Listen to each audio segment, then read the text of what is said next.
Chapter 61, Sumu completely approves of Gao Tian. At this time, Sumu was playing with Tong Tong and Shushua in the house.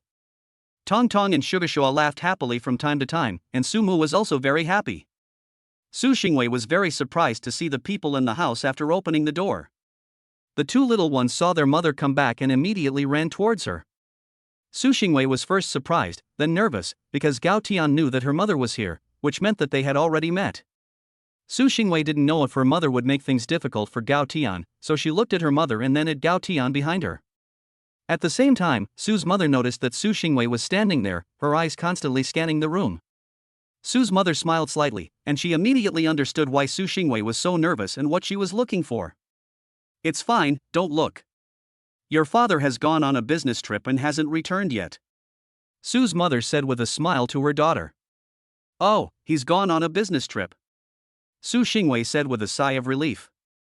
"I'll go and cook dinner first, Mom. Wei, you two chat for a while." Gao Tian spoke from behind Su Xingwei and quickly ran away. "Mom?" Su Xingwei was shocked to see Gao Tian walk away after speaking, and looked at his back and then at her mother. "It's fine, don't make a fuss. You've got a marriage certificate, what else is he going to call her?" Su's mother said naturally. "You guys?" Su Xingwei looked at her mother in puzzlement, wanting to say something. "It's fine, you go change first, then wash up a bit. We'll talk later." Su's mother walked up to her and pushed her to go upstairs. Su Xingwei had no choice but to go upstairs to change first. After changing and coming back down, Su Xingwei couldn't wait to ask her mother what was going on. So they sat in the living room, and Sumu explained to Su Xingwei what had happened when she met Gao Tian today. After listening, Su Xingwei realized that such a big thing had happened that day. But when she knew that her mother approved of Gao Tian, she was relieved, and she felt a little happy. After all, as long as she could get her mother on her side, it would be easier to deal with her father. Then Su Xingwei reacted again, and she said angrily, "How dare Gao Tian lie to me?" Sumu saw the look on her daughter's face and said, "It wasn't Xiaotian who tried to deceive you, it was me who stopped him from telling you. I didn't want to give you a surprise." Hearing her mother explain and plead for Gao Tian, Su Xingwei let out a cold snort and said, "This time he has a legitimate reason, but if he dares to do it again." "Humph." Sumu looked at her daughter helplessly and smiled. She knew her daughter best, and she knew if she was really angry, she would know. This was just an act. "Grandma, the bracelet on your hand looks really nice." Tong Tong ran over from the side at this time and said, looking at the emerald bracelet on her mother's hand. "Ha, it looks good, doesn't it?" Sumu then held Tong Tong in her arms and held out her hand for Tong Tong to admire slowly. Su Xingwei looked at the bracelet. Although she didn't know much about jade, she had seen the world, and this emerald bracelet was obviously very valuable. Just as she was about to speak, Gao Tian's voice suddenly came, "Vicky, come help me." "Is there anything I can help you with, master?" Auntie Chen hurriedly said as she heard Gao Tian's voice. "Ah, no need, Auntie Chen, you just stay here and keep mum." Gao Tian pulled up Su Xingwei and walked to the kitchen without waiting for her to speak. In the kitchen, Su Xingwei looked at Gao Tian suspiciously and asked, "What are you up to? What can I do to help?" "Shoo! Keep your voice down." Gao Tian quickly covered Su Xingwei's mouth and peeked outside to see that no one was paying attention to them before whispering to Su Xingwei to explain. Gao Tian, who was cooking in the kitchen just now, heard Tong Tong's voice and was startled. He then remembered that he had not yet told Su Xingwei about the bracelet. So he hurriedly ran out and dragged Su Xingwei in. After listening to the story, Su Xingwei looked at Gao Tian with a mix of laughter and tears, and then gave Gao Tian a thumbs up. "You really are amazing." Su Xingwei praised Gao Tian with a thumbs up. "That's right, you should see who I'm with," Gao Tian said proudly, tilting his head. Su Xingwei looked at Gao Tian and listened to what he said, and reached out and pinched him at the waist. Gao Tian said in pain, "What's wrong, wife? Why did you pinch me? You are such a liar, I don't know what kind of person you will make me into in the future." Su Xingwei stared at Gao Tian with a face full of resentment and said, "How could that be? I had no choice today." Gao Tian quickly said ingratiatingly, "Oomph, you'd better be like that." Su Xingwei snorted and turned around and went out. Gao Tian secretly wiped the cold sweat on his forehead, and fortunately passed. "It seems that I don't have to sleep on the floor tonight."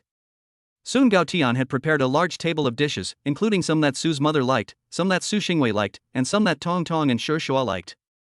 Everyone soon took their seats, and when Sue's mother saw the delicious food on the table, she liked Gao Tian even more. She kept on serving Gao Tian food during the meal, and Su Xingwei was jealous when she saw how nice her mother was to Gao Tian. "Mom, who exactly is your biological child?" Su Xingwei said with a hint of resentment. "What's wrong?" Su's mother looked at Su Xingwei in surprise. Su Xingwei handed her bowl to Su's mother and said, "I want some too." Tong Tong and Shuashu also came over and said, "We want some too." Su's mother said with a smile, "Hey, Tian, look, our Wei Wei is jealous." While she was talking, she kept on serving the children and Su Xingwei. Gao Tian, on the other hand, was smiling as he watched the happy atmosphere at the dinner table.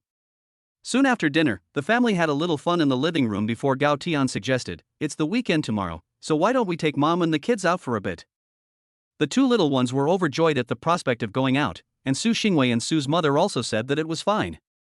After roughly planning tomorrow's itinerary in the living room, Gao Tian took the kids upstairs. After washing up, Gao Tian first went to Shu Shua's room to tell her a story and put her to sleep. In the room, Shu Shua, lying on her own bed, asked, "Dad, are you and Mom afraid that Grandma and Grandpa don't like you?" Gao Tian, who was preparing to tell the story with a storybook in his hands, asked in surprise, "Shu Shua, who told you that?" Shu Shua looked at Gao Tian with a serious face and said, "I guessed." Gao Tian looked at Shu Shua in surprise and asked, "You can guess?" Shu Shua nodded seriously, looking like a little adult. Gao Tian pondered, thinking of a possibility: Shu Shua's IQ might be very high. Otherwise, it would be impossible for him to sort out these relationships at such a young age. Gao Tian decided to find some time to test Shu Shua's and Tong Tong's IQs. Suddenly, he thought of the system and quickly asked in his heart, "System, can you tell me Shu Shua's IQ?" Host, this system can only detect the host's own situation. Gao Tian was a little disappointed when he heard the system say this. "Dad? Did Shua Shua say the wrong thing?" Shu Shua saw that his father hadn't said anything, and thought that he had said something to make his father unhappy. "No, Shu Shua doesn't have to be so careful around your mom and me in the future." Gao Tian reacted and saw Shu Shua's nervous expression on his face. It hurt his heart, so he quickly stroked Shu Shua's forehead and said, "Shu Shua seems to have become a lot more cheerful, but after a long period of lack of parental love, and with Su Xingwei being busy before, he especially cherishes the present. He is still afraid that he will make his parents dislike him and return to the days when they were not around. There is nothing he can do about it." After all, Gao Tian didn't know about their existence before, and he can only slowly make up for it in the future. Gao Tian then began to tell Shu Shua stories, and he left the room after Shu Shua fell asleep. Tong Tong's side was very simple. Su Xingwei coaxed for a long time but couldn't get her to fall asleep. After Gao Tian came over, a fairy tale quickly lulled Tong Tong to sleep. Su Xingwei and Gao Tian returned to their own rooms only after confirming that the children were asleep. However, all of this was seen by Su's mother, and it was only when she saw what Gao Tian had done that Su's mother finally let her guard down.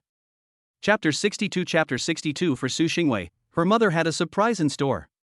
Early the next morning, after Gao Tian and the others had eaten breakfast at home, they drove to a safari park near Los Angeles. This was their first stop, and Shu Shua and Tong Tong were overjoyed at their first visit to a zoo. Su Xingwei and her mother hadn't had a chance to hang out like this for a long time. "I'm sorry, Wei Wei," her mother said suddenly from behind. "Mom, what are you talking about? Why are you suddenly apologizing?" Su Xingwei asked, puzzled, taking her mother's hand. Gao Tian was also a little puzzled. He no longer kept his attention on the children, but instead listened secretly. "When you were little, your father and I were both busy and never took you out to play. You didn't have a happy childhood," Su's mother said slowly. So Su Xingwei was also very lonely when she was young. Whenever other children got together, they would talk about where their families had gone for the weekend, what gifts their parents had prepared for them, and so on. However, at that time, the Su group had just started to be established, and Su's parents were either in meetings or on business trips every day. The young Su Xingwei was always brought up at home by the nanny, Auntie Chen, so the Su family trusted her very much, and Su Xingwei also always regarded her as her own family. However, when they went out for a walk today, the happy atmosphere of the family infected her, and she couldn't help but think about Su Xingwei's childhood, but she realized that she didn't have many memories of it. And it was at that time that Su Xingwei's image of an iceberg was formed, because she couldn't participate in the conversations of her classmates at school, and gradually she stopped chatting with her classmates. After she started working, she didn't have much experience hanging out with her family, so she always focused on her work. Gradually, she developed this cold personality, until she had that chance encounter with Gao Tian that night. After having the children, she slowly began to change a little. Now that Gao Tian has entered her life again, Su Xingwei's transformation is becoming more and more significant. Especially Su's mother, after seeing her daughter this time, she felt that her daughter's current life is what she wants. Su's mother can see that every time Su Xingwei smiles now, it comes from the heart, making her become, how should I put it, more human. Just as Su Mu and Su Xingwei were still there feeling sad, Gao Tian said, "Mom, Wei, let's not talk about the unhappy things in the past. Since we're hanging out today, let's make up for the regrets of the past." Yes, Tian is right, let's have a good time today and make up for the regrets of the past. Su Mu heard what Gao Tian said and suddenly understood, smiling. Now, she and her husband have indeed achieved success in their careers, but Su Xingwei has also become a wife and a mother, and it is no longer possible to go back and accompany her daughter's childhood. Sometimes when the two of them sit down and talk about their daughter, they both regret it from the bottom of their hearts. If they were given another chance, they would rather not have the current Su group, but to accompany their daughter through that complete childhood. Mom, don't think too much, I have never blamed you. If it weren't for your hard work in the past, I wouldn't be able to live such a rich life. Su Xingwei hugged her mother's arm and said reassuringly. Indeed, Su Xingwei had never blamed her parents.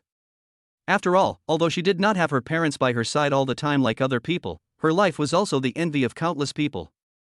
You can only gain something if you give up something. Nothing in this world will be given to you for no reason.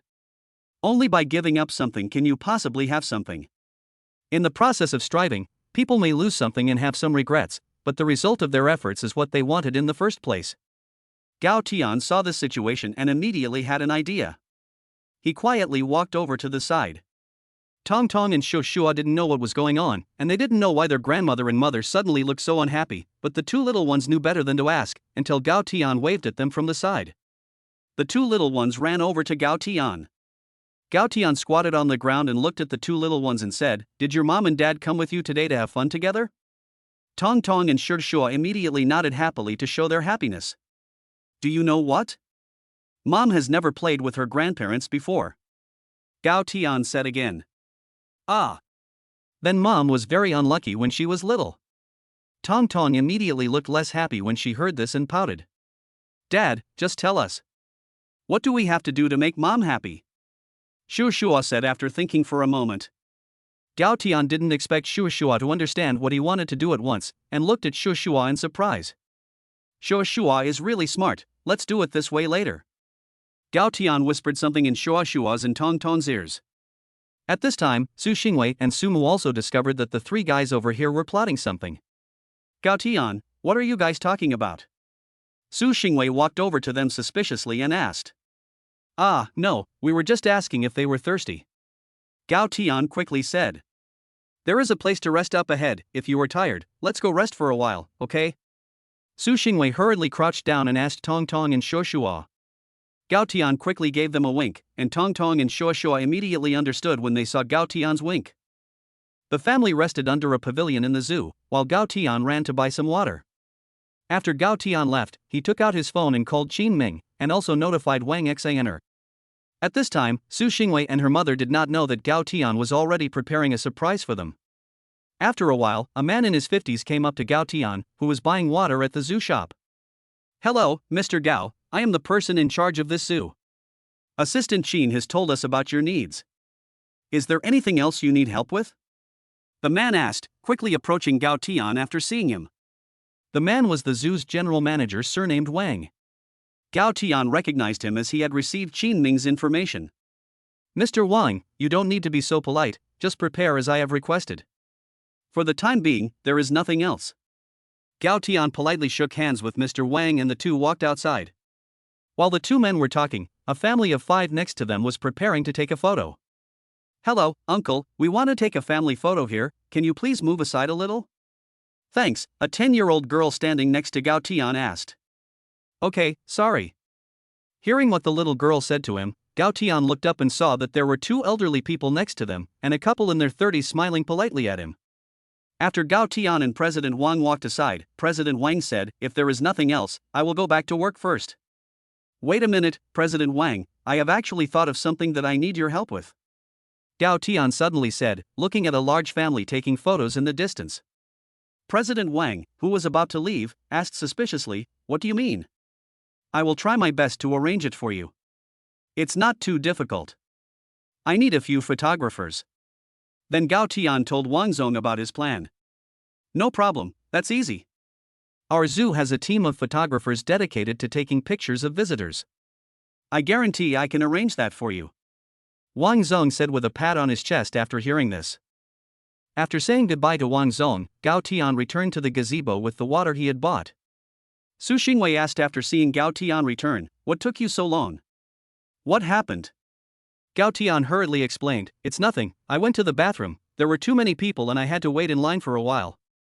Su Xingwei didn't suspect anything, and after the family rested for a while, they continued with their day of sightseeing.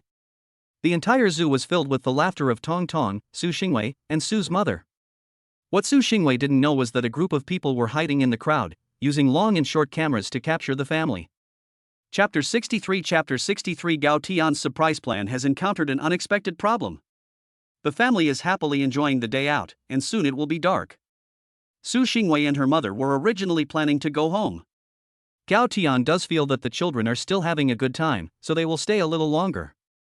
Besides, he read somewhere that there are evening activities at the zoo. Tong Tong whispered in Gao Tian's ear, "Dad, are you reliable?"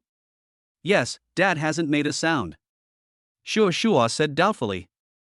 Gao Tian heard the questioning voices of his children and said awkwardly, "Don't worry. Dad will definitely get the job done." In fact, Gao Tian was also a little panicked. What's going on? Logically, Xin Ming should have called him by now. At this moment, Xin Ming was even more panicked than Gao Tian. He saw a bunch of people in front of him busily setting up the scene. Xin Ming's forehead was covered in cold sweat. There was less than half an hour until the zoo closed for the day, and there had been an accident on his side, so the setup was not yet complete. Hurry up, time is almost up," Xin Ming shouted anxiously.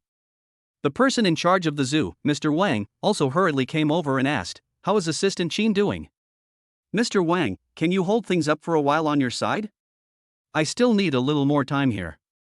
Xin Ming hurriedly asked Mr. Wang to think of a way to delay things. "How can we delay it?" Mr. Wang asked helplessly. "No matter what you think of, just delay it for a while. I'll call some more people over." After Xin Ming finished speaking, he quickly picked up the phone and called for people. Mr. Wang was also in a hurry, looking around the zoo and discussing what to do with the zoo staff. Gao Tian planned to bring Su Mu and Su Xingwei here after the zoo closed and after all the tourists had left. A place similar to a stage would be set up here, where the photos taken today would be displayed. Tong Tong and Shua would then present flowers to Su Mu and Su Xingwei respectively. He had also arranged a fireworks display, but the truck carrying the stage had been in a car accident on the way. That was why Qin Ming was now in such a mess. At this time, a girl next to Mr. Wang timidly said, "Mr. Wang, why don't we arrange a few small performances first?" "Arrange a program? What kind of program? What suggestions do you have? If it works, I'll give you a pay rise," Mr. Wang hurriedly asked when he heard someone speak up. "Doesn't our zoo have performances from time to time? Those well-trained animals can also perform." So when the girl said this, Mr. Wang understood what she was thinking. Mr. Wang's eyes lit up and he quickly spoke up, "Great idea, arrange it right away. What's your name? Come to my office tomorrow." The girl was overjoyed when she heard this, quickly told Mr. Wang her name and said she would see him tomorrow. President Wang immediately arranged for someone to arrange the program. After he had made the arrangements, he ran over to Qin Ming and told him about his arrangements. Qin Ming took out his phone and sent a message to Gao Tian. After Gao Tian received the message, he looked at it and saw that it was from Qin Ming, so he quickly looked at it. After reading it, Gao Tian was also speechless. He almost let them screw up. Fortunately, it was still early, and he still had time to remedy the situation. Tong Tong and Shua saw the expression on their father's face after he finished reading the message. The two of them looked at each other and walked towards Gao Tian. "Dad, did you mess up?" Tong Tong and Shua both looked at Gao Tian with suspicious eyes and asked. "How could it be? How could Dad mess up?" "Dad has arranged a few little surprises," Gao Tian said confidently at once. Shua stared at him a little unconvinced, and Gao Tian felt a little guilty when he saw Shua's eyes. Dad has arranged a few little shows, you'll find out in a moment. Gao Tian hurriedly explained. Just as the three of them were whispering, Su Xingwei walked over and said, "What are you three whispering about over there?" Gao Tian, Shushu and Tong Tong quickly stood up and said in unison, "Nothing." Su Xingwei narrowed her eyes and stared at them and said, "You must be hiding something from me, so come clean."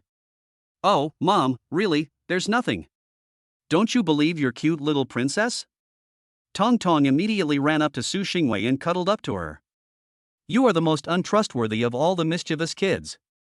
Su Xingwei pretended to be angry and pointed her finger at Tong Tong's forehead. "Humph, Mommy doesn't love me anymore." Tong Tong also pretended to be angry, pouting her little mouth and giving a cute huff. Su Xingwei didn't argue with Tong Tong anymore, and Sumu also came over and asked, "Xiao Tian, I don't see anyone inside anymore, does that mean the zoo is going to close?" Su Xingwei also asked, "Yes. Logically, the zoo should have closed by now. Why hasn't anyone come to clear the place out?" Gao Tian said, "Didn't I say that the zoo has an event that will start soon? You arranged it, didn't you?" Su Xingwei looked into Gao Tian's eyes and smiled. "Ha, nothing can hide from my dear wife." Gao Tian saw that Su Xingwei had already guessed that he had made some arrangements, so he simply stopped hiding it. "Ah. Dad, what's wrong with you? You said it was a surprise. Why did you give it away so quickly?" Tong Tong looked at Gao Tian discontentedly. Gao Tian winked at her and said, "It's because Mum figured it out." Tong Tong was about to say something else, but Shua Shua gave her a small shush and she stopped talking. Su Xingwei saw that they were being mysterious, so she didn't say anything more. Gao Tian had already made all the arrangements, and they would find out soon enough. At that moment, a few staff members came over and invited them to go to the front to watch the performance. The family followed the staff members to the performance venue, where they saw a group of people in animal costumes standing on the stage. The music started, and they began to dance cheerfully. Tong Tong excitedly took Su Xingwei's hand and pointed at the stage, shouting, "Mom, look, it's a little monkey. And a giant panda." Su Xingwei nodded with a smile, but she was puzzled. Aren't these all people in costumes? What on earth is Gao Tian up to? After the dance was over, the host came on stage and said, "Next, please welcome our special guests today, the real animals." As soon as the words fell, a few animals were let out by the staff. Tong Tong and Shuashua screamed with joy. They couldn't wait to pull Su Xingwei and her mother over to interact with the animals. Su Xingwei was also happy, like a little girl, interacting with the trained animals there. Su's mother looked very happy too, occasionally exchanging words with Su Xingwei. Gao Tian didn't know what they were saying, but he could see that they were genuinely happy, and he smiled knowingly. At that moment, a group of photographers were busy taking pictures nearby. One of the photographers looked at Gao Tian, then at Su Xingwei and the others in front of him. He silently stepped back, and after getting to a certain distance, he took out his camera, adjusted the parameters, and pressed the shutter. At the moment the camera shutter clicked, happiness seemed to be captured in a single frame. Tong Tong turned her head and shouted, "Daddy, come quickly. These little animals are so fluffy and cute." Gao Tian heard his daughter's voice and, smiling, ran over to join in the fun with the animals. Chapter 64 Su Xingwei and her mother were moved to tears. Just as everyone was having a great time, the staff said, "Please come with us to the next program." Su Xingwei looked at Gao Tian in confusion, wondering what other surprises he had in store. Tong Tong and Shuashua were so excited that they didn't care about interacting with the animals anymore.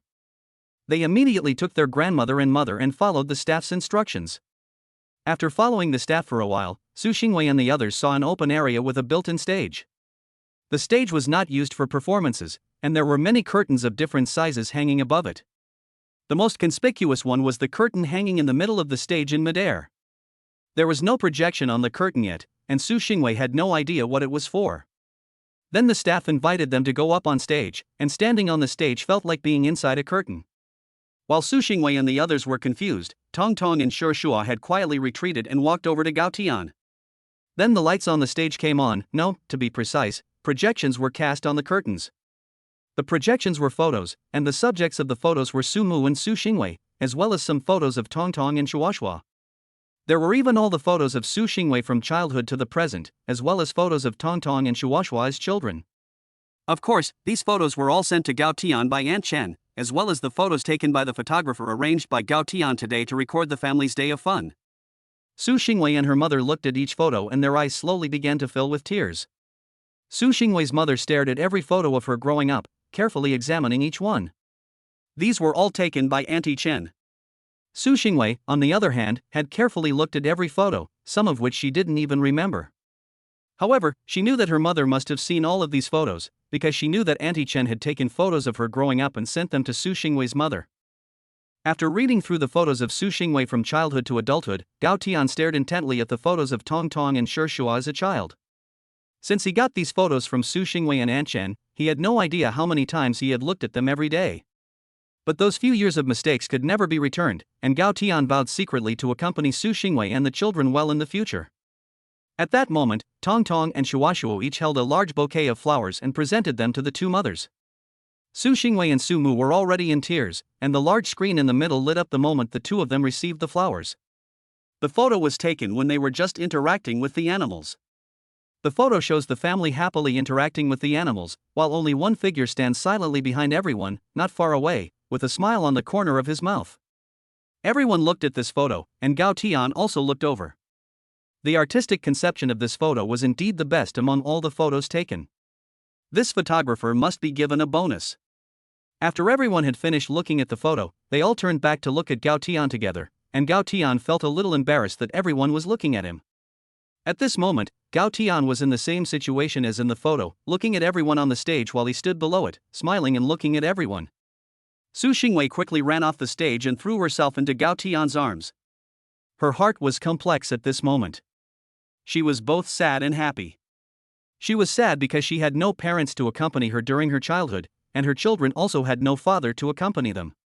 She was happy because God had opened her eyes and allowed her to meet this man who had been in her heart for many years, and this man was so outstanding. She remembered how Gao Tian had taken such good care of her and the children during this time. Her emotions could no longer be suppressed, and Su Xingwei looked up and unashamedly kissed him on the tiptoes. Gao Tian was first taken aback, but then responded passionately. Both of them forgot about everything and were deeply caught up in their emotions. Just as the two of them were lost in their kiss, Tong Tong's cute voice rang out, "Mom and Dad, shame on you." It was only at this time that the two of them reacted, as there were many people watching here. The photographer did not disappoint and captured the two of them kissing. Shua covered her eyes with one hand and Tong Tong's eyes with the other, as Tong Tong tried hard to remove her brother's hand to see the loving moment between her parents. Mother Su looked at the two of them with tears in her eyes, and was also happy for her daughter and sighed that her daughter had found her own place. And Gao Tian is also a good man to entrust. Xin Ming and the rest of the crew on the set were first relieved that they had not messed up, and then moved to tears by Gao Tian and his family. Some of the female crew members were even in tears. After Gao Tian and Su Xingwei reacted to their separation, Su Xingwei was so embarrassed that she hid in Gao Tian's arms and didn't dare to look up. At this time, Su's mother came over with the two children. Su Xingwei squatted in Gao Tian's arms for a while before straightening up and saying to Gao Tian, "Husband, thank you for everything you've done for me." "What are you thanking me for? You've already called me husband, and this is what I should have done in the first place." Gao Tian gently rearranged the stray hairs in front of Su Xingwei's forehead and said tenderly. Su's mother came over with the children and said, "Little Tian, thank you. You've made up for some of my regrets over the years." Gao Tian quickly turned his head and said, "Mom, you don't have to thank me. I should do all this. As long as you are happy, I should do all this." Tong Tong happily shouted at this time, "And me, and my brother, we prepared it together with Dad." Everyone looked at the cute Tong Tong and laughed heartily. Sumu and Su Xingwei also squatted down, stroked the foreheads of Tong Tong and Shishua, and said, "Then thank our little babies too." Tong Tong and Shuashuo, who had heard the praise, also happily raised their little heads. Just as everyone was happily chatting, Tong Tong's little tummy made a sound of protest. "You can't keep making me hungry while you're all having fun." Everyone laughed even more happily when they heard the sound of Tong Tong's tummy. Tong Tong probably knew that it was not the right time for his tummy to rumble, and shyly hid in his father's arms. At this time, Xin Ming walked over and said, "Chairman, Madam, Mrs. Su, the food has been arranged, let's go now." Gao Tian looked at the time and indeed it was not early. In addition, they had been playing all day and had not eaten properly at noon, so everyone must be hungry. So he nodded, and Su Xingwei and the others also nodded, and they got into the car with Xin Ming and drove to the hotel. On the car, Su Xingwei said, "Assistant Xin, please organize those photos into an album." "Don't worry, madam, the chairman has already instructed me." Xin Ming quickly replied from the passenger seat. Bai Shuangshuan, who was driving, also chimed in, "The chairman is so romantic, and you are so lucky, madam." Su Xingwei, on the other hand, looked at Gao Tian with a happy smile. Only Su's mother looked at Gao Tian suspiciously, and then at Qin Ming and the others. But she didn't ask the question in her heart for the time being, deciding to wait until they got home or during dinner. Gao Tian and Su Xingwei naturally knew what was going on when they saw Su Mu's puzzled expression. However, they didn't say much, and it wasn't until they were dining at the hotel that the two of them explained Gao Tian's identity to Su Mu. It was only then that Su Mu realized that Gao Tian had arranged for all these bodyguards, and that he was also the chairman and absolute controller of Sky Shield. After a brief moment of shock, Su Mu didn't say much more. After all, she had seen the big time before, and she was just a little shocked by Gao Tian's youth and achievements. This made her feel more at ease about entrusting Su Xingwei to him. After dinner, everyone returned home. Gao Tian quickly put the children to sleep after washing them up. After all, although it was a very happy day, they were tired after playing all day. Gao Tian then returned to the room with Su Xingwei, and Su Xingwei said to Gao Tian again, "Honey, I had a really happy and blessed day, thank you." Gao Tian said in a flirty voice, "I already said I should, but since you want to thank me so much, how about a different way?" Su Xingwei asked in confusion, "What way?" As soon as she finished speaking, Gao Tian picked her up and carried her into the bathroom. After an hour of Gao Tian's improper way of showering, the two came out. Then the room gradually began to heat up, and Su Xingwei officially began the way Gao Tian prepared for her to thank him. I've already watched the next scene for everyone. Chapter 65 Counterattack against Zhao Yujun. A few days passed in happiness. Gao Tian launched a counterattack against Zhao Yujun regarding the investment in Huayin. During the first meeting after work on Monday, Zhao Yujun once again asked about the investment in Huayin during the company meeting. At this time, in Tianwei's meeting room, Zhao Yujun was pressing for the selection of a partner company as soon as possible.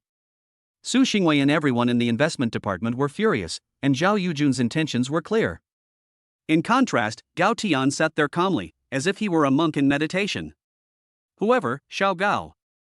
Since the last proposal was passed, let's start selecting which company to invest with US." Zhao Yujun said to Gao Tian. "Well, what Mr. Zhao said is right," Gao Tian said. Hearing what Gao Tian said, everyone in the conference room was puzzled. Why would Gao Tian agree to Zhao Yujun's proposal and go along with him so easily? The first reaction of a large part of the people was, could it be that Gao Tian is Zhao Yujun's man? Only Guo Tao and the people in investment group 4 knew that Gao Tian was definitely not Zhao Yujun's man. In fact, even Zhao Yujun was a little confused. Didn't they say that Gao Tian was Su Xingwei's gigolo? Although he didn't understand, as long as it didn't get in the way of him carrying out his plan, it was fine. Just as he was about to speak, Gao Tian spoke again. "After rigorous screening, Su and I have selected a company to work on this project together."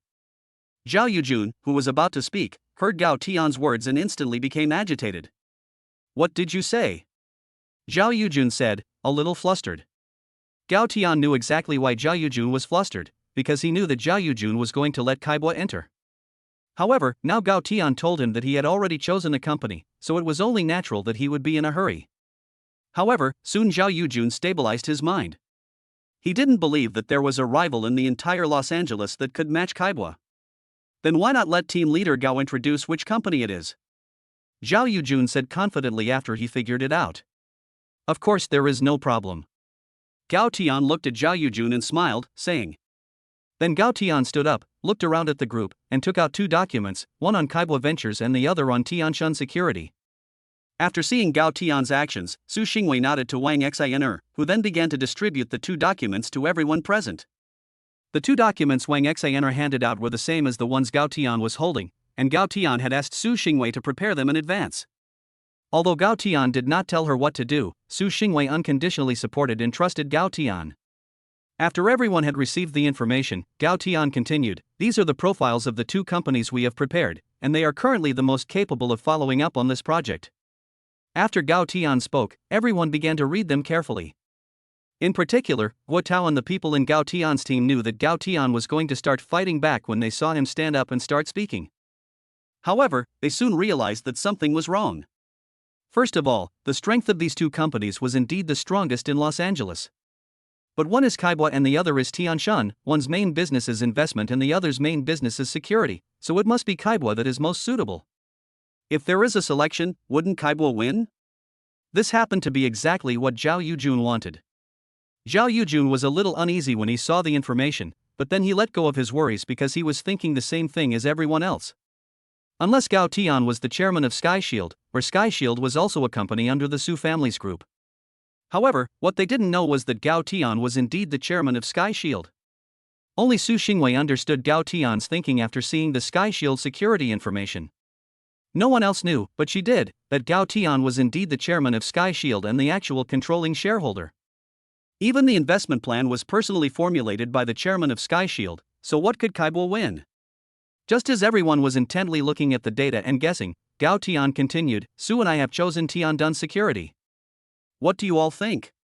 Hearing Gao Tian's words, everyone looked at Su Xingwei for an answer.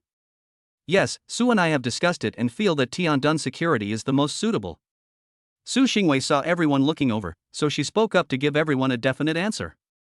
She knew that she didn't need to think about anything now, she just needed to go along with what Gao Tian had said. Everyone was surprised. They didn't expect President Su to agree. I disagree. Zhao Yujun couldn't stand it when he heard that Su Xingwei had made a decision. He didn't want to see his efforts come to nothing at this time. If they didn't choose Kaibwa, he would have to implement the second plan, and he would make a lot less money. But he didn't know that in a while, he wouldn't be able to make money, and he would have to step on a sewing machine for the rest of his life. I do not deny that Tianshan Security is indeed very strong and enjoys a high reputation internationally, but compared to Kaibwa, it is obvious that Kaibwa is more professional. Zhao Yujun said to the crowd. Regardless of one's position, Zhao Yujun's words are indeed very convincing. Seeing that no one denied it, Zhao Yujun looked at Su Xingwei and said, President Su, although Kaibwa and we are competitors, there are no eternal enemies in the marketplace. This is already a very clear statement. He is relying on his seniority, his age, and his long time in the industry to educate Su Xingwei. Before Su Xingwei could say anything, Gao Tian stared at Zhao Yujun and asked, since Mr. Zhao is so optimistic about Kaibwa, can you guarantee that if Kaibwa cooperates with us, it will only provide financing? Zhao Yujun asked a little puzzled, what do you mean? What do you mean by only financing? Gao Tian's mouth corners curled up as he stared at Zhao Yujun and explained, it means just taking the money and not caring about anything else. Zhao Yujun laughed out loud and said, so what you're saying is that SkyShield Security will just invest money and not get involved in project management? After he finished speaking, he laughed again, and everyone else also shook their heads, disappointed in Gao Tuan. Many people thought that Gao Tian was so outstanding and might have some kind of trick up his sleeve, but they never expected him to be so naive. SkyShield is investing so much money, if they're not involved in the actual operation of the project, that's just not going to happen. Do you really think SkyShield is your family business? What if that's what SkyShield wants? Gao Tian saw the disappointment in everyone's eyes, but he didn't care. Okay, if SkyShield agrees, I'll resign from the position of vice president of Tianwei Ventures. Zhao Yujun laughed arrogantly. Oh. Is Mr. Zhao serious? Gao Tian asked, slightly surprised. Seriously, if it doesn't work, I can sign a bet agreement with you. Zhao Yujun said with a sinister look. He didn't believe that SkyShield would be stupid enough to participate in such an investment project. However, he did not know that it was not SkyShield that was stupid, but that SkyShield was now part of Skyway. Gao Tian smiled and said, there's no need to sign a bet agreement. What's the matter, team leader Gao, are you afraid? Zhao Yujun tried to provoke Gao Tian. However, Gao Tian looked at him with a disdainful smile and said, because whether you bet or not, you, the vice president, will never be able to sit down again. Everyone was very puzzled, except Zhao Yujun, who appeared momentarily flustered, then said with a forced calm, what are you talking about? Nonsense, whether it's nonsense or not, you all just need to look at what Zhao has done over the years to find out. Gao Tian looked around at everyone, then signaled Wang Xianer. Chapter 66 Zhao Yujun goes offline. In the conference room on the 33rd floor of Tianwei Venture Capital, Zhao Yujun saw Gao Tian looking at Wang Xianer, while Wang Xianer was looking at Su Xingwei. Su Xingwei knew that Gao Tian was going to make this scum pay for his crimes when she heard Gao Tian's words, so she directly took out a USB flash drive and handed it to Wang Xianer. After Wang Xianer took the USB flash drive, she walked over to the computer next to her, turned on the projector, and prepared to play it. Zhao Yujun saw the actions of Su Xingwei and Wang Xianer, especially the appearance of the USB flash drive, which made him even more uneasy. At this time, everyone was in the dark and had no idea how this meeting had developed to this point. However, what they didn't expect was still to come. At this time, only Guo, who knew the inside story except for Su Xingwei and Gao Tian, knew what was going on. Guo wasn't sure when Gao Tian finished speaking, but when Su Xingwei took out the USB flash drive, he was basically sure. When the contents of the USB drive were projected, everyone in the company gasped. There was a lot of information on it. And all of this information was confidential company information that Zhao Yujun had secretly sold over the years. This first part alone showed that the company had suffered direct losses of nearly 300 million yuan, not to mention the next 4 or 5 pages. With such a huge sum of money, I'm afraid Zhao Yujun will have to serve his sentence to the end. After a moment of silence in the meeting room, a discussion started like a bomb went off. Everyone's gaze on Zhao Yujun changed.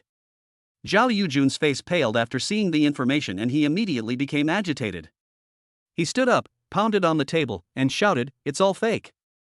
You're framing me. Whether it's fake or not, you can explain it to the police when they get here." Su Xingwei stared at Zhao Yujun expressionlessly. Zhao Yujun was even more panicked when he heard that Su Xingwei had called the police. He knew that everything was over. Suddenly, Zhao Yujun, as if he had gone crazy, shouted with bloodshot eyes, "It's all your fault, and yours too. If it weren't for you, I wouldn't have fallen into this situation. Anyway, if we're going to die, then we'll die together."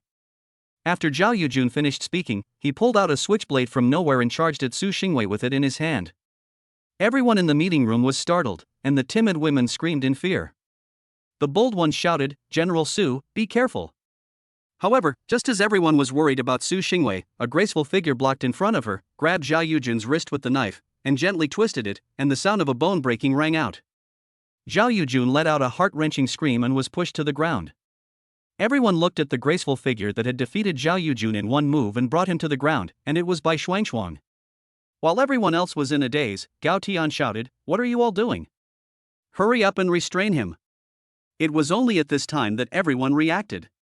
The timid women were so scared that they all collapsed in a pale state.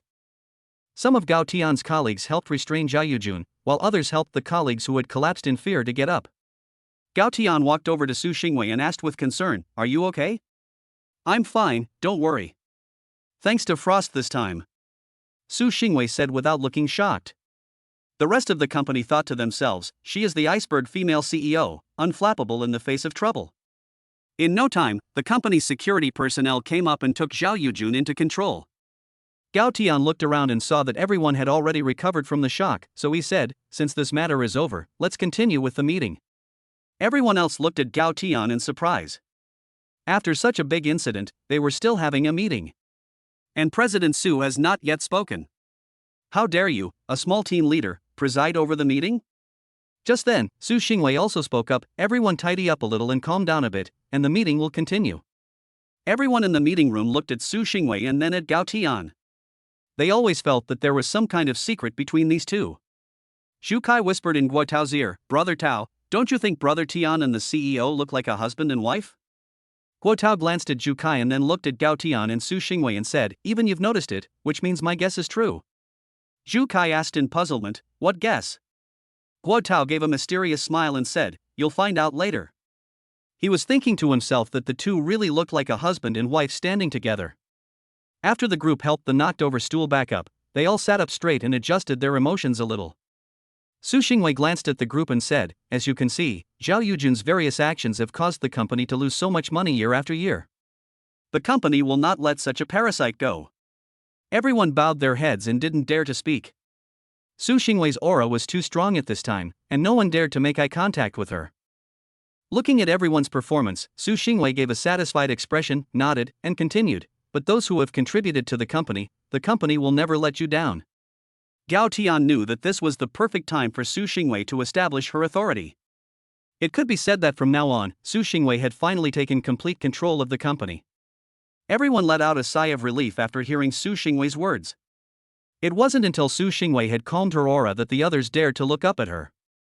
Only now did everyone realize that although Su Xingwei had not returned to the company for many years and was still young, anyone who underestimated her would definitely not fare well. Seeing that her goal had been achieved, Su Xingwei nodded and said, "Let team leader Gao continue." Gao Tian smiled and stood up, continuing, "As I just explained, what do you all think of Sky Shield Security? The company's senior management is experienced in the business after all, and quickly adjusted their state of mind." Someone asked, "Team leader Gao, right?" Since you and President Su both think so highly of Sky Shield security, I'd like to ask if what you just said is true. The person speaking was another vice president of the company. He doesn't get involved in the management of the company much, but he also has decision-making power. Gao Tian of course knew what he was referring to, and the other senior management of the company were also very concerned about this issue. They all looked at Gao Tian quietly to see what he would say.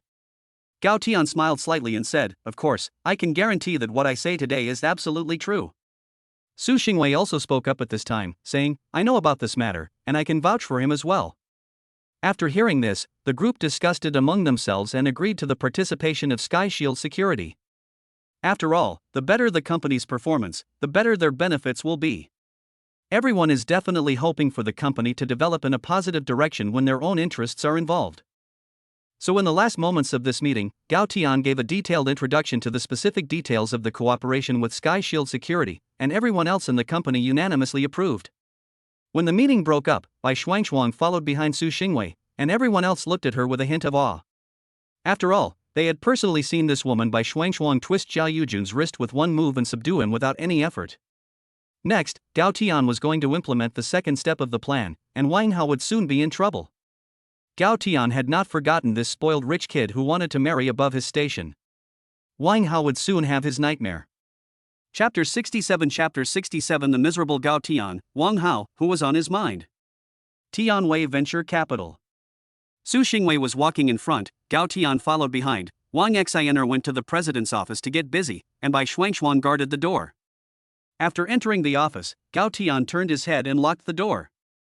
After hearing the sound of the office door being locked, Su Xingwei's heart immediately began to beat faster. At this time, the office was so quiet that you could only hear Su Xingwei's rapid heartbeat.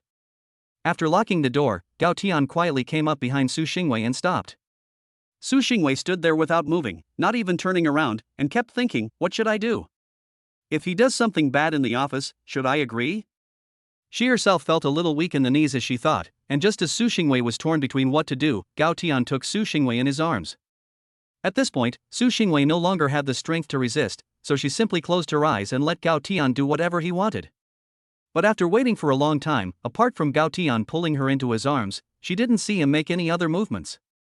Su Xingwei quietly opened her eyes and saw only Gao Tian's handsome face, now with a wicked smile staring at her. Gao Tian asked with a mischievous smile as soon as Su Xingwei opened her eyes, "What are you doing?" Su Xingwei looked at Gao Tian and knew she had been tricked. She puffed up her cheeks, gritted her teeth, and immediately broke free from Gao Tian's embrace. She said angrily, "Fine. You dared to tease me. I'm innocent. I didn't tease you. I just wanted to hug you," Gao Tian said with an innocent smile. "Humph. Then why did you lock the door?" I thought Su Xingwei would blush and stop talking halfway through. "What else did you think I wanted?" Gao Tian stared at Su Xingwei with interest and grinned. "Humph, you're getting more and more daring." Su Xingwei snorted and turned around, preparing to walk over to her desk. But how could Gao Tian do as she wished? He had been waiting in the office all day for her. So just as Su Xingwei turned around, Gao Tian pulled her over and picked her up. Su Xingwei was startled and let out a surprised sound. After Gao Tian picked her up, she subconsciously put her arms around his neck. Su Xingwei asked in surprise, "What are you doing?" Gao Tian held her in his arms, looked around at the furnishings of the office, then turned and walked towards the oversized desk, grinning evilly as he walked, saying, "Of course it's something to do with sex, just like you were thinking." Su Xingwei blushed and whispered, "I didn't think about it, you're talking nonsense." Su Xingwei looked like this, and it made Gao Tian's eyes almost burst with anger. When he got to the desk and just put Su Xingwei on the desk, Gao Tian couldn't wait to pant and grope her up and down. Just then, the phone rang, and Su Xingwei pushed him away and panted, "Answer the phone first, in case there's an emergency." Gao Tian reluctantly picked up the phone and looked at it with great frustration. It was Qin Ming's phone call. He picked it up and said directly without waiting for Qin Ming to speak, "You better have a reasonable reason." Qin Ming on the other end of the phone heard Gao Tian's words and looked confused. He had no idea what was going on, and it sounded like Gao Tian was going to be sent to work as a miner in Heizhou without a proper reason. He dared not be rude, and quickly said, "Chairman Gao, Wang Hao has learned that Zhao Yujun has been sent in, and he is now secretly contacting General Manager Gu of Huayin." Gao Tian calmed down when he heard this. He got up from Su Xingwei's body and sat in Su Xingwei's office chair and asked, has everything been arranged with General Manager Gu? Are you sure there won't be any problems? A confident answer came from Qin Ming at the other end of the phone. As long as he's not a fool, he won't refuse our proposal. Good, once you hear from Mr. Gu, you can start making preparations. Gao Tian laughed, but the smile looked quite intimidating. Su Xingwei straightened her clothes and stood up behind Gao Tian to massage his shoulders. She knew that Gao Tian had some important business to attend to. Gao Tian chatted with Qin Ming for a while longer before hanging up. He grabbed Su Xingwei's hand, pulled her forward, sat her on his lap, and said, "I'll be back in a bit." Before he could finish his sentence, Su Xingwei kissed him. While Gao Tian was still savoring the sweetness of Su Xingwei, she pushed him away and whispered shyly, "It's important to get down to business. We'll have plenty of time for that later." As she said this, Su Xingwei's pretty face flushed, and she lowered her head and nestled in Gao Tian's arms, afraid to look up. Gao Tian immediately said excitedly when he heard Su Xingwei say this, "Then we'll be here next time." Su Xingwei blushed and gave Gao Tian a flirtatious glance, then stood up, picked him up and pushed him out of the room, saying as she pushed him, "Go and get busy." Gao Tian, being a very straightforward man, asked, "Did you really mean what you said just now about being here again next time?" Su Xingwei kept pushing him out of the room without saying a word, but inside she was speechless. Should she say he was smart? Or that he was dumb? Ugh, she was so tired.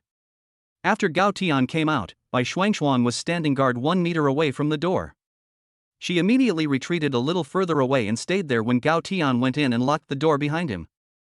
Gao Tian walked up to Bai Shuangshuang and said, "Protect her and keep an eye on the CEO's office." Bai Shuangshuang's expression was initially serious, but as Gao Tian spoke, she looked odd, but she still nodded professionally.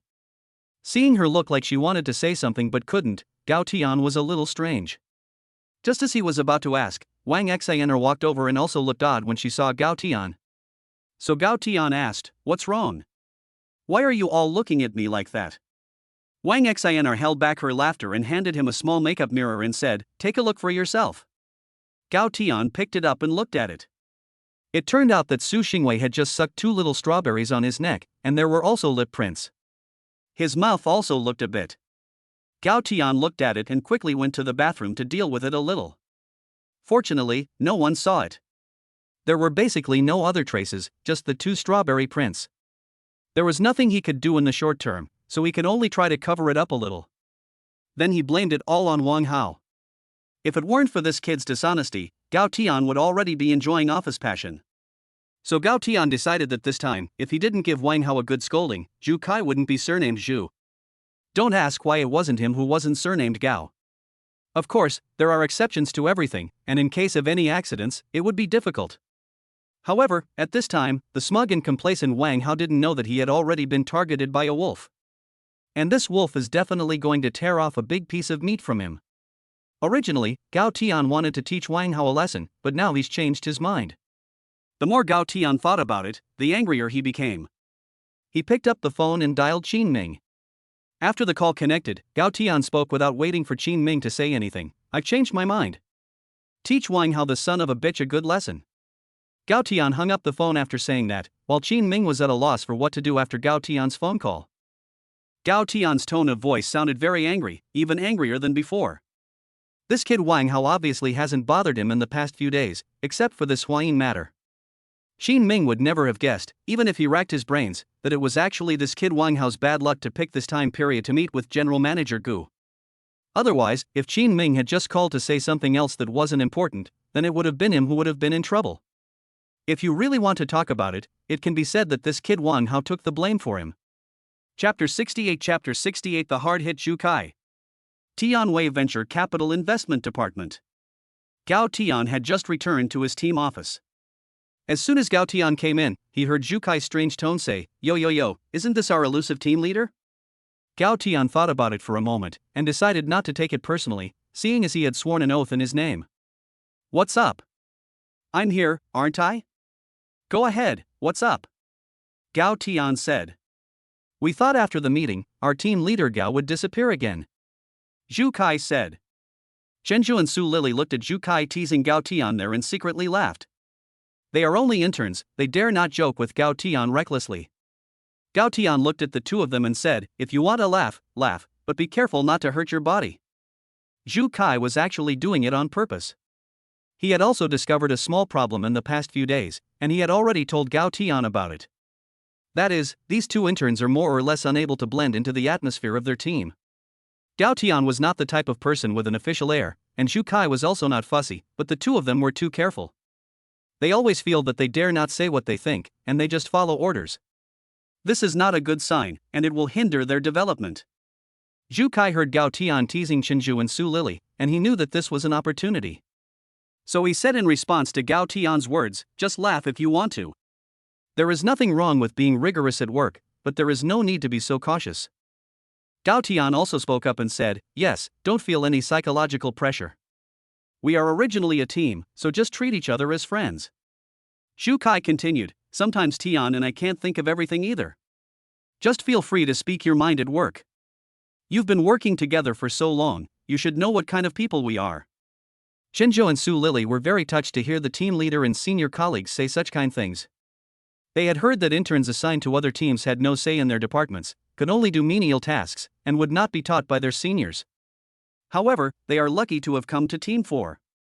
Not only have they been involved in many projects, but now the team leader has also told them to actively put forward ideas and suggestions. Isn't that a disguised form of learning? After saying this, Chenjo and Su Lily no longer felt constrained and burst out laughing. Just then, Guo Tao walked in after hearing the laughter and asked, "What are you so happy about?" Gao Tian laughed and said, "Everyone is happy because the project passed." Guo Tao smiled and said, "Although the project has been approved, it hasn't been finalized yet. We can't let our guard down. We have to prepare well for the negotiations with Huayin." "Yes, sir. I promise to complete the task," Gao Tian replied, putting on a fake salute. Guo Tao laughed and scolded him, "You little brat," before returning to his office. He had full confidence in Gao Tian's work. After Guo Tao left, Gao Tian gathered everyone together and gave a few instructions. Just as he finished and everyone was about to go back to work, Su Lily suddenly said, "Brother Tian, what happened to your neck?" Zhu Kai and Chenja also looked at Gao Tian's neck. Gao Tian was stunned for a moment, but quickly recovered, and said sheepishly, "It's probably a mosquito bite." Zhu Kai said suspiciously, "I don't think so. And where would there be mosquitoes in the office?" Chenja also said, "I remember that there didn't seem to be any when I came in this morning, did there?" Then Zhu Kai suddenly said with a flash of understanding, "I know, are you having an office romance at the company? Come on, who is it? So passionate?" Gao Tian said, "What do you know, you single guy?" Zhu Kai immediately said with a face full of praise, "Brother Tian, no personal attacks." Gao Tian asked disdainfully, "Did I say anything wrong? You are a single guy, this is not a personal attack. Don't change the subject. Tell me honestly, who in the company planted these 2 strawberries?" Zhu Kai immediately asked again after he realized that Gao Tian was changing the subject. "Do you really need to ask? I already told you earlier. Su Xingwei is my wife, so who else could it be?" Gao Tian said casually without taking it seriously. He didn't plan to hide their relationship, but there was no need to make it public for everyone to know. As for who can find out, it depends on their abilities. Only the idiot Zhu Kai told him, and he didn't believe it. Zhu Kai touched Gao Tian's forehead and said, "You don't have a fever, so why are you talking nonsense?" Gao Tian hit Zhu Kai's hand and said, "I told you, but you didn't believe me. Who's to blame? No wonder you're a single dog." Zhu Kai immediately became unhappy. "Tian Gu, don't joke about being a single dog, even though you're just joking. I just haven't met the right person yet." Gao Tian immediately sarcastically said, "If the peach blossoms have already fallen, then you won't be able to wait for them forever." Zhu Kai asked dumbfounded, "What do you mean? I've never heard of this new internet meme." Gao Tian gave him a blank stare and didn't say anything more, turning around and going back to his workstation. Zhu Kai was still racking his brains, even picking up his phone to look it up. Su Lily and Chenja couldn't figure it out either. After a while, Chenja saw that Zhu Kai was still checking there without giving up. He also thought about it for a while, then revealed an expression of sudden enlightenment and whispered to Zhu Kai, "What Brother Tian means is that the peach blossoms have already borne fruit, and you are still waiting here for them." Zhu Kai still didn't understand and asked in a small voice, "What do you mean?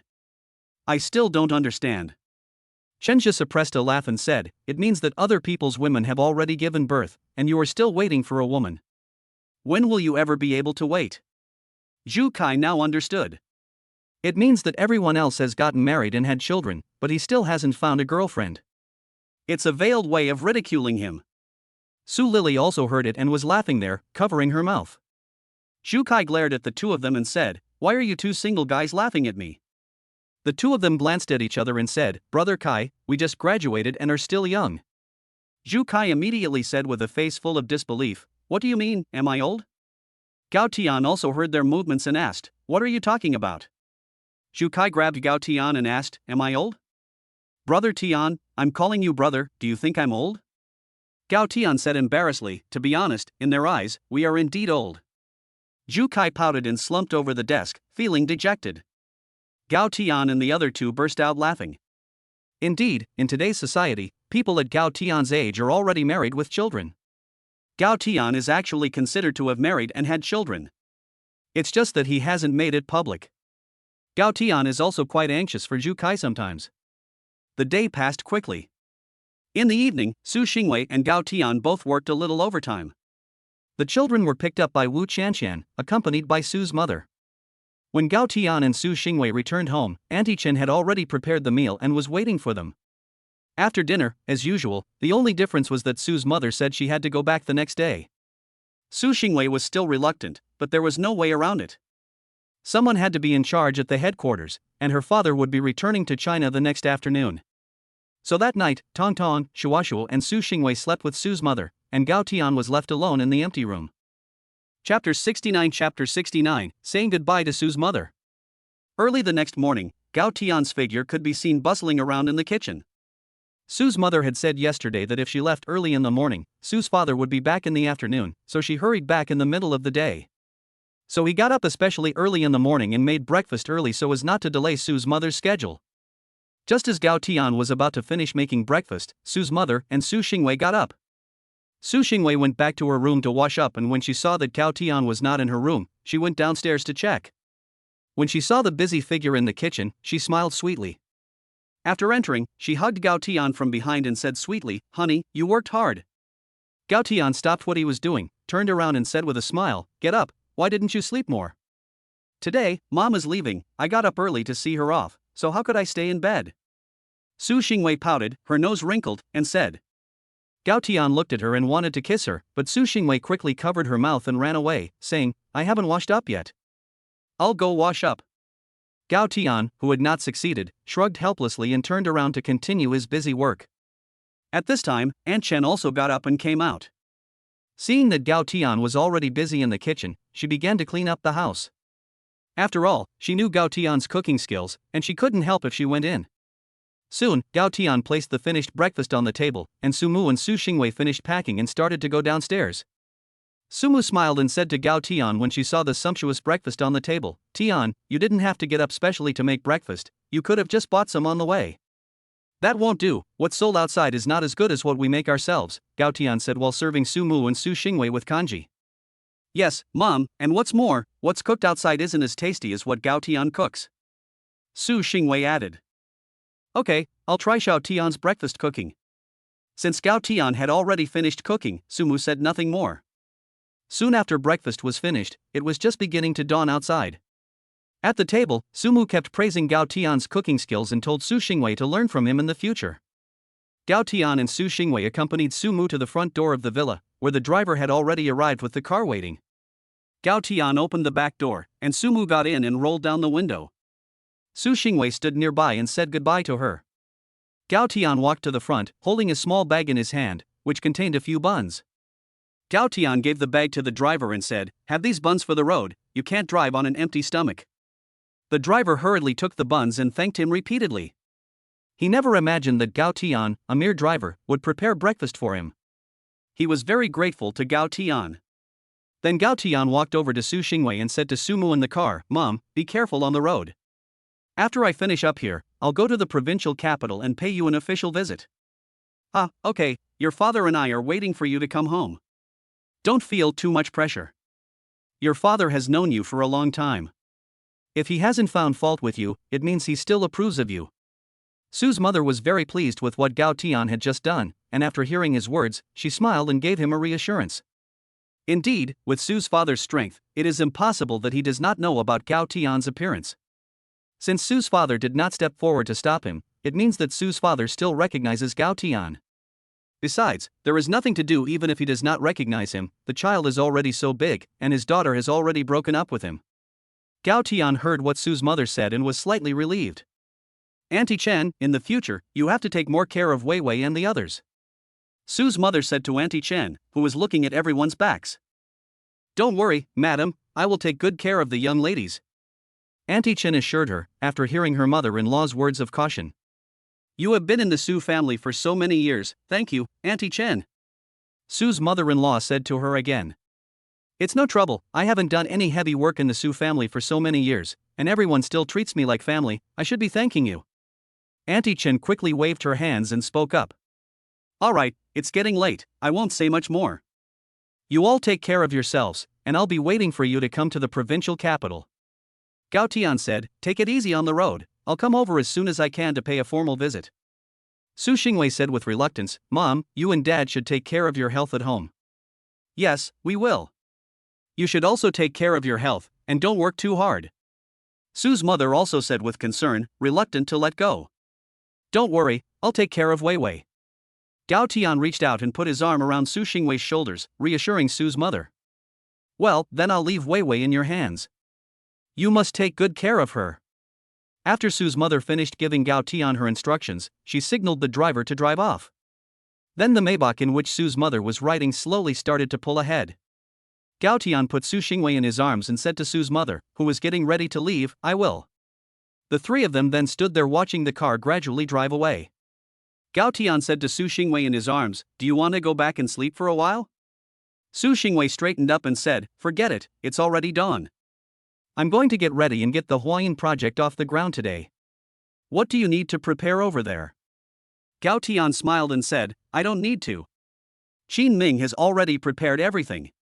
Su Xingwei said discontentedly, you're a good one to be able to just wash your hands of everything. Gao Tian put his arm around Su Xingwei's waist and turned to walk towards the villa, saying as he walked, you can also train Wang Xaner a bit, so that in the future you can be a hands-off boss too. Su Xingwei sighed and said, I want to, but I can't yet. The company has only been developing for a short time, and if it hadn't relied on the Su group at the beginning, it wouldn't have grown to this extent in just a few years. Gao Tian thought about it for a moment and agreed. Although Tianwei Venture Capital is now a top enterprise in Los Angeles, growing too fast is not a good thing.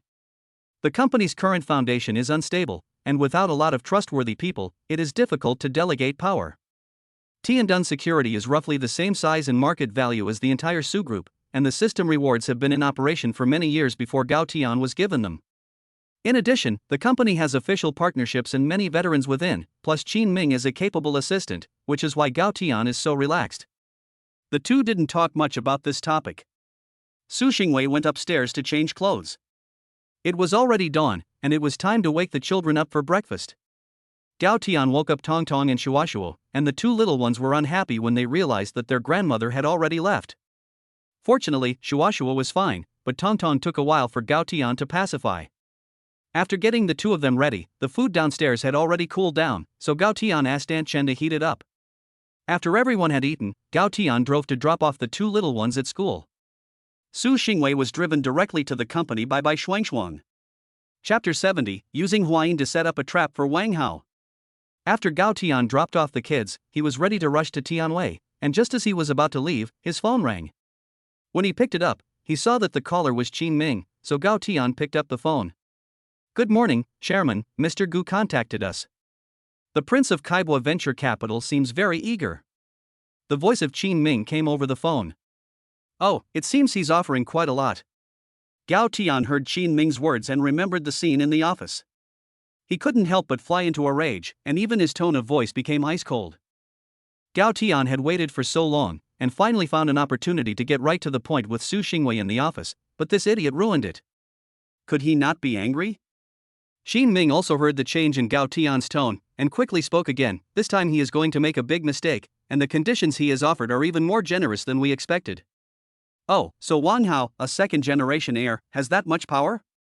Gao Tian asked a little suspiciously.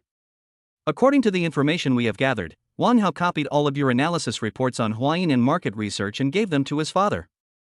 Qin Ming explained. Gao Tian thought to himself, that's not surprising, after all, the chairman of Kaibua still has very good insight, otherwise he wouldn't have been able to grow Kaibua to its current size. In terms of investment companies alone, Kaiboy is actually more powerful than Tianwei. After all, Tianwei relied on the Su Group as its background to get started. However, Kaiboy is Wang Chen, who has built his business from scratch to the present day. Whether it is investment vision or prestige and experience in the business world, neither Gao Tian nor Su Xingwei can compare. But now, what's there to worry about when you have the system in your hands? Gao Tian then said on the phone, "I'll go to the company right away, and we'll talk in detail after we meet." After hanging up the phone, Gao Tian took out his mobile phone and called Guo Tao, saying that he would not go to the company today, and then called Su Xingwei to say something. Finally, Gao Tian thought about it and sent a message to the group of Team 4, saying something, and telling them that if Gao Tian did not go to the company in the future, Zhu Kai would be responsible for coordinating all the work of Team 4. He also told Zhu Kai to call him if there was anything he didn't understand or couldn't decide. Gao Tian was deliberately cultivating Zhu Kai. He would leave Tianwei sooner or later, so he wanted to train more people for Su Xingwei. Soon, Gao Tian arrived at the headquarters of Tiandun by car. Qin Ming had already prepared a large stack of documents and was standing at the door to greet him. After getting out of the car, the two of them didn't waste any time. They took the private elevator straight to the chairman's office. After Gao Tian sat down in the office, Qin Ming put all the documents he was holding on the table. Gao Tian picked up the documents and said, "Sit down and take your time." After Qin Ming sat down, he stared at Gao Tian as he flipped through the documents. Every time Gao Tian flipped through a page, Qin Ming hurriedly explained some details. Qin Ming's work ability was truly outstanding, and sometimes even Gao Tian was particularly impressed. A closer look at the documents revealed that they were not business documents from Sky Shield, but from Huayin. Last time when Gao Tian met with General Manager Gu of Huayin, he had already raised 100 million yuan in financing from Huayin in his personal capacity, and he is now a shareholder of Huayin. However, the equity structure of Huayin has more room for maneuver. Before Gao Tian entered, Gu Tianhua accounted for 40% of the capital stock and 11% of the technology stock. The remaining 39% was held separately by several RD personnel in the Technology Research and Development Department. However, now that Gao Tian has entered the market, it has taken 20% of the capital shares from Gu Tianhua. In fact, Gu Tianhua's creation of Huayin was also a chance encounter. At the beginning, Gu Tianhua was only the head of the technical department of an LT company, but he was a righteous person who took good care of the new intern college students. By chance, he talked to a few intern college students about this video app. Gu Tianhua had long had the idea of starting his own business, and he had always wanted to develop such an app. It just so happened that while drinking with a few interns, they got to talking about their dreams. The interns were all talented people. They had already started to build the basic framework for a video app during their time at university. At first, they just wanted to get credits at school, and then add some fun for the students. After Gu Tianhua saw their app, he suddenly realized that it was exactly the kind of thing he had always wanted to design. Although many of the details and specific functions had not yet been completely designed, with the overall framework in place, they could start developing it. So Gu Tianhua put forward this bold idea. With Gu Tianhua funding the rest of the people in charge of research and development, they started their own business. Who among college students doesn't have dreams when they first enter society? The few people quickly got to work. Gu Tianhua had also saved some money over the years. He sold a few of his own houses, and the few people found a relatively cheap office building to rent and began research and development. It was very difficult at the beginning, because the research and development funds far exceeded Gu Tianhua's imagination, but he had already come this far, so he could only pluck up his courage and forge ahead. During the research and development period, Gu Tianhua went everywhere to attract investment, but he was rebuffed everywhere. At first, Gu Tianhua was still able to get a bank loan, but after the bank refused to give him a loan, he went to borrow from loan sharks. Even so, it was still not enough, but they had already made progress in developing the app. It could be said that they had already perfected all the sections of the app, and now they just needed funding. When Gao Tian first saw the app's planning case, he actually didn't pay much attention to it. If it weren't for the system rewarded skills, he would never have bothered to read the financing plan. After reading the plan with the help of system skills, Gao Tian then launched an investigation into Huayin and learned about all this. It just so happened that Zhao Yujun and Wang Hao were looking for trouble. So he first invested in the company in his personal capacity, and then set up a trap for Zhao Yujun. He didn't expect that after investigating Zhao Yujun, he could just send him in, without having to set up a trap at all. But then Wang Hao jumped in again, and ruined Gao Tian's good deed, making Gao Tian, who had wanted to teach him a lesson, change his mind. After Gao Tian had finished reading all the contract documents, he asked, if Wang Chen personally appears this time, it will be very easy to see the flaws, right? Qin Ming heard Gao Tian's words and smiled, saying, Wang Chen will not appear this time. We have already found out that this time he wants to exercise this second-generation scion, Wang Hao. Yes, after all, Wang Chen only has this one son. If he doesn't train him a little, he'll be useless. After all, this huge kaibwa still needs Wang Hao to inherit it. Gao Tian said with a cold face, then don't blame us for being rude. Qin Ming still hasn't figured out how Wang Hao has offended Gao Tian, making Gao Tian want to get him so badly. Chapter 71, Wang Hao, who was anxious to die. In the office of the chairman of Tiandun Security, Gao Tian and Qin Ming discussed for nearly 2 hours before finalizing all the plans. Then Gao Tian asked Qin Ming to bring Gu Tianhua to the office. Soon, Gu Tianhua rushed over. After Qin Ming brought Gu Tianhua to Gao Tian's office, the three of them plotted in the office for nearly an hour. Gu Tianhua was shocked by Gao Tian's plan and broke out in a cold sweat. How had this Wang Hao offended Gao Tian? If Wang Hao really jumped into the pit, it would not be just Wang Hao's own business. The entire kaibwa might be overturned. Even if Wang Chen knew about it at that time, there would be no way to turn back. Gao Tian had originally wanted to invite Gu Tianhua to dinner together. Just as they were preparing to go downstairs, Gu Tianhua's phone rang. Gu Tianhua saw that it was Wang Hao calling and said to Gao Tian, our Mr. Wang is really eager. Gao Tian smiled and said nothing, indicating that he should answer the phone first. Gu Tianhua picked up the phone and said, Mr. Wang, what can I do for you? Ha, what do you mean what can I do for you? I just want to meet you, Mr. Gu. Wang Hao's laughter could be heard over the phone. Mr. Wang is joking. Didn't we just meet yesterday? Gu Tianhua said into the phone. Ha, Mr. Gu is worthy of the name. Then I'll get straight to the point. Yesterday, I could see that you still had some concerns. I'm not a person who likes to dawdle, so let's meet today and talk about it some more. If you're satisfied, we can just sign the contract. Wang Hao could hear that Gu Tianhua was playing with him over the phone, so he cut to the chase and got straight to the point. Gao Tian and Qin Ming also heard Wang Hao's words, and both of them revealed a sneer at the corner of their mouths. Gao Tian took out his phone and edited a line of text for Gu Tianhua to see. After reading it, Gu Tianhua asked the person on the other end of the phone, are you talking to you, Mr. Wang, or to your father? The text edited on Gao Tian's phone was for Gu Tianhua to confirm with whom he was talking. If Wang Hao's father did not get involved, then things would be simple. What? Mr. Gu, who do you want to talk to? Wang Hao also suppressed his smile and asked. Ah, that's not it. After all, this is such a big matter. I just want to know if Mr. Wang has the authority to do this. Gu Tianhua is no pushover, and he said without a flaw. And saying this can stimulate Wang Hao even more, making him complete this task independently. Wang Hao is quite cunning, but his brain is not good enough, so how could he play Gao Tian and the others? Mr. Gu can rest assured. As long as we come to an agreement, I can sign a contract with you on behalf of kaibwa on the spot. I still have that right. Wang Hao said confidently. Over the phone, Gao Tian and the others could imagine Wang Hao's arrogant face at this moment. If you didn't know, you would think that kaibwa was founded by him. Since young Master Wang has said all this, I would be a bit unreasonable to talk nonsense. Send me your location, I'll be there soon. Gu Tianhua saw Gao Tian holding his phone again and typing a line of text. After taking a quick look, he agreed. Gao Tian heard what Wang Hao said over the phone and signaled Gu Tianhua to agree to his request. After hanging up the phone, Gao Tian said, it seems that there is no way I can have lunch with President Gu today. Gu Tianhua said, there's nothing we can do. I didn't realize that this Wang Hao was so eager to get into our hands. It's okay. President Gu, go ahead and get busy. After our plan is complete, we'll make up the celebration dinner together with this meal. Gao Tian said to Gu Tianhua with a sneer. Gu Tianhua said, then that's settled. Shall I go first? Qin Ming, go get the prepared contract for Mr. Gu. Gao Tian said to Qin Ming.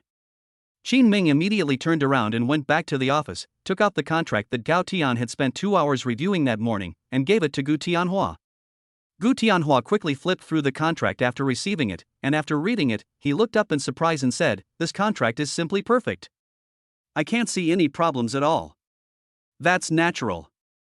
This contract was only produced after our company's legal team and the Su family's legal team worked together for 2 days.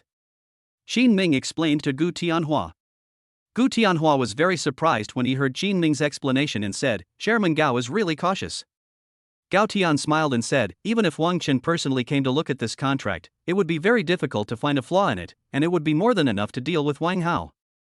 I was just afraid that Wang Chen would personally get involved in such a big matter, so I made 2 preparations. Gao Tian continued. Xin Ming followed up with a serious statement, although General Manager Gu has made a perfect contract, you still need to be careful. Gu Tianhua asked in puzzlement, didn't you say that Wang Hao is just a second-generation scion? This contract is so perfect that even I can't see anything unusual about it, so why do you need to be so careful? Xin Ming explained, although it is said that Wang Chen will not get personally involved, we have heard that an assistant who has been by Wang Chen's side recently has been following Wang Hao around.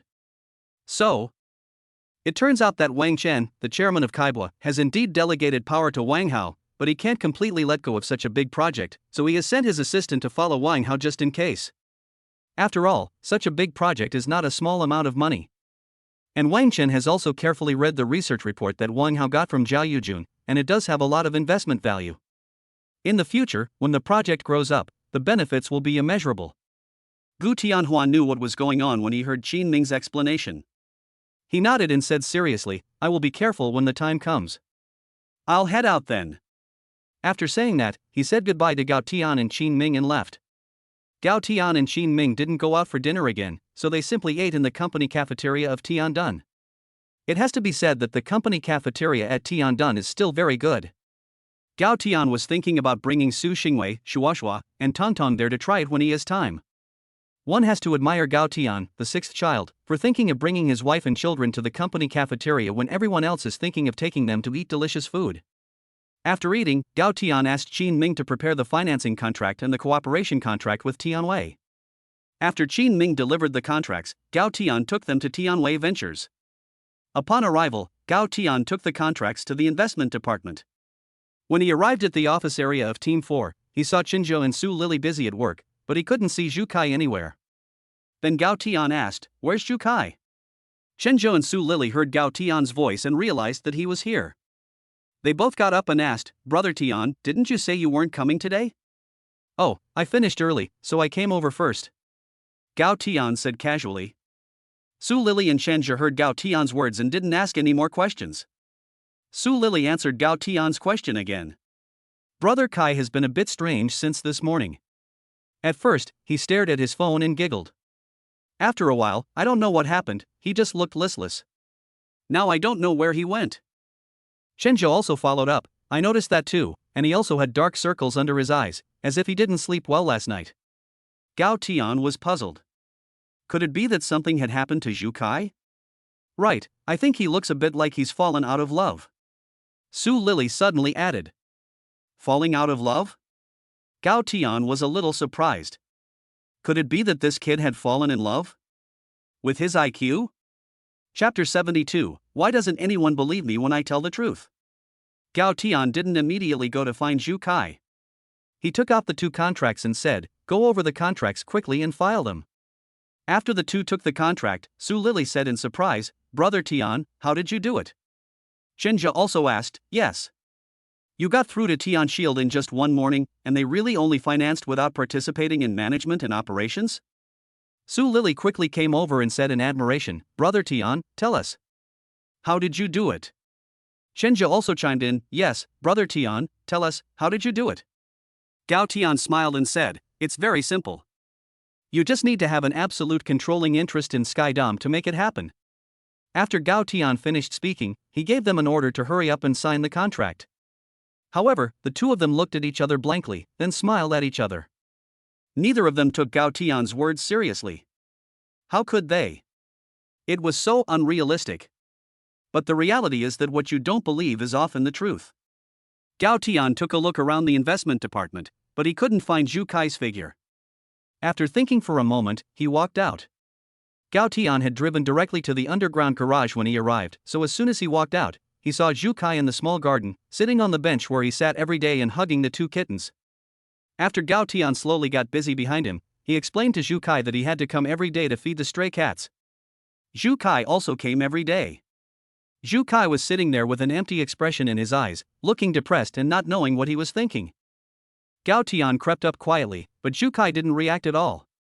The two kittens were the first to notice Gao Tian's arrival and stood up directly, running towards Gao Tian while meowing. It looked as if they were accusing Gao Tian of not having visited them for a long time.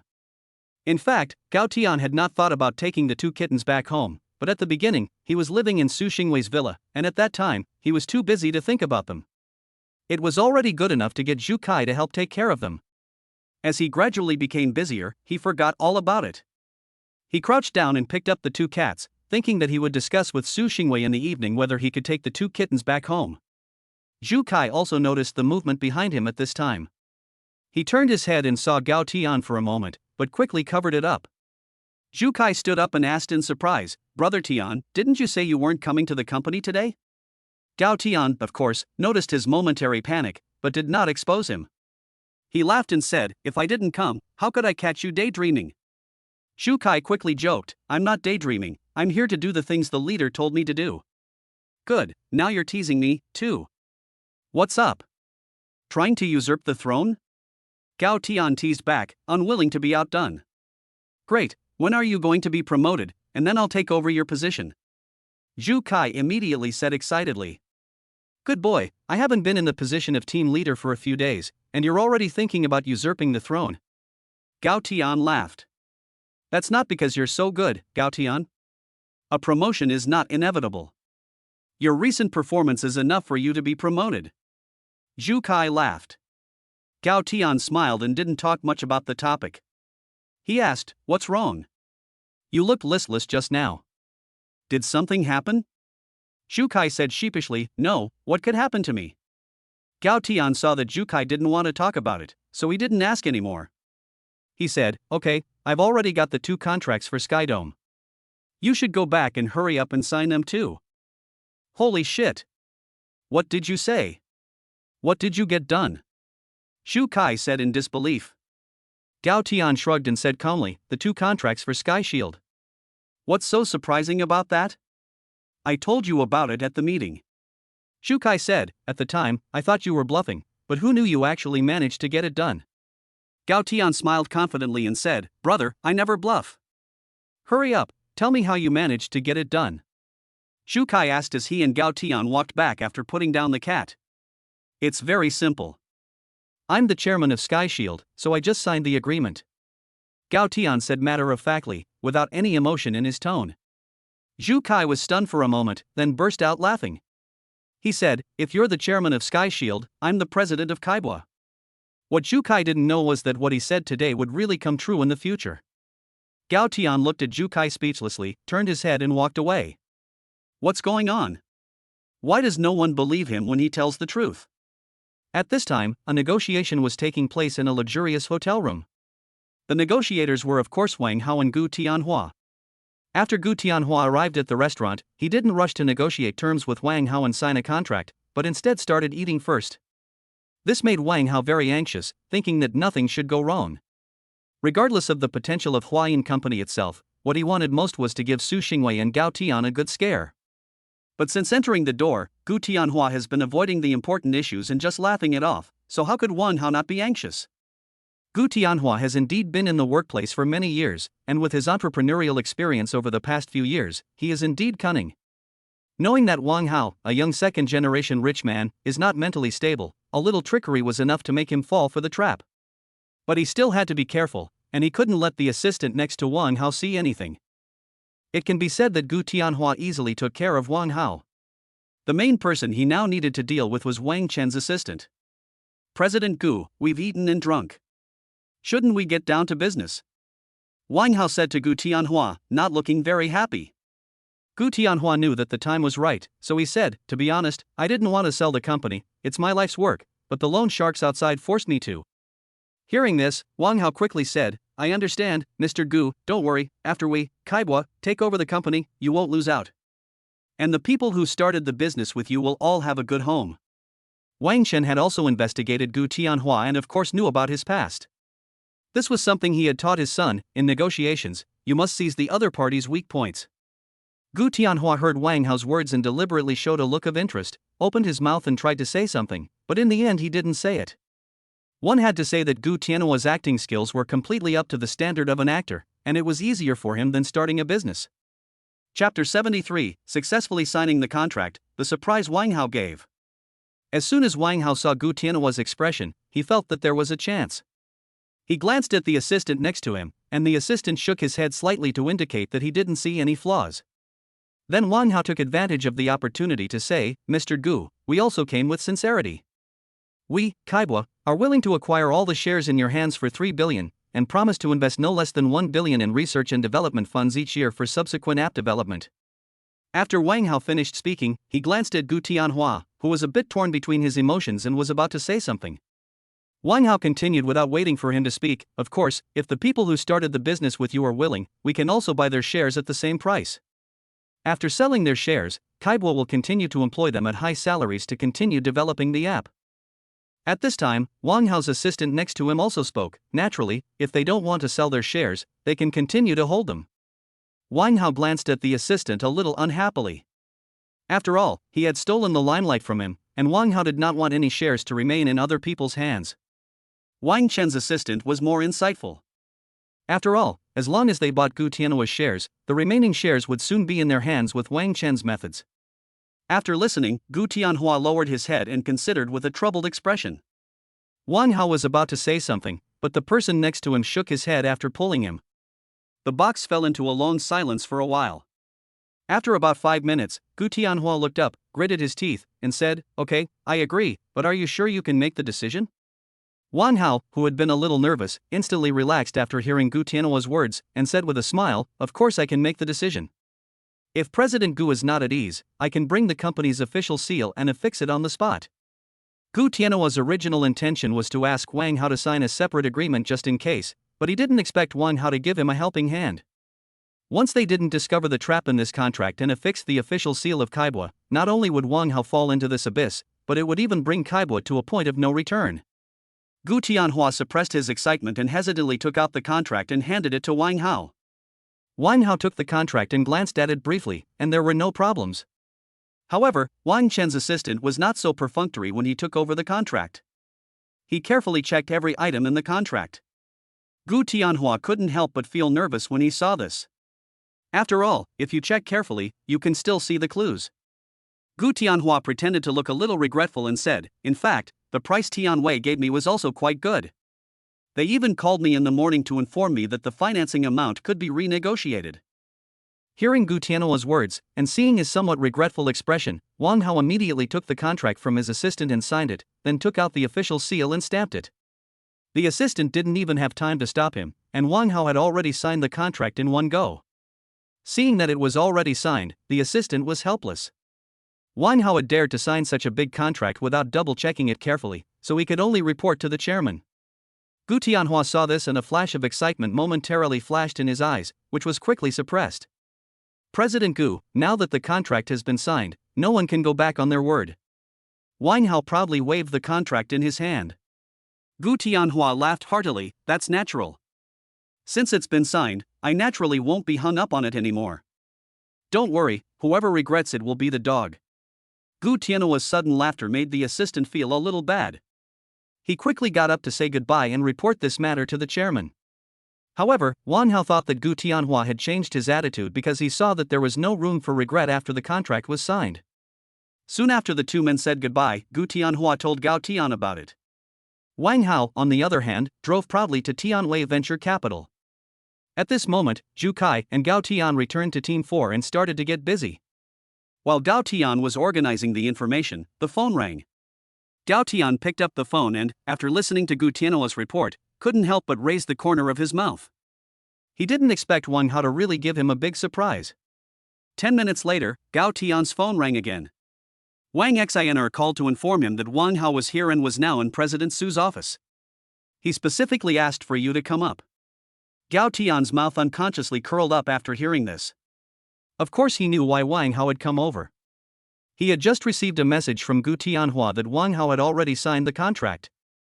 The most important thing is that in order to show Gu Tianhua his strength, Wang Hao also affixed the official seal of Kaibwa to the contract, and Wang Chen's assistant was unable to stop him. Gao Tian was originally planning to let Wang Hao take a big fall and weaken the strength of Kaibwa at the same time. After all, not only are their two companies competitors, they are also enemies. He also didn't expect that Wang Hao would be so brainless to this extent. Now it is not known whether Gao Tian can take this opportunity to swallow Kaibwa. Thinking about this, Gao Tian called Qin Ming while walking out. Zhu Kai and the others saw Gao Tian receive the call and were still smiling, but soon their expressions became serious, and they didn't dare to ask what was going on. After the call was connected, Gao Tian told Qin Ming that Wang Hao had stamped the official seal of Kaibwa on the contract. Qin Ming immediately understood Gao Tian's thoughts. After he told Gao Tian that he would make the arrangements, Gao Tian hung up the phone. After hanging up the phone, Gao Tian got into the elevator. It soon reached the 33rd floor. When the elevator door opened, Wang Xianer was waiting at the door. Wang Xianer told Gao Tian that Bai Shuangshuang was also inside. After Wang Hao arrived, he was prepared to break into Su Xingwei's office, but he was directly taken down by Bai Shuangshuang at the door. After Su Xingwei heard the commotion, she let Wang Hao in to avoid unnecessary trouble. Naturally, Bai Shuangshuang followed Su Xingwei around. However, Wang Hao didn't care. After all, this time he just wanted to make Su Xingwei and Gao Tian feel sick. Gao Tian pushed the door open and saw a funny scene. Su Xingwei was sitting there quietly processing documents. Wang Hao was sitting in the corner of the office furthest away from Su Xingwei, still sitting on a box, not even a stool. Bai Shuangshuang, on the other hand, was standing behind Su Xingwei, staring at him. He didn't even dare to lift his head. Gao Tian was still thinking that he should have beaten him up last time, so that he would listen. After Gao Tian came in, Su Xingwei stood up, while Wang Hao stared at him viciously, then laughed when he thought of something. Gao Tian told Bai Shuangshuang to go out first, and then walked over to Su Xingwei. Su Xingwei took the initiative to stand to the side, and Gao Tian sat in her place. She even thoughtfully gave Gao Tian a shoulder massage. It wasn't until Bai Shuangshuang closed the door that Wang Hao dared to come over and sit across from Gao Tian. However, seeing Su Xingwei so thoughtfully giving Gao Tian a shoulder massage like a little wife made him feel uncomfortable. Wang Hao thought to himself, MD, I'm the one who's here to disgust you, not for you to disgust me. Chapter 74, Wang Hao, who was beginning to feel afraid. Tianwei Venture Capital, President's Office. Gao Tian looked at Wang Hao's expression, which was like he had eaten shit, and said with a smile, Young Master Wang, you don't learn, do you? Why are you here again? Wang Hao was so angry when he heard Gao Tian's words that he almost slammed the table, but at the moment he raised his hand, he saw Gao Tian's cold eyes and let go of his hand again. Then Wang Hao pretended to say, it's nothing, after all, we are all in the same industry, come over to learn from experience. Seeing Wang Hao's performance, Gao Tian smiled and said with pretended surprise, oh. Young Master Wang, you can work? Not bad, you've grown up. Su Xingwei heard Gao Tian speak in this way, and she laughed out loud behind Gao Tian without hiding it. Hearing Gao Tian's tone of an elder lecturing a junior, Wang Hao was infuriated. How had he never gotten an advantage since arriving here? Especially in front of Su Xingwei, and hearing Su Xingwei's undisguised mocking laughter, it made him feel even worse. But then he thought, he had already intercepted Tianwei's 3 billion project, and he became complacent. Wang Hao said with a smile, aren't you still learning? I just made a deal, and I hurried over here to ask you two to give me some guidance. Su Xingwei was surprised when she heard Wang Hao's words. She didn't think that someone like Wang Hao would actually start working. However, Gao Tian said with a smile, no problem, it's all trivial matters. In the future, if you don't understand something, just ask me, and I will definitely teach you properly for Wang Dong. Su Xingwei had just been slightly surprised by Wang Hao's words, and now she was amused by Gao Tian's words and laughed out loud. Wang Hao's face was gloomy, and a dark gleam flashed in his eyes. Then Wang Hao took out the contract, placed it on the table, pushed it towards Gao Tian, and said viciously, since you pretty boy like to lecture so much, please go ahead. Wang Hao no longer held back, and directly started speaking ill of Gao Tian. Su Xingwei was unhappy at hearing Wang Hao's words, and just as she was about to speak, Gao Tian stopped her. He shook his head, smiled, picked up the document, and let Su Xingwei read it. The more Su Xingwei looked, the angrier she became. She slammed the file down on the table and said to Wang Hao, I really didn't expect it. Kaibwa is so shameless. I haven't even settled the score with you for Zhao Yujun's death, and you still have the nerve to come here. Wang Hao felt much better when he saw Su Xingwei's anger. He smiled and said, that's just how business is. Didn't Uncle Su teach you that the marketplace is like a battlefield? Gao Tian, on the other hand, took Su Xingwei's hand and said, "Don't be angry. What's there to be angry about?" Su Xingwei calmed down a little and said, "They bought Huaying, and they used our solution without authorization." Gao Tian casually patted Su Xingwei's hand and said, "Take a closer look." Su Xingwei was a little confused by Gao Tian's words, so she picked up the contract and read it carefully. Wang Hao saw Gao Tian's performance and what Gao Tian had just said, and slowly his heart began to panic a little. But he didn't know what had gone wrong. Soon 10 minutes passed, and Su Xingwei asked in confusion, "There's no problem, is there?" Wang Hao heard Su Xingwei's words and let out a small sigh of relief, then decided that Gao Tian must be faking composure. Gao Tian, on the other hand, shook his head and said with a smile, "It seems you need to be careful when signing contracts in the future. Some traps are very inconspicuous. This is an example of one." After Gao Tian finished speaking, he picked up the contract and flipped directly to the middle page, asking Su Xingwei to take a closer look. Su Xingwei carefully read it twice. During this time, not only Su Xingwei was puzzled. Wang Hao was also suffering from internal torment. He was afraid that there was something wrong with the contract, and what was even more deadly was that he didn't know what the problem was. This was because the official seal of Kaibo was stamped on it. After a while, Su Xingwei reacted, and quickly turned to the last page of the contract. Looking at the red official seal of Kaibo, her mouth opened wide, and she turned her head to look at Gao Tian. Gao Tian asked, "What's wrong?" Su Xingwei said in surprise, "How did you know that there is a problem with this contract?" Gao Tian looked at the pale Wang Hao and said in a word, "Because this contract was drafted under my supervision." Hearing Gao Tian's words, Wang Hao grabbed the contract and flipped to the page that Su Xingwei had just read, carefully examining it for a while before he saw what was written on it. He had spent nearly 5 billion yuan to acquire a comprehensive elderly care welfare home named Huaying Network Media. This name was authorized by Huaying, and it was a subsidiary company that Gao Tian had spent nearly 1 billion yuan to register a few days ago when he started setting the trap. Now this company only has a suburban plot of land, and there is nothing left. Since the name is separated from the words Comprehensive Welfare Institution, it is difficult to find. This writing is a bit retarded, so please be gentle with your criticism. After discovering this, Wang Hao sat down on the ground with a thud, trembling uncontrollably, because he knew the seriousness of the matter. This was stamped with Kaibo's official seal, and Kaibo was going to pay for this. If there was a breach of contract, a fourfold liquidated damages would be paid. He personally requested that this clause be added. Gao Tian looked at Wang Hao and said, "I suggest you hurry back home now and find your father to wipe your butt. You might even be able to live a few more days." Gao Tian's voice now sounded to Wang Hao like an evil spirit crawling up from hell, and it made him shudder. He didn't dare to linger for a moment, got up, and quickly started running back to find his father. After Wang Hao left, Su Xingwei stared at Gao Tian and asked, "What's going on?" Gao Tian then explained his plan to Su Xingwei. After listening, Su Xingwei was shocked. She had never imagined that Gao Tian would lay such a big net waiting for her to jump into it. Gao Tian said, "Actually, I didn't want to be so ruthless at first. I just wanted to teach him a lesson." Su Xingwei said, "Then why now?" Before she could finish, Gao Tian guessed what she wanted to ask. Gao Tian interrupted Su Xingwei and continued, "It was mainly because of a small accident that day, that is, some of his little actions interrupted our business that day, so I was more angry." Su Xingwei was puzzled. When did it interrupt our business? After saying this, Su Xingwei reacted, and some time ago there was indeed a phone call in the office that interrupted someone preparing to do something bad. So she blushed and asked, "Is this why you are going to bring down Kaibo?" Gao Tian said, "I didn't have this idea in the first place, but this kid Wang Hao gave me such a big surprise today, so I had no choice." Su Xingwei said, "You're so bad." Gao Tian didn't say anything and got up, walking towards the door. Su Xingwei looked confused, not knowing why Gao Tian had suddenly walked towards the door. Chapter 75, Gao Tian gets what he wants. An amazing battle in the office. Tianwei Venture Capital, in front of the president's office. The door to the president's office was opened, and Gao Tian said to Bai Shuang at the door, "From now on, the 33rd floor is closed to the public and no one is allowed near the president's office." Bai Shuang immediately carried out Gao Tian's order, knowing exactly what Gao Tian wanted to do. Gao Tian then came in, locked the door behind him, and looked at Su Xingwei.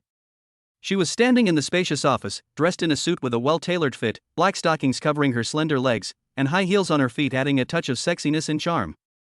Her hair was neatly combed behind her head, and the white blouse she was wearing and the first button undone revealed her fair neck, accentuating her elegant temperament even more.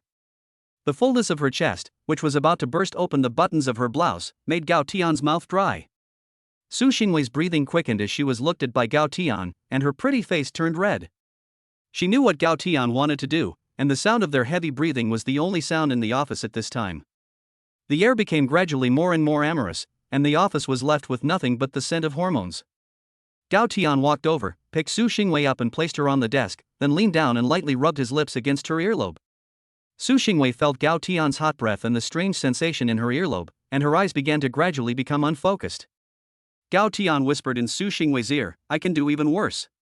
After saying that, Gao Tian directly put one hand on Su Xingwei's chest, ripped open her shirt, and the buttons fell to the ground. Then he leaned down and kissed the fullness of her breasts. Su Xingwei's waist slightly arched, her hands grabbed Gao Tian's hair, her head tilted back, and she finally let out a moan. Gao Tian's other hand was also busy, slowly placing it on the long, slender, black silk legs. All of a sudden, there was a tearing sound, and the sound of clothing being torn came from the sound. Then, from the office, came the sound of Su Xingwei's happy moans and Gao Tian's heavy breathing. Mosaic, the rest is all coded, it's meaningless. I'll help you look. KPCB, Chairman's Office. A man in his 50s in a black suit is listening to his assistant report on something in the office. This man is KPCB Chairman Wang Chen. At this time, after listening to the assistant's report, his brow is furrowed. He doesn't know what's going on and always feels restless. Have you finished reading the contract? Wang Chen frowned and thought for a moment before saying to his assistant.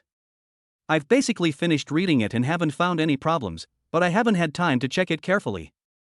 The assistant hurriedly replied after hearing Wang Chen's inquiry. Where is that brat? Hurry and tell him to come back. Wang Chen's tone was already a little angry. The assistant was afraid to say much and quickly started to call Wang Hao back. But after a few calls, no one answered. The assistant turned to Wang Chen and said, Chairman Wang Shao's phone is not answering. Wang Hao was driving to Kaiboi at the moment. Wang Hao was now pale and sweating all over. Wang Hao kept stepping on the accelerator while muttering to himself, what should I do, what should I do? At the moment, his heart was filled with remorse and fear. In the office of the chairman of Kaiboi Ventures, Wang Chen's face grew more and more gloomy. He stood up and paced back and forth in the room, secretly thinking to himself, this bastard, he can't be found at a time like this. Just as Wang Chen was extremely anxious, Wang Hao finally rushed into the office panting. He looked at Wang Chen with a terrified expression and said with a trembling voice, Dad, something big has happened. Seeing Wang Hao's appearance, Wang Chen knew it was over. It seems that there really is a problem with the contract, and the problem will not be small. Wang Hao took out the contract and handed it to Wang Chen and said, Dad, this contract is a trap. The surname Gao is fooling us. Wang Chen took the contract with a gloomy face, read it, and ignored Wang Hao. Seeing Wang Chen's appearance, Wang Hao didn't dare to breathe, for fear that his father would beat him up after reading the contract. At this time, the assistant, who had been standing nearby, saw that Wang Chen's face was getting uglier and uglier, and he was on the verge of a rage, so he wisely withdrew from the office. After the assistant withdrew, Wang Chen also finished reading the contract. He rubbed his eyebrows and asked, Go ahead, tell me everything. Wang Hao did not dare to hide anything and quickly told him everything that had happened in the recent period.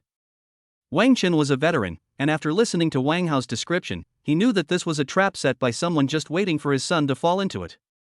He looked at Wang Hao and thought about Gao Tian. How could there be such a big difference between them at the same age? He just couldn't figure it out. With the methods Gao Tian was using now, he could definitely compete with people like them who had been fighting in the business world for years. Dad, what are you thinking? Is there any other way? Wang Hao asked, seeing that his father was lost in thought and had not spoken for a long time. Wang Chen heard his son's voice and looked up at him, saying, Way? What other way is there? You tell me what other way there is. Wang Chen became more and more angry as he spoke, picked up the folder on the desk and threw it at Wang Hao. The most urgent task now is to find a solution to the problem. Wang Chen took a deep breath to try to calm himself down. Wang Hao mumbled, So what do we do now? Wang Chen glared at Wang Hao, ignoring him, and picked up the phone on the desk to call in his assistant. When the assistant came in and saw the folder on the floor, he didn't dare to ask any questions. He quickly picked up the folder and asked, Chairman, what can I do for you? Notify the company's legal department and minimize losses, Wang Chen ordered. When the assistant was about to leave, Wang Chen stopped him and said, "Tell that bastard to go apologize to Gao Tian and see if he can let him off the hook." Wang Hao was unhappy when he heard that he had to apologize to Gao Tian. Wang Chen was angry when he heard Wang Hao speak and said angrily, "Why? You say why? Because you're stupid, you so easily fell into someone's trap and got the whole company into trouble."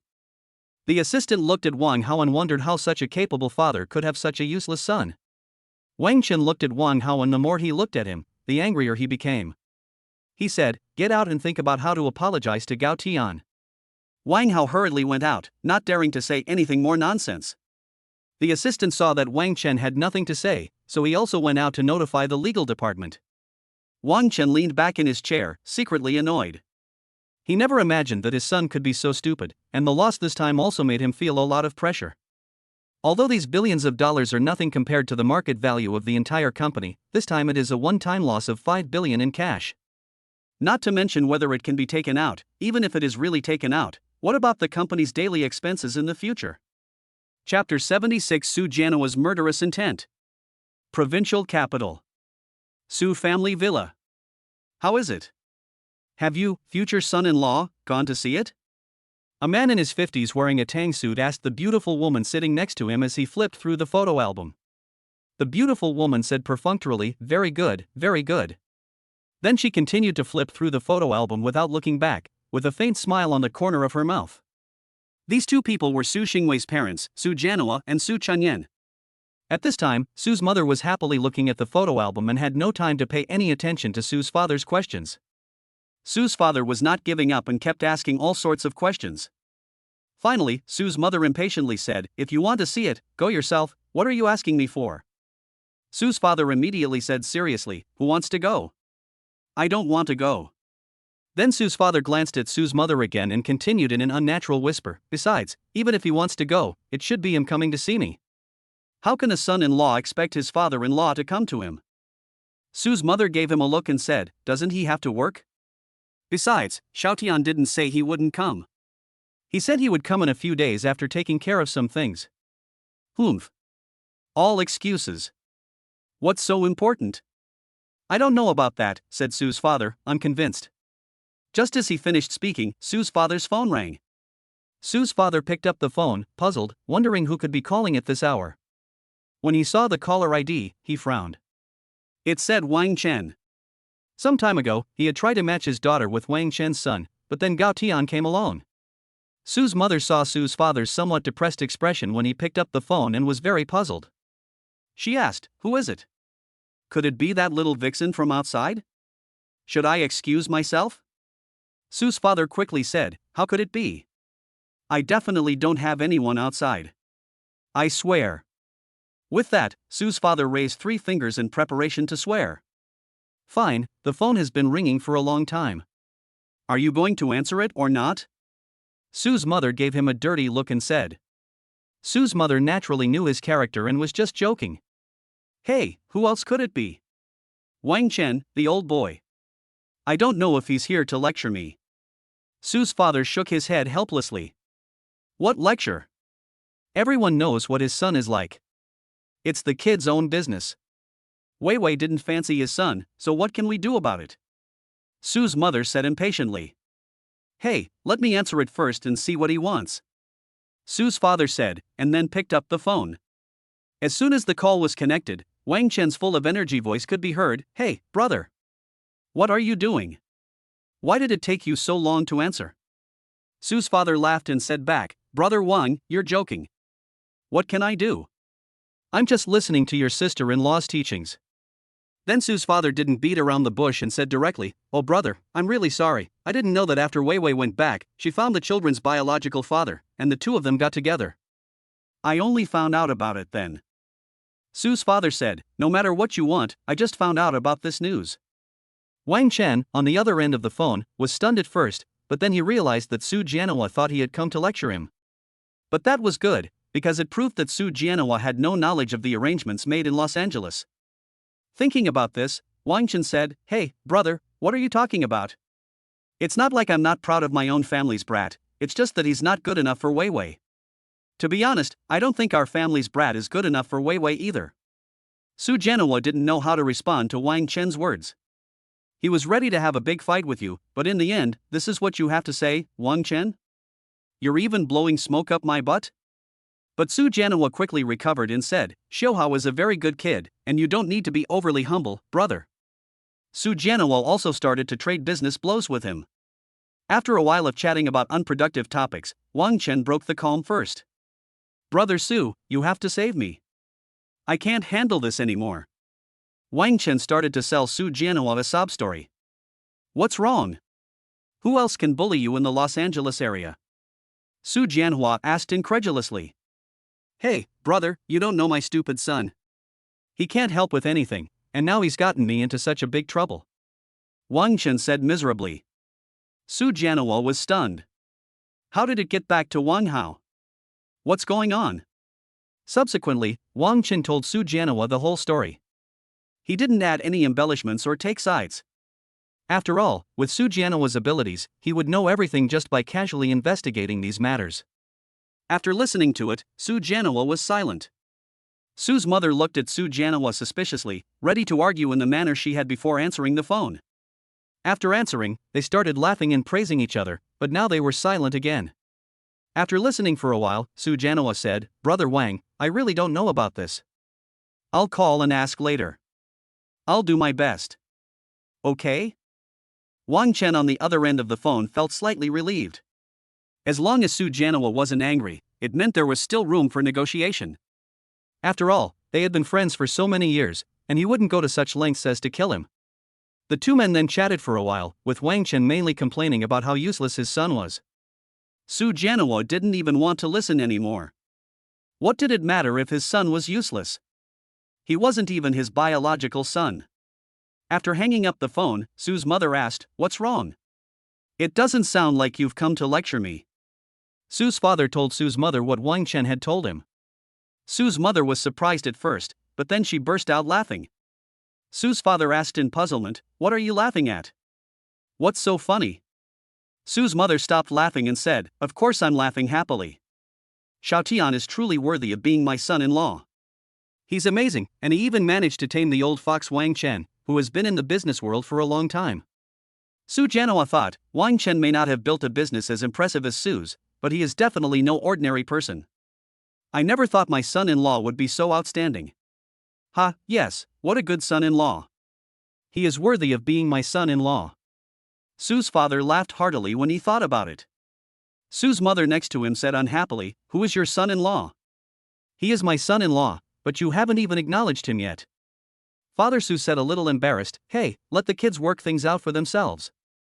As long as Wei Wei is happy, I'll be very happy. Hey, our Sudong didn't start out with this attitude. Mother Su said, not giving face. Su Jianhua knew he couldn't argue with his mother, so he didn't say much more on the topic, and quickly said, Such a big thing, this kid did it really secretly, I didn't even know. Su's father thought for a moment and said, No, do I need to go to Los Angeles as well?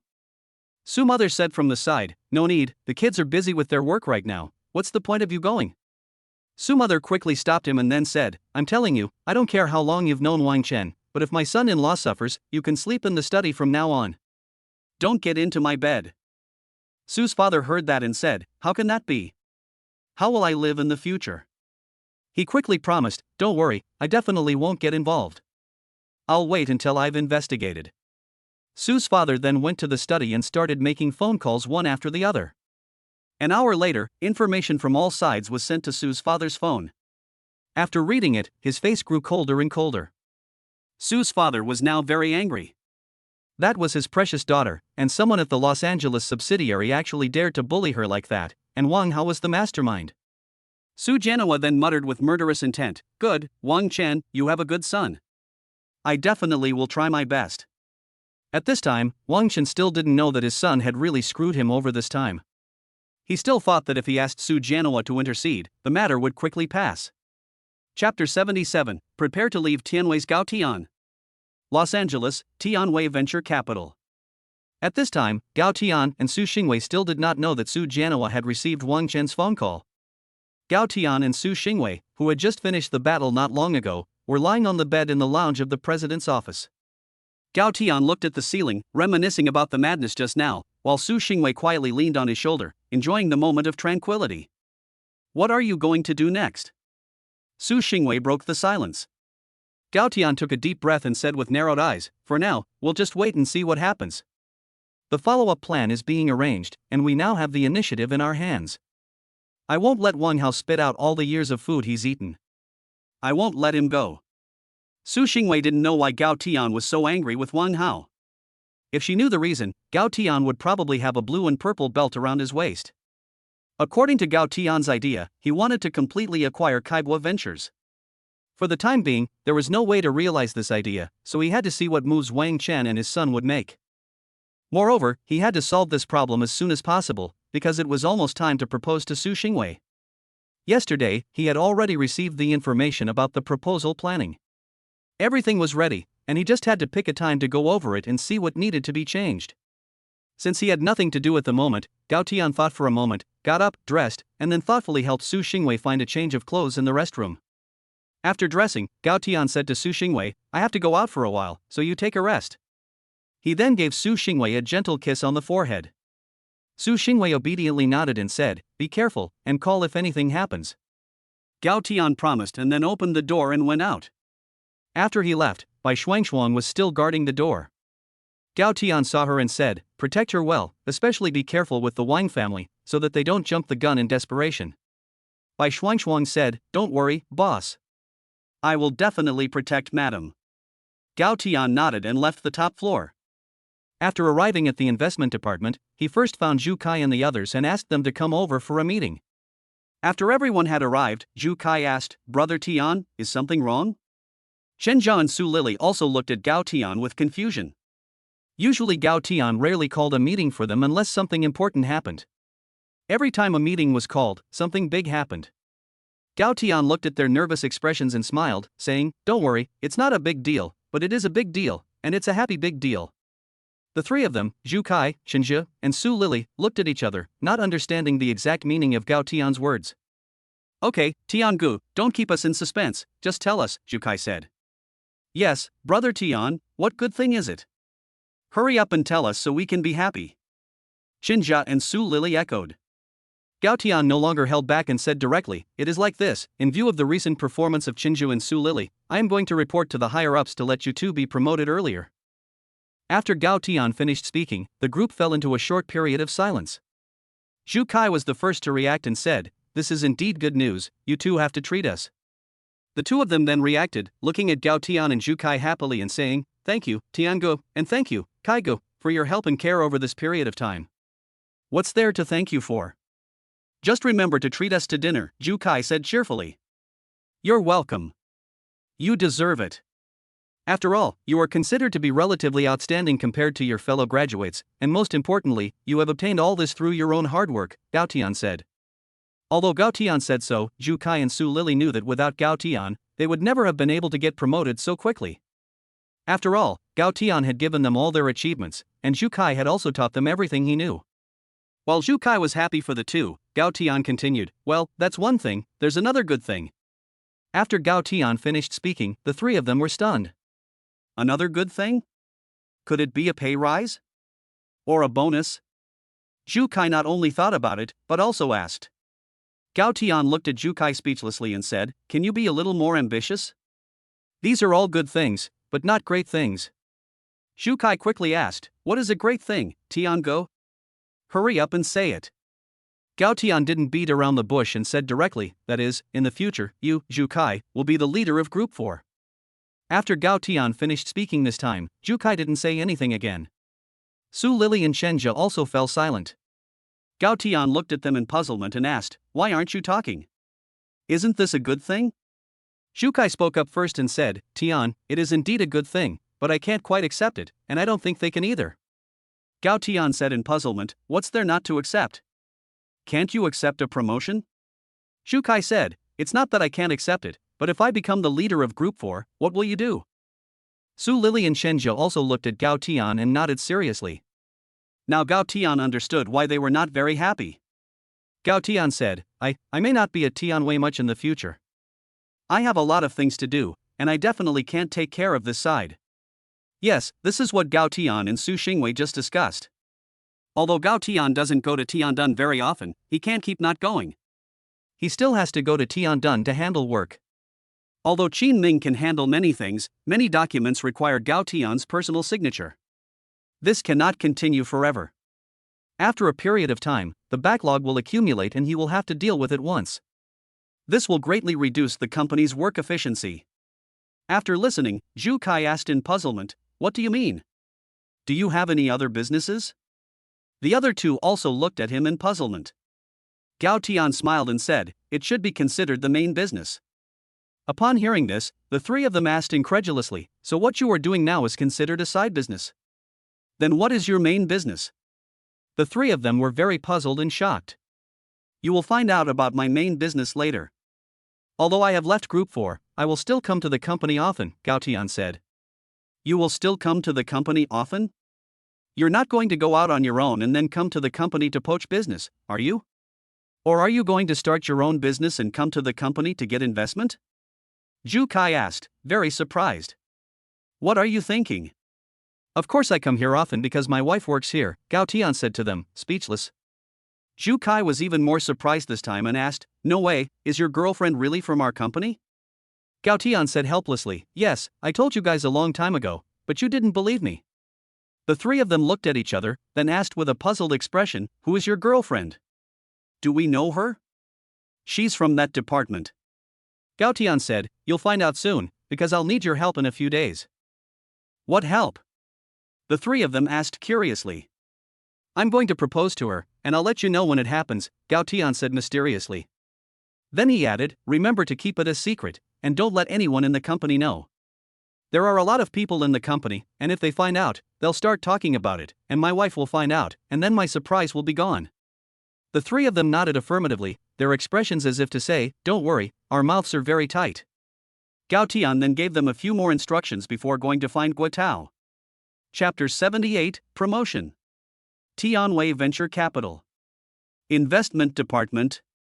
Gao Tian knocked on the door of Guo Tao's office and then Guo Tao's voice came from inside, "Come in." Gao Tian pushed the door open and walked in. When Guo Tao saw it was Gao Tian, he put down what he was doing and looked at Gao Tian and said, "Yo, what wind is blowing? Our busy man actually thought of me." Gao Tian smiled and was not polite. He made himself a cup of tea and then sat opposite Guo Tao before he began to speak. "Brother Tao, your tea is as good as always," Gao Tian said with a smile, taking a sip of tea. "Don't give me that smart-ass talk, I thought you, team leader Gao, had forgotten me," Guo Tao said. "How could I forget anyone, but I can't forget you, Brother Tao," Gao Tian said quickly, smiling. "You can come and go as you please now. The thing is, you're still listed as fully present at work in the personnel records, and now you don't even ask me for leave, you just let me know." Guo Tao continued to mock him. Gao Tian had asked for leave during this period of time by directly speaking to the personnel department through Su Xingwei, so gradually Gao Tian had forgotten about it too. This was indeed his problem, and Guo Tao was right to scold him. Gao Tian thought about it for a moment and then quickly said with a smile, "There's a special kind of tea in our hometown, and next time I go back I'll bring some back for Brother Tao." After Gao Tian finished speaking, he took a sip of tea and continued, "There was also a time not long ago when I had to make a quick decision. Please don't be angry with me." Guo Tao didn't really get angry, he was just teasing him a little. Seeing Gao Tian like this, Guo Tao also thought, "I wonder how this brat managed to get the president to agree to it." Guo Tao had long since guessed that Gao Tian had an unusual relationship with Su Xingwei. He just never made a big deal about it. After all, if the leader didn't make it public, what kind of gossip would a small manager spread in the company? "Okay, you brat, go ahead and say it, what do you want from me?" Guo Tao said. "Look at what you said, if I'm not busy, I can't come visit my big brother?" Gao Tian said in a pretentious manner. "Come on, I know you well enough to know that you're not here for nothing. Just tell me," Guo Tao said with a look that had seen through you. "Hey, it's not a big deal. How do you feel about taking Zhao Yujun's place?" Gao Tian said nonchalantly. "See, I knew you were." "What?" Guo Tao said halfway through, stood up abruptly and said loudly. Gao Tian was startled by Guo Tao's appearance. He poked his ear and said, "Calm down.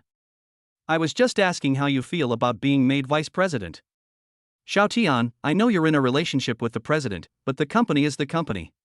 The president is the daughter of the Su family, and you can't just control her. Don't mess with personnel matters in the company, Guo Tao said to Gao Tian with a serious face. He has always had a high opinion of Gao Tian. He supports the boy if he is going to marry the president, but he feels that Gao Tian's tail is now sticking up a bit too high. I knew it, Brother Tao. Did you think I didn't notice the way you looked at me last time? I knew you had guessed. Gao Tian said with a look of as I thought on his face. Guo Tao had no intention of talking to him about this, and was about to speak again to persuade him. Gao Tian continued, this decision? It wasn't me who made it, it was the president himself. Of course, the main reason is that you are an old employee, and you also came from the headquarters, and your work ability is still very well recognized. Guo Tao asked doubtfully, are you sure? Did you not blow any in the middle? Gao Tian immediately became unhappy and said, Brother Tao, what kind of person do you think I am? Although my influence was also involved in the middle, this decision was definitely thoroughly considered by the president. By the way, I don't think he will come in the next 2 days, maybe tomorrow, or maybe in the next few days. Gao Tian continued without waiting for Guo Tao to speak. Guo Tao asked with a puzzled look on his face, what do you mean? What do you mean you won't be coming? Gao Tian said, I have other things to do, so we may not be colleagues in the future. Keep an eye on the follow-up signing of the Huayin project. Zhu Kai will take over as team leader of Team 4, and the other work will continue as usual. The 2 interns are quite good, so you should focus on training them. Guo Tao said with disbelief, you're resigning? Why? You're just starting to rise in your career. Gao Tian said to Guo Tao with a little helplessness, I have other things to do, and I can't stay at Tianwei anymore. Guo Tao asked, what is it? More important than your current job? Do you know how much commission you will get once Huayin signs it? What's the rush for you to leave now? Gao Tian hurriedly said, don't worry, just listen to me slowly. Since I have chosen to leave, it means that there is something important to do. And my main career is not here. Gao Tian then explained to Guo Tao the reason for his departure, which was that he had started his own business and could not keep on being a hands-off boss. Guo Tao also understood when Gao Tian told him about proposing to Zhu Kai. At the same time, he also said that if Gao Tian needed help when the time came, he would definitely help. The 2 men chatted for a while before Gao Tian left.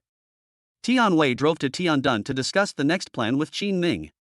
Time quickly passed to the afternoon, and Gao Tian sent a message to Su Xingwei, telling her to get off work early, pick up the kids from school together, and then go shopping and go home.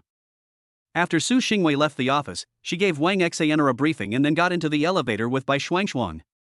Wang Xianer looked at Su Xingwei's departing back and always felt that something was wrong, but she couldn't figure it out for the moment. Today, the president felt strange in some way. Her office had been closed to everyone for almost a day, so something must have happened in the meantime. Since she couldn't figure it out, she just stopped thinking about it. Just as she was about to turn around and go back to her office, her leg accidentally caught on a decoration on the corner of the desk. The decoration had a small, sharp needle-like object on it, which caught her stocking and ripped a small hole in it. At this moment, she suddenly realized what was wrong with the president. This morning when she came to work, the president was wearing stockings, but just now when she left work, her legs were bare with nothing on. Thinking about this, Wang Xianer began to blush. She finally knew why Bai Shuangshuang had been guarding the office door all day, preventing anyone from entering. It turned out that Gao Tian was up to no good inside. At the same time, she never imagined that Su Xingwei, who had always been called the iceberg president, would actually do such a thing in the office. At this time, Su Xingwei had already arrived at the underground garage, and Gao Tian was already waiting here in the car. Gao Tian told Bai Shuangshuang to just follow in Su Xingwei's car by herself. Then Su Xingwei gave Bai Shuangshuang the car keys and got into Gao Tian's car. Gao Tian looked at her for a moment, then looked down and said with a wicked smile, well, after picking up the kids, I'll go to the mall and buy you some more stockings. Su Xingwei had had sex with Gao Tian many times before, and it had always been pretty crazy, but she still blushed. Seeing Su Xingwei's shy expression, Gao Tian was in a great mood. He probably remembered the wild sex they had in the office today. He laughed out loud and started the car. The 2 cars drove out of the underground parking lot of Tianwei Venture Capital one after the other and headed towards the kindergarten. Chapter 79, Choosing Matching Outfits. When Gao Tian and Su Xingwei arrived at the kindergarten, it was still a few minutes before the end of the school day. Just then, Gao Tian's and Su Xingwei's phones rang at the same time. When they picked them up, they saw that it was the kindergarten's parent group. The group's director, Shen, informed them that the school would be holding a parent-child activity the day after the next, during which they would play some parent-child games, and hoped that all parents could participate on time. After reading the message, Gao Tian asked Su Xingwei, "Have you participated in their parent-child activities before?"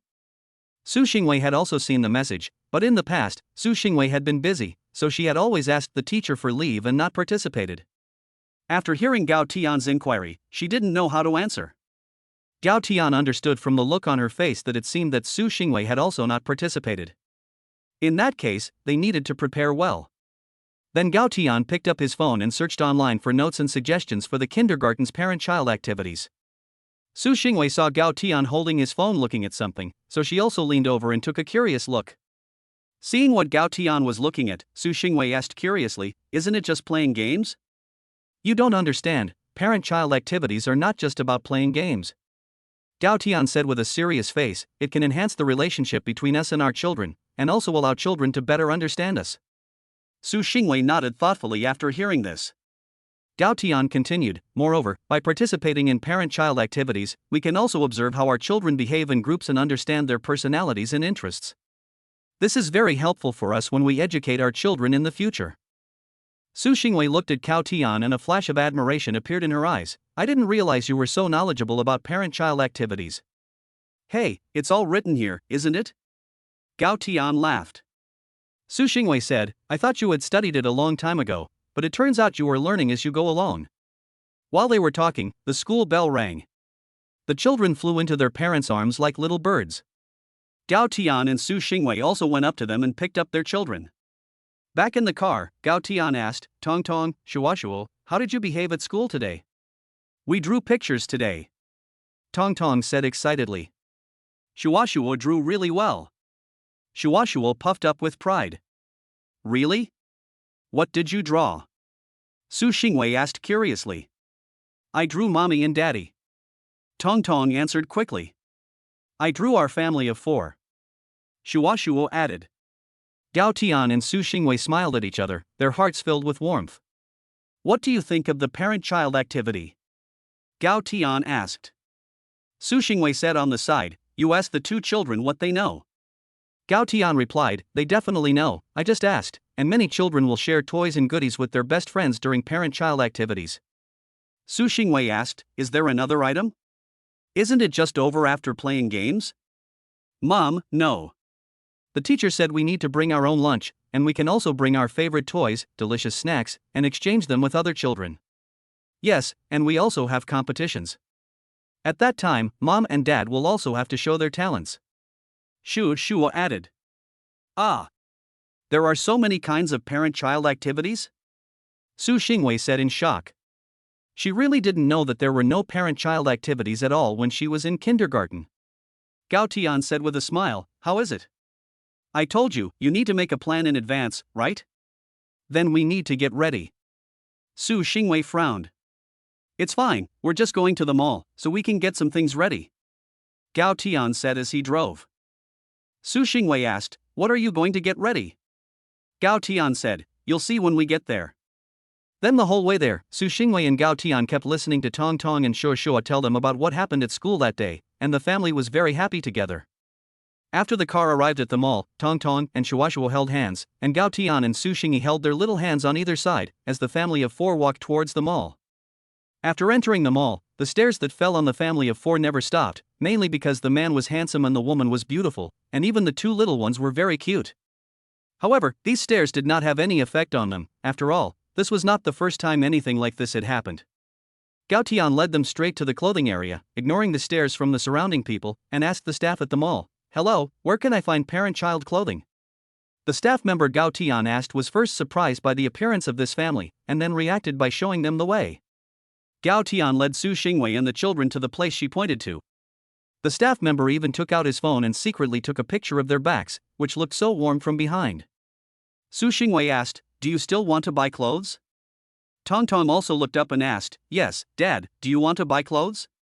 Gao Tian smiled and said, "Of course, we've said it's a parent-child activity, so of course our family will be in matching outfits." Tong Tong asked again, "What are matching outfits, Dad?" Matching outfits are when mums and dads wear the same clothes as their babies, so that everyone can see that we're a family, Gao Tian explained, stroking Tongtong's head.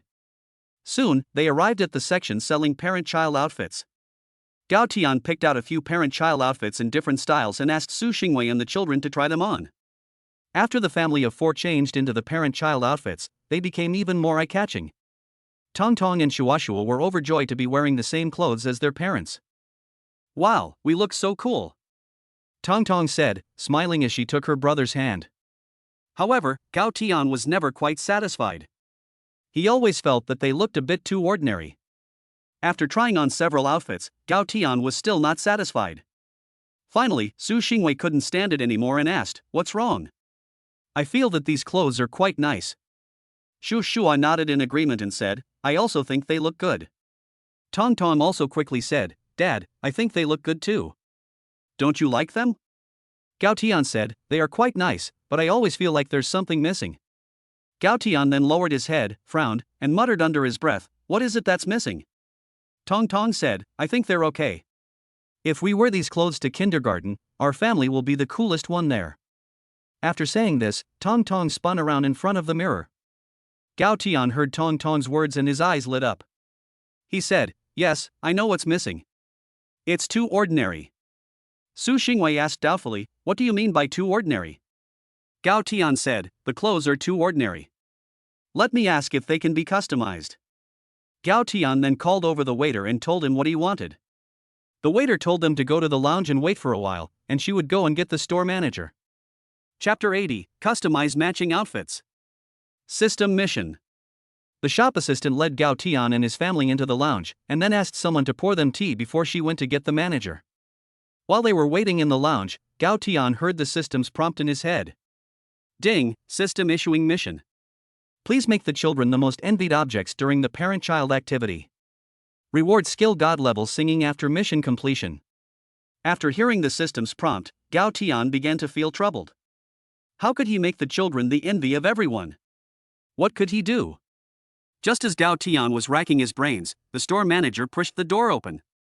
The store manager was surprised to see Gao Tian and Su Xingwei, and then said, "Hello. To be honest, I have never met a couple as good looking as you two before, and your two babies are also very cute." Gao Tian also temporarily stopped obsessing over the system mission. He and Su Xingwei first thanked them, and then they introduced themselves to each other. Through the introduction, Gao Tian and Su Xingwei learned that the manager of this store was surnamed Zhou.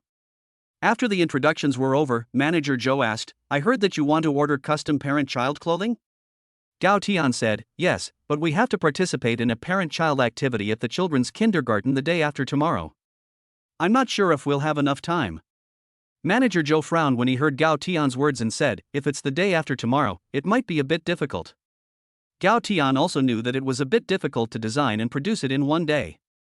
He then said to the manager, "You can add money, money is not a problem, as long as it can be done." Manager Zhou hesitated for a moment and then said, "There is a way, but I can't guarantee that she can help you." Gao Tian and Su Xingwei looked at each other, and they both saw doubt in each other's eyes. Who is this Manager Zhou talking about? This designer has a few parent-child outfits in her hands, which I have seen, and they are very good and unique. Gao Tian heard that there was a chance and hurriedly asked, "Is the parent-child outfit ready or just designed?" Manager Zhou said, "I don't know, I have only seen her design once." After listening to this, Gao Tian said, "Then please contact her first and try. The price is not a problem."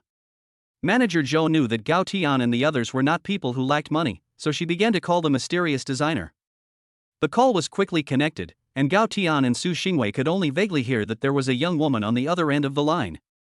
And Su Xingwei's voice sounded familiar, but she couldn't think of where she had heard it.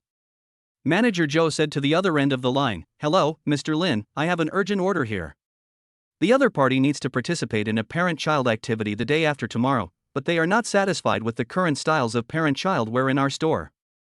Lin Design replied to Manager Zhou, "I'm afraid there's nothing I can do. Even if I start designing according to their ideas right now, I won't be able to submit a draft until afternoon tomorrow, and I'll have to stay up all night working on it." Manager Zhou quickly said with a smile, "That's right. I remember the last time we met, I saw a few designs in your hand that were very good. At this very moment, thousands of miles away in a foreign country, there is an ordinary but unique apartment standing quietly. In this apartment, a woman is sitting in front of the computer, talking on the phone. Her skin is white and delicate, as if a light touch would leave a mark. A small dark mole at the corner of her mouth adds a touch of playfulness and charm. She is the designer Lin that manager Joe was talking about, and if Su Xingwei saw her, she would recognize her at once. This designer Lin is no one else but Su Xingwei's best friend, Lin Wanner. This Lin Wanner is Su Xingwei's college classmate. The two are not in the same major. Lin Wanner studied design, and the two signed up for the same club in their freshman year, and slowly became familiar with each other. Lin Wanner couldn't help but frown when she heard what manager Joe said, and then said, "No way." Manager Joe said, "Please help designer Lin. This client said that price is not an issue, and since twins are rare these days, it's not like your design draft is going to do any good." Lin Wanner smiled after hearing this and said, "Who says that twins are rare? My best friend gave birth to twins." "Wait, what did you say? Twins?" Lin Wanner suddenly thought that the twins in Los Angeles fit the age range of her design draft. Apart from Su Xingwei, she hadn't heard of anyone else. Manager Joe said doubtfully, "Yes. That's why I remembered your design draft. What's wrong with twins?" Su Xingwei felt more and more that something was wrong as she listened. She asked Manager Joe, "Is the designer surnamed Lin called Lin Wanner?" Manager Joe turned his head and answered in surprise, "Yes, do you know each other?" Lin Wanner on the other end of the line also heard Su Xingwei's voice and shouted into the phone, "Vicky, it's Vicky, Manager Joe, tell her to pick up the phone." Manager Joe was a little confused, and Gao Tian also looked at Su Xingwei with confusion. Su Xingwei smiled and didn't say much, taking the phone from Manager Joe. Su Xingwei, who had just picked up the phone, said, "It's been a long time, designer Lin. When are you coming back to China?" Lin Wanner, who was on the other end of the line, heard Su Xingwei's voice and said happily, "Oh, it really is you. I've missed you so much, Wei Wei." Su Xingwei smiled and said, "I've missed you too, and the kids miss their godmother too." Su Xingwei said this and turned on the speakerphone on her phone, then said, "Quick, Tong Tong and Shuashuo, this is your godmother, say hello." Tong Tong and Shuashuo were very happy to hear that it was their godmother and said, "Godmother, why haven't you come back to see us yet?" Lin Wanner said on the phone, "Godmother will be back in a few days. Godmother misses you all very much. I will cook you something delicious when I get back." Tong Tong, the little guy, said into the phone, "No way. When Godmother comes back, I will ask Dad to cook you something delicious. Dad is a great cook." Su Xingwei suddenly remembered that she had not yet told Lin Wanner about Gao Tian. Recently, Lin Wanner had been busy with the design competition while Su Xingwei had been busy with Gao Tian, and the two had not had much contact. Just as Su Xingwei was about to explain, she heard Lin Wanner excitedly shouting on the phone, "What father? Who's your father?" Gao Tian was a little embarrassed and touched his nose, thinking, "When did I get a godmother?" Tong Tong tilted his little head and said doubtfully, "Daddy is daddy, what daddy is who?" Su Xingwei quickly spoke up, "Okay, I'll explain this to you when you get back, let's talk about your design first." Lin Wanner heard what Su Xingwei said and didn't ask anymore, but said, "I originally designed this for you, and was going to go back and surprise you." "That's good, the day after tomorrow is a parent-child activity at the kindergarten, so we want to buy a matching set," Su Xingwei said. Lin Wanner said over the phone, "No problem, I'll send it to you in a moment, and this is my entry. By the way, when I get back, you must tell me more about the children's father." Su Xingwei agreed, and the two of them chatted for a while before hanging up. After the call, Su Xingwei returned the phone to Manager Zhou, who said, "What a coincidence. I never thought that designer Lin's design book was meant for you." Su Xingwei smiled and said, "I didn't know that she had also designed a parent-child set for us." Gao Tian then said to Manager Zhou, "Now that we have the design draft, can the clothes be made before tomorrow night?" Manager Zhou said there was no problem, as long as the design draft was available. With a little extra money the factory could rush the work and make a set. As soon as he finished speaking, Su Xingwei's phone rang. Su Xingwei picked it up and looked at it. It was a design draft sent by Lin Wanner. Gao Tian leaned over to take a look and said with joy, "This is it, it's so beautiful." Chapter 81 Su Xingwei's best friend Lin Wanner. Buy toys for the kids. Los Angeles Shopping Mall. Originally, Manager Zhou's intention was to let Gao Tian pay the deposit first. But Gao Tian knew that his request was a bit excessive. After all, it was almost nighttime before they got the design drawings. The work was due tomorrow afternoon. So Gao Tian paid the full amount directly, and also paid an extra 10,000 yuan in overtime fees, asking manager Joe to give the overtime seamstresses some bonuses, and also hoping that they would do their best to complete the parent-child outfits. Seeing Gao Tian being so generous, manager Joe patted his chest and promised that he would definitely deliver the clothes to Gao Tian by tomorrow night. So Gao Tian left with Su Xingwei and the children after leaving his address. "Mom, did our clothes really come from our godmother's design?" Tong Tong asked after leaving the parent-child clothing store. "Yes, and these are your godmother's entries in this clothing design exhibition." Su Xingwei smiled and said to Tong Tong and Shuo Shua, "Godmother is so amazing." Shuo Shua and Tong Tong said with admiration. Gao Tian asked next to them, "Is this Lin Wanner the one on our school's list of most beautiful girls?" Su Xingwei replied, "Yes, I didn't really have any friends when I was in school, and it wasn't until I went to university that I made such a good best friend." Gao Tian asked doubtfully, "You're close? I've never heard of you." "In theory, if you were such a popular figure at school, you would have been exposed on the campus post bar. I don't like going out much, and only Lin Wanner often goes out to participate in various club activities, so few people know." Su Xingwei explained. "Yes, Lin Wanner's club is a group of designers gathered together." "How did you, who studied finance and business management, sign up for their club?" Gao Tian suddenly thought of this question. Su Xingwei revealed a mixture of reminiscence and regret as she walked and said, "What I actually like best is design, but because of the Su group, I had to give up my favorite major.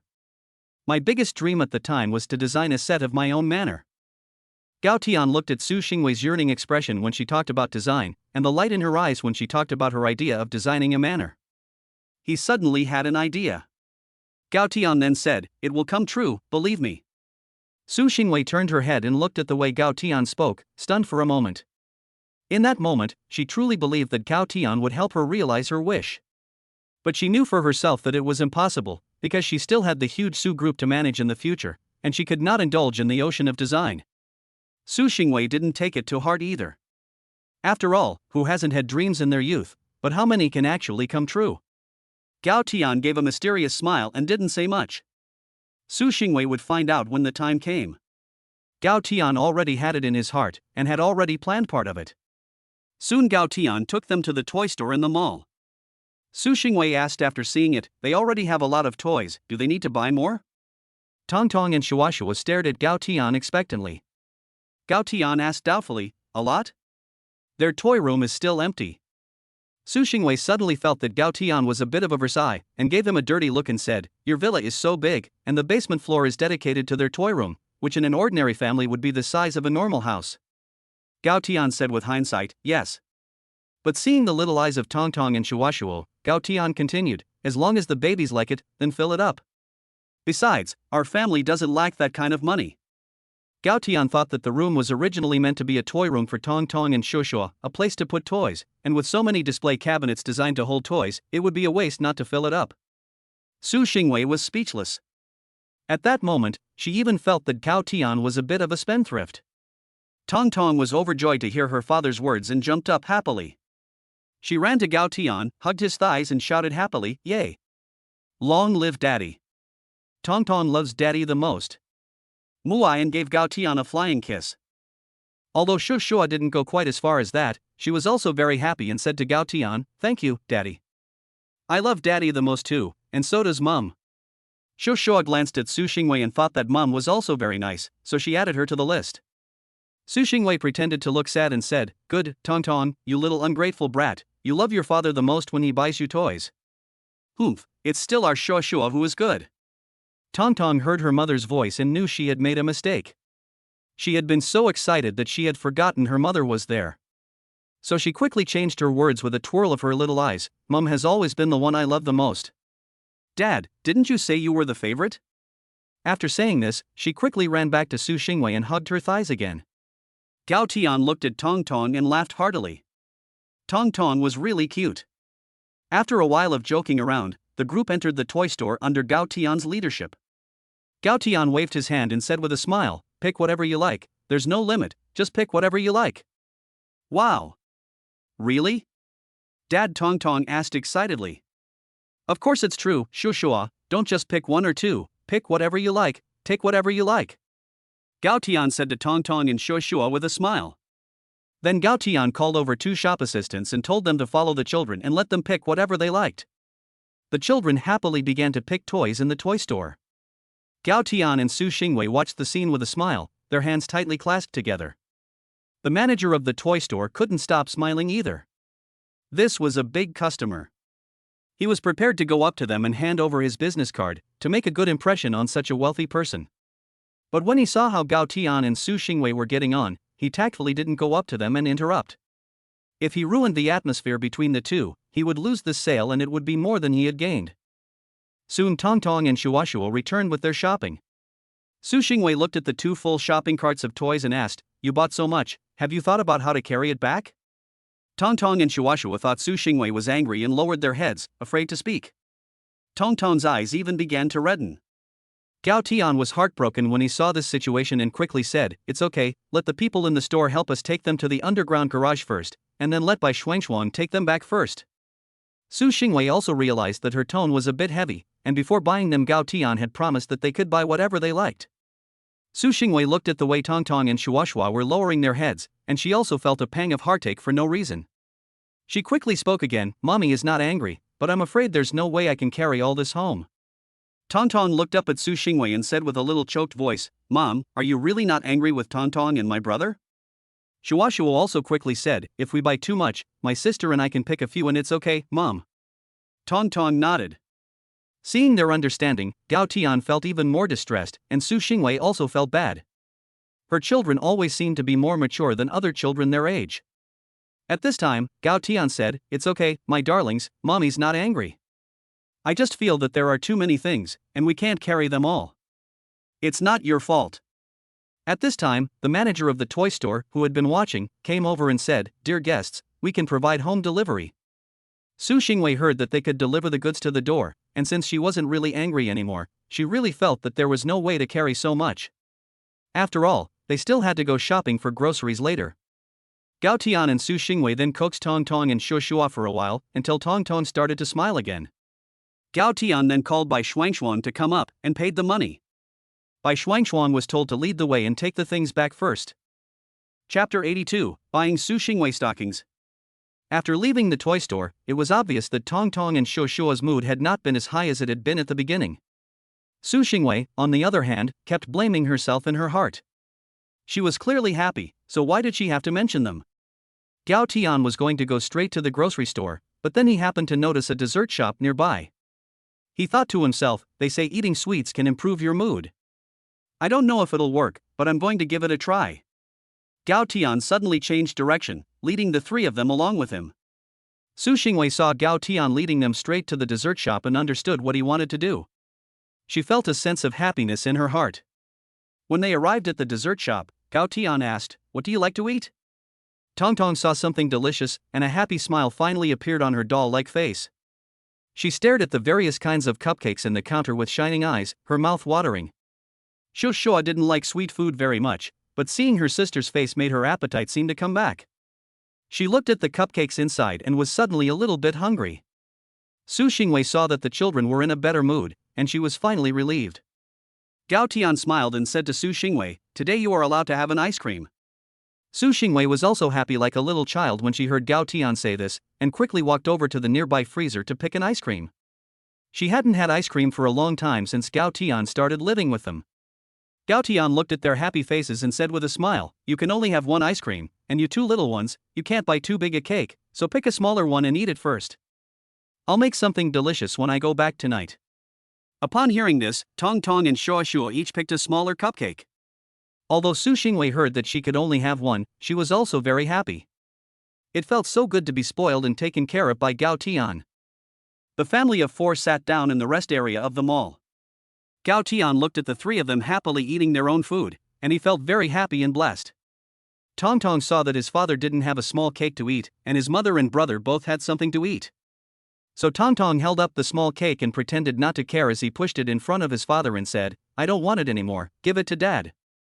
Gao Tian and Su Xingwei saw Tong Tong's actions and were first taken aback.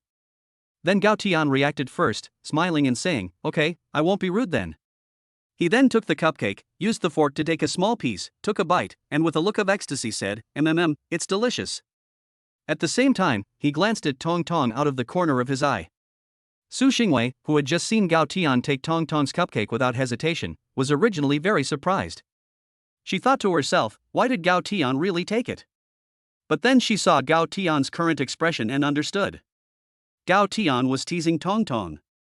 Tong Tong turned his head away from Gao Tian and said, "It can't be that delicious. I'm going to save my tummy for the dinner Dad is going to cook tonight. I don't want to eat it at all." He then gave Gao Tian's cupcake a quick peek and swallowed. Gao Tian and Su Xingwei couldn't help laughing when they saw Tong Tong's reaction. Gao Tian smiled and said, "Thank you, my little treasure. Daddy won't eat it, so I'll give it back to you." Tong Tong stared at the cupcake, swallowed, and said, "It's okay, Daddy, I really won't eat it." Tong Tong's expression made Su Xingwei laugh out loud, and Gao Tian was also so happy that he couldn't help it. His daughter really is Daddy's little cotton-padded jacket.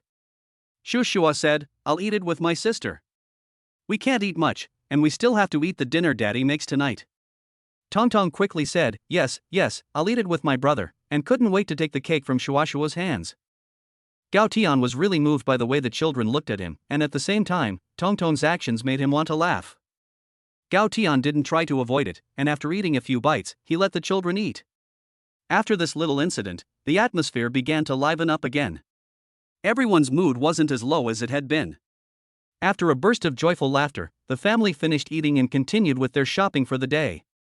In the supermarket, Gao Tian bought a lot of ingredients, and it wasn't until all 3 shopping carts were full that Gao Tian ended his shopping. Finally, with the help of the mall staff, he got everything into the car. As they were about to go back, Gao Tian said to Su Xingwei, "You stay here with the kids for a while, I'll go buy something." Su Xingwei asked doubtfully, "What else is there to buy?" Gao Tian said something to Su Xingwei with a wicked smile, and Su Xingwei lowered her head shyly, her cheeks turning red. Soon Gao Tian arrived at the clothing section of the mall, which he had accidentally noticed when buying the matching outfits for the family earlier. He walked into an underwear store a little embarrassed, as this underwear store sold only women's underwear. Then a salesperson saw him and came up smiling and asked, "Hello handsome, are you here to buy underwear for your girlfriend?" Gao Tian, who was so thick-skinned, also blushed and whispered, "I'm here to buy stockings for my wife." The saleswoman said, "Your wife is really lucky. Please follow me." Then the saleswoman took Gao Tian to the place where the stockings were sold. When they arrived, the saleswoman asked, "Which color would you like?" Gao Tian said, she usually wears them to work with her business attire. The saleswoman thoughtfully recommended a few black stockings to Gao Tian, as well as some flesh-colored ones. Then Gao Tian looked at the stockings of various colors and styles, and suddenly had another idea. The saleswoman saw Gao Tian staring at the stockings and understood his thoughts. She said, "If you want to improve your relationship with your wife, I'll recommend some that you and your wife usually wear." Gao Tian blushed and said, "What are they?" The saleswoman said, "These ones with letters, the purple ones, and the ones with suspenders. There are also some black stockings with red edges over there." Gao Tian felt embarrassed to stay any longer and quickly said, "I'll take all of them. Just wrap up whatever you think is nice." The saleswoman said happily, "Please wait a moment, I'll arrange it for you right away." While the saleswoman was wrapping the stockings, Gao Tian noticed a few pairs of pajamas. He imagined Su Xingwei wearing them and felt a surge of passion. The saleswoman quickly wrapped up all the stockings, a total of more than 20 pairs of stockings in various colors and styles. This was an upscale lingerie store, and the stockings and lingerie here were not cheap. Gao Tian saw the saleswoman come back and asked with a blush, "Can I also get a set of those pajamas?" The saleswoman was overjoyed. This was really a big customer. Then the saleswoman thought for a moment and said to him, "No problem. By the way, we also have 2 types of underwear to go with these pajamas. These pajamas are even better looking." Upon hearing this, Gao Tian directly said, "Then pack 1 set as well." The eyes of the saleswoman were narrowed with laughter, and she immediately agreed, then asked, "Do you know your wife's size?" Gao Tian said, she is about the same build as the model on your poster." The saleswoman glanced at the poster on the wall behind her and said with a smile, "You are truly blessed." Then she said, "I know everything else, but I need to be more specific about the size of this bra." Gao Tian knew this, and without hesitation, he said, 36D.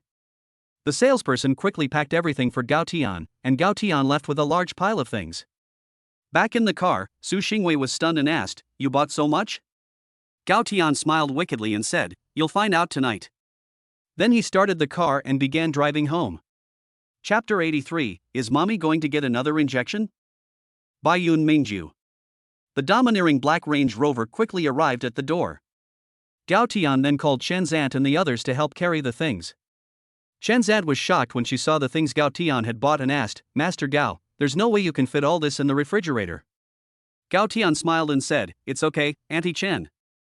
I'll be cooking in a bit, and there are some things that don't need to be refrigerated. There's a parent-child activity at the kindergarten the day after tomorrow, and I'll use them all up." Auntie Chen then understood why Gao Tian had bought so many things today. "By the way, where are the others?"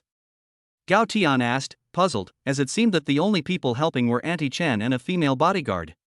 Auntie Chen replied, Xuan came back earlier than you guys, and she brought back too many toys. She's taking some people to set up the toys in the kids' playroom."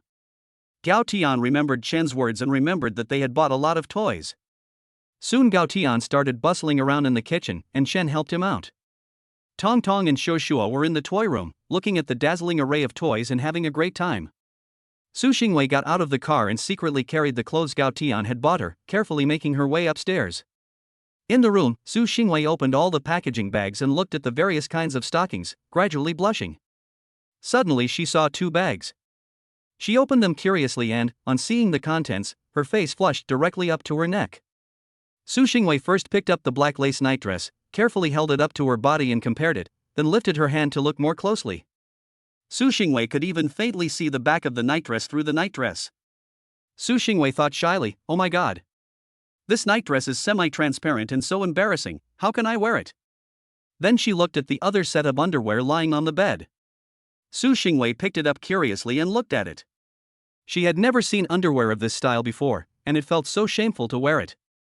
An hour later, Gao Tian had prepared a table full of dishes and started calling everyone down to eat.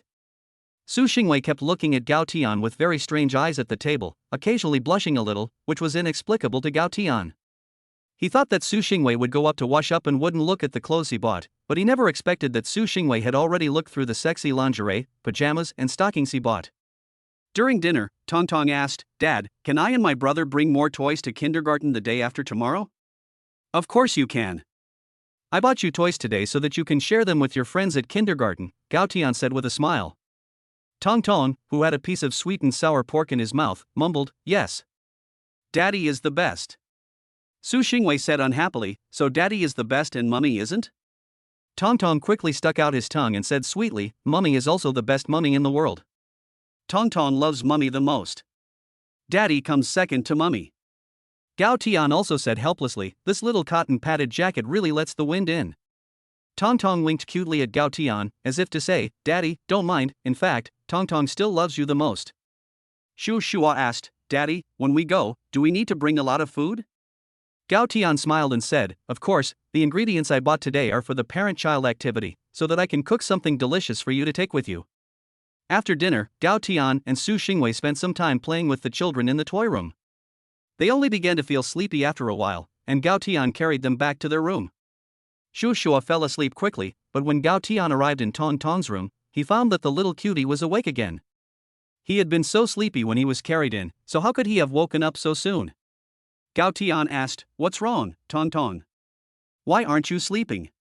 "Dad, can I sleep with you and Mom?" Tong Tong asked, rubbing his eyes. Su Xingwei asked beside him, "Why do you want to sleep with Mom and Dad?" Tong Tong hasn't slept with Mom and Dad for a long time. "Please?" Tong Tong said coquettishly. Before Su Xingwei could say anything, Gao Tian spoke up, "Okay, tonight, my little treasure will sleep with Mommy and Daddy." Gao Tian saw Tong Tong's coquettish appearance and his heart melted, and he would never refuse. Su Xingwei didn't say anything, but her heart was a little uneasy.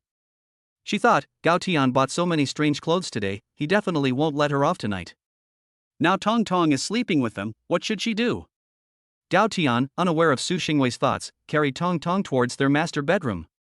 After putting Tong Tong to bed, Su Xingwei quickly put away the clothes and put them in the closet. Seeing Su Xingwei's actions, Gao Tian reacted at this time and realized that Su Xingwei had already seen them. However, Gao Tian's face was much thicker now and he no longer cared. He told Su Xingwei to go to bed first to keep Tong Tong company. Then he saw Gao Tian take out all the underwear that Su Xingwei had just put in the cabinet, go to the bathroom, and put it all in the washing machine. He even asked, "Wife, do you have any underwear that needs washing? Bring it over and wash it together." Su Xingwei blushed and said, "No." At this time, she was about to bury her head in the quilt, so ashamed. She didn't know when she started thinking about it in that way. The clothes had just been bought, so of course they had to be washed first. So they definitely wouldn't be worn tonight. Why did she keep thinking about Gao Tian's reaction when she wore them tonight? Oh dear, the more she thought about it, the more embarrassed she became. At that moment, Tong Tong's voice sounded next to her, and she asked, "Mom, what's wrong? Are you not feeling well again? Do you want Dad to give you another injection?" Su Xingwei hurriedly said when she heard Tong Tong's words, "I'm fine, Mom is fine. No need for an injection." She had already imagined the scene of Gao Tian saying that he would give her an injection the last time. Gao Tian had also finished getting ready and came out of the bathroom at that moment. Looking at them, he asked, "What's wrong?" Su Xingwei didn't expect Gao Tian to wash up so quickly, and before she could stop him, Tong Tong said, "I see that Mommy's face is red, just like last time. Should Daddy give Mommy another injection?" "Mommy said it's okay, is she afraid of the pain?" Gao Tian froze for a moment after hearing this, and then he realized what Tong Tong was talking about. He said awkwardly, "It's nothing, Mom just feels a little hot, not unwell." "Really?" Tong Tong looked at his father and then at his mother with those innocent little eyes, always feeling that his parents were acting strangely. "Okay, time to go to bed." Gao Tian didn't give Tong Tong a chance to speak, and quickly got into bed. "I want Daddy to tell me a story," Tong Tong said quickly when she heard Gao Tian say he was going to sleep. "Okay, today, Daddy will tell you the story of Snow White and the Seven Dwarfs," Gao Tian said. Once upon a time, in a faraway kingdom, there was a beautiful and kind-hearted Snow White. Gao Tian told the story with great emotion, and Tong Tong listened intently, falling asleep in no time. Su Xingwei also felt a little sleepy. She yawned and closed her eyes. Gao Tian looked at Su Xingwei's peaceful sleeping face and a warm current welled up in his heart. He gently stroked Su Xingwei's hair and whispered, "Good night." Then he closed his eyes too and fell asleep. Chapter 84, Tong Tong, Kidnapped by the Bed. The next morning, Gao Tian felt something press against his body in his sleep, and his chest was wet. He opened his eyes and saw that Tong Tong had crossed over to him at some point. Tong Tong was lying in Gao Tian's arms, presumably dreaming about something delicious, and her little mouth was still smacking away, drool running down Gao Tian's chest. Gao Tian looked at Tong Tong, shook his head helplessly, and tried to gently move Tong Tong to the side. However, as soon as he moved, Tong Tong frowned and made a dissatisfied sound with her little mouth. Gao Tian had to stop and let her continue to sleep. Su Xingwei may have sensed the movement of the person next to her, slowly opened her eyes, and almost laughed out loud when she saw Tong Tong's appearance. Gao Tian also noticed that Su Xingwei had woken up, so he quickly whispered, "Try to get her down first. I'll go wash up and make breakfast for you." Su Xingwei suppressed her laughter, carefully lifted Tong Tong's little head, and then gently placed her down. Tong Tong rolled over and continued to sleep soundly. Gao Tian quickly got up and went into the bathroom to wash up. After washing up, Gao Tian went downstairs to the kitchen to prepare breakfast. At this time, Auntie Chen had already got up. Whenever Gao Tian got up, Auntie Chen was basically already up. Auntie Chen came to the kitchen and saw that there was nothing she could help with, so she went out to tidy the house. Soon Gao Tian had prepared a nutritious breakfast table, and then he went upstairs to get everyone up. Just as he entered the room, Su Xingwei woke up, but Tong Tong was still fast asleep. At some point Tong Tong had changed position and was now lying on her stomach, her little bottom sticking up in the air. Gao Tian took out his phone and took a photo of Tong Tong's beautiful sleeping position. Su Xingwei also finished washing up and came out. Seeing Tong Tong's sleeping position, she immediately burst out laughing. Tong Tong was awakened by her mother's laughter. She slowly opened her eyes with a frown and said reluctantly, "Do I have to get up again?" Gao Tian laughed and put his phone away, saying, "Yes, you have to get up, little lazybones." Tong Tong said in a daze, "What's going on? Why can't I get up? Did the bed kidnap me? Dad, I can't help it. It's all the bed's fault. I'm not getting up today." Gao Tian and Su Xingwei laughed even louder when they heard Tong Tong's words, which attracted Shua Shua over. Shua Shua came over and looked curiously at her parents, who were standing there laughing and unable to stand straight, and asked, "What's going on? Mom and Dad, what's happened that you're so happy?" Gao Tian said with a smile, "Your sister says she's been kidnapped by the bed, so she probably won't be able to get up today." After Shua heard this, she looked at Tong Tong and said, "Sister, you've been naughty again. How many times have you used this excuse? I've already told you that you need to come up with a different excuse. This one is too fake." Auntie Chen was also attracted by the laughter of the others and, seeing Tong Tong lying on the bed, knew what had happened. She smiled and said, "You don't know, but I used to be the one to get Tong Tong up in the morning. Every time, she was kidnapped by the bed, or the quilt was a monster, holding her back and preventing her from getting up." Gao Tian was shocked to hear this. Su Xingwei rarely woke Tong Tong up in the morning, and Auntie Chen had always done it before, so she didn't know about it either.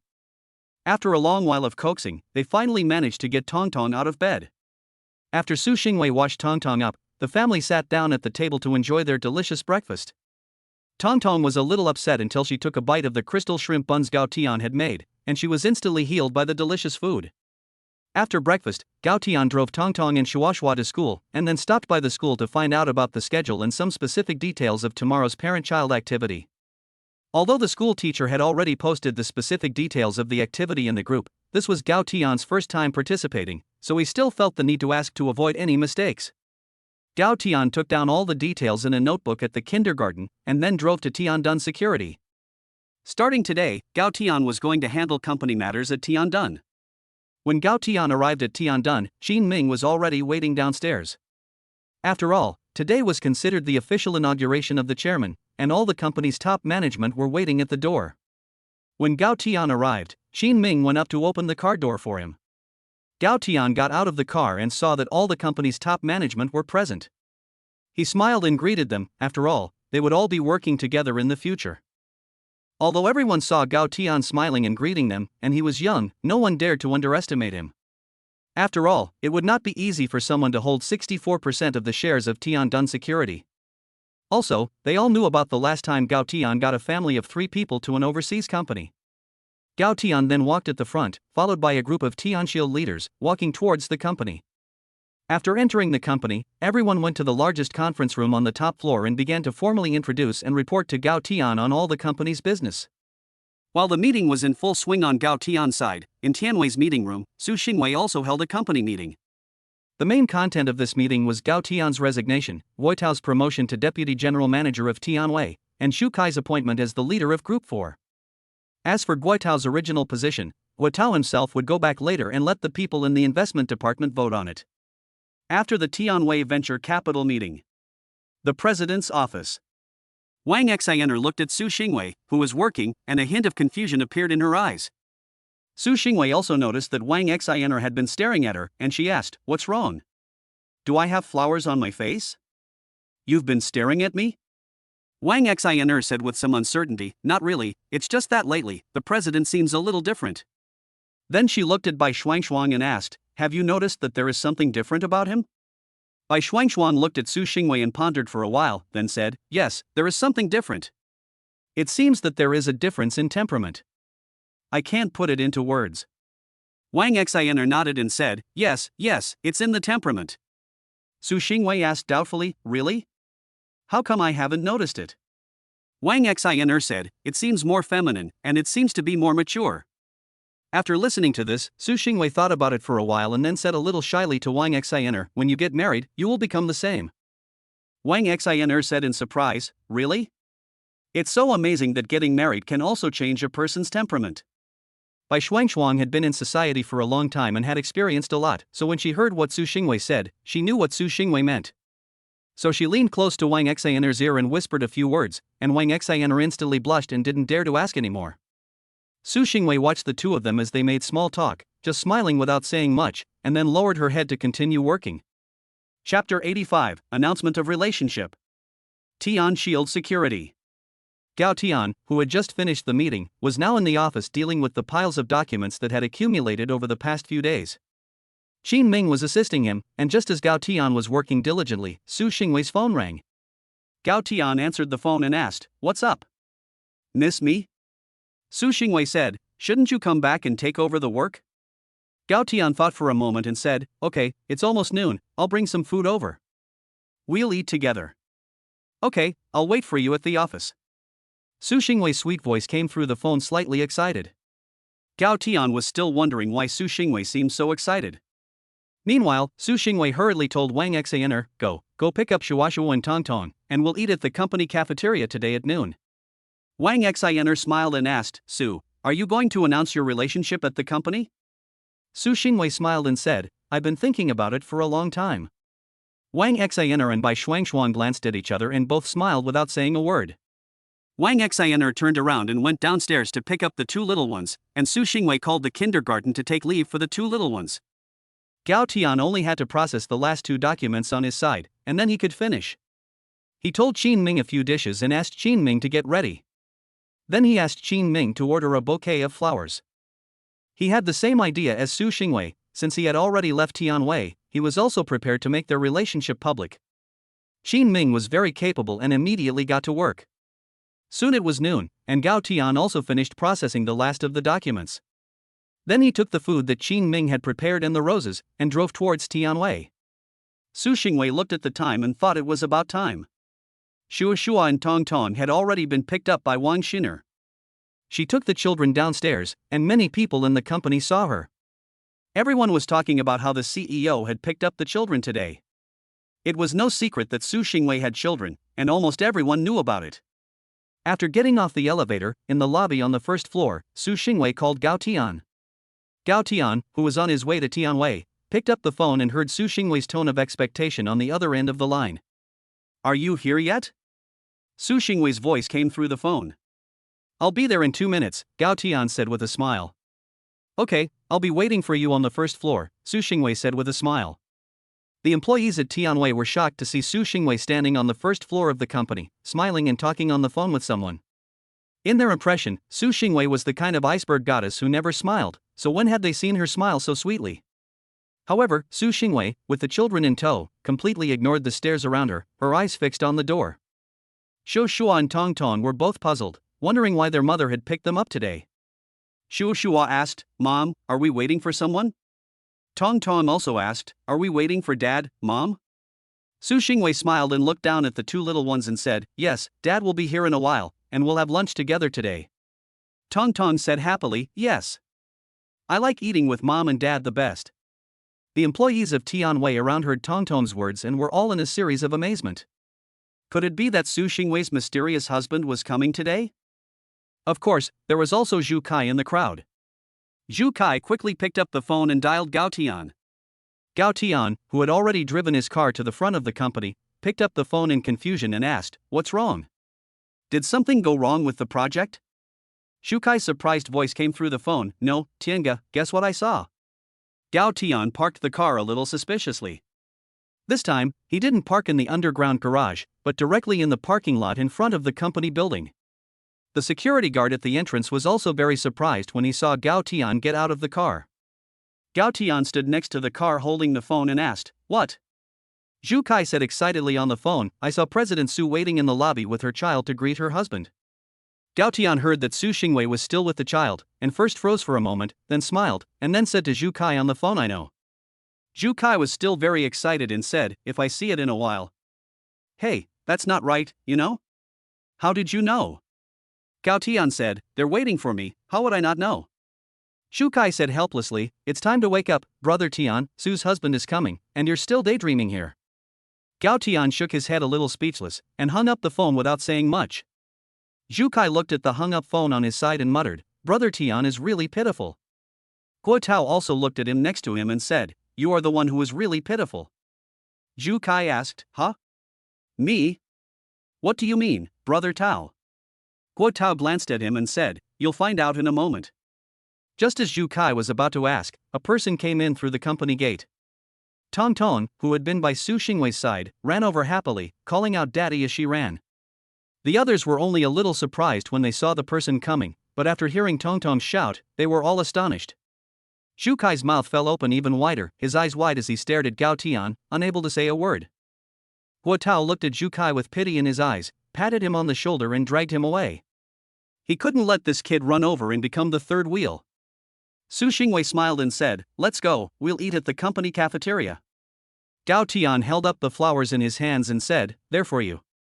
I haven't given you flowers in such a long time. Su Xingwei happily took the flowers from Gao Tian and was very happy. At this time, Tong Tong was unhappy and said, Daddy only bought flowers for Mommy, not for Tong Tong. Daddy doesn't love Tong Tong anymore. Humph. Gao Tian looked at Tong Tong and said, how could that be? When Tong Tong grows up, there will be a boy who will buy Tong Tong flowers with flowers all over his eyes. Tong Tong pouted and said, I don't want it, I want Daddy's flowers. Gao Tian was very happy to hear Tong Tong's words and said, okay, next time Daddy will also give them to our little Tong Tong. Tong Tong said discontentedly, Tong Tong is not little, Tong Tong is almost going to be in the first grade. Okay, our Tong Tong is not young anymore, she's almost in first grade. Gao Tian laughed heartily. Su Xingwei then led them towards the company cafeteria.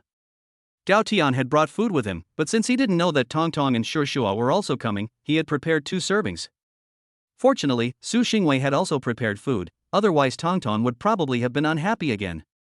The family of 4 found a quiet corner to sit, but their colleagues in the company still looked over to them from time to time. During the meal, the 4 of them chatted and laughed, enjoying themselves. After finishing eating, they went to Su Xingwei's office and asked Tong Tong and Shushua to take a nap in the lounge. Gao Tian sat on the sofa, and Su Xingwei sat in his lap. Su Xingwei happily asked in Gao Tian's embrace, how is work going over there? Will it delay work? Gao Tian smiled as he held Su Xingwei in his arms and said, it's fine, it won't. There wasn't much that needed to be handled by me in the first place.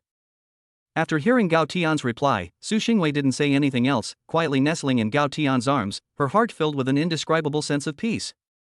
Chapter 86, Not Very Smart Zhu Kai. Tianwei Venture Capital, in the president's office. After a while, Su Xingwei fell asleep in Gao Tian's arms, and Gao Tian carefully placed her on the sofa. After Gao Tian left Su Xingwei's office, Bai Shuangchuan just came up after dinner. Gao Tian asked after seeing her, how is it going? Bai Shuangchuan knew what Gao Tian was asking about, so she replied, she hasn't made a move in the past few days. Gao Tian nodded and said, keep a close eye on her. Bai Shuangchuan asked, why don't you just take her down? Gao Tian said, it's not time yet, she's still useful behind her. After seeing Bai Shuangchuan nod, Gao Tian left. In the investment department office, Zhu Kai was shocked in talking to Chen Zhu and the others about what happened at lunch. Holy cow, it turns out that Brother Tian is really General Manager Su's husband. Zhu Kai said to Chen Zhao and Su Lily in shock. Is that true? Chen Zhao and Su Lily also asked in surprise. Chen Zhao and Su Lily had been dealing with documents at lunchtime, so they didn't go to lunch and didn't see Gao Tian arrive at the company. Of course it's true, I saw it with my own eyes, and I suspect Brother Tao already knew about it. Zhu Kai said with an expression that had seen through everything. Since Brother Tian is General Manager Su's husband, why did he resign? Su Lily asked a little incredulously. I think it's possible, look at the name of our company. Chenja said after thinking about it. Upon hearing Chenja's words, Zhu Kai and Su Lily realized that, yes, Su Xingwei and Gao Tian were using their 2 names. Just as they were talking, Gao Tian entered from the door and said, what are you talking about? Hearing Gao Tian's voice, the few people quickly stood up, especially Zhu Kai, who excitedly ran over and pulled Gao Tian, pushing him onto a stool in case he ran away. Gao Tian said helplessly, what? Interrogating a prisoner? Zhu Kai said very seriously, fess up. When did you get together with President Su? Chen Zhou and Su Lily also looked at Gao Tian curiously, waiting for his answer. Gao Tian smiled and said, back when we were in school, but we haven't seen each other for a long time. We got back together again after she came back. That's not wrong. There was that one physical contact when we were in school, and the 2 of them only officially got together after Su Xingwei returned. When we were at school, my goodness, Brother Tian, you hit it pretty well. Zhu Kai said in surprise. Gao Tian said helplessly, what did I hide? I told you a long time ago that she was my wife. When did I hide it? Zhu Kai said embarrassedly when he heard this, I thought you were teasing me. Chen Zha and the others were also a little embarrassed after hearing this. It was true that Gao Tian had said something like this more than once. But none of them believed it. Zhu Kai suddenly patted Gao Tian on the shoulder inside. Gao Tian was a little confused by Zhu Kai's actions, and Chen Zha and Su Lily were also very puzzled. Then Zhu Kai said, Brother Tian, although President Su already has a child, you must live a good life with President Su and treat the child as if it were your own. Chen Zhou and Su Lily looked at Zhu Kai with an expression like they were looking at a fool when they heard what Zhu Kai said, and they didn't say anything. Gao Tian was speechless and said, what do you mean treat it like it's your own? It's already my own. Yes, That's right, you must have this mentality. The important thing is that you two love each other.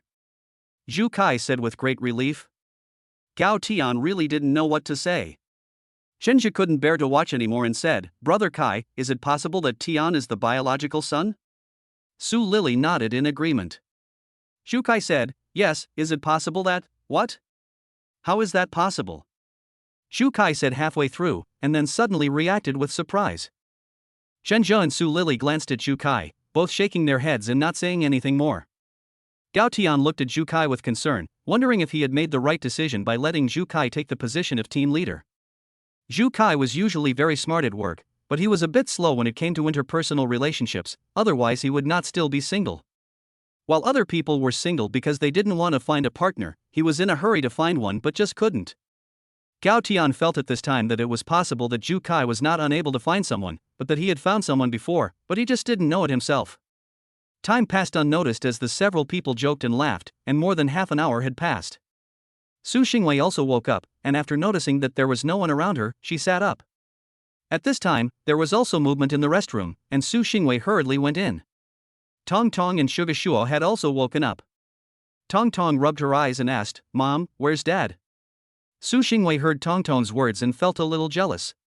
Since Gao Tian returned, Shuo has been fine, but Tong Tong, that girl, talks about her father every day.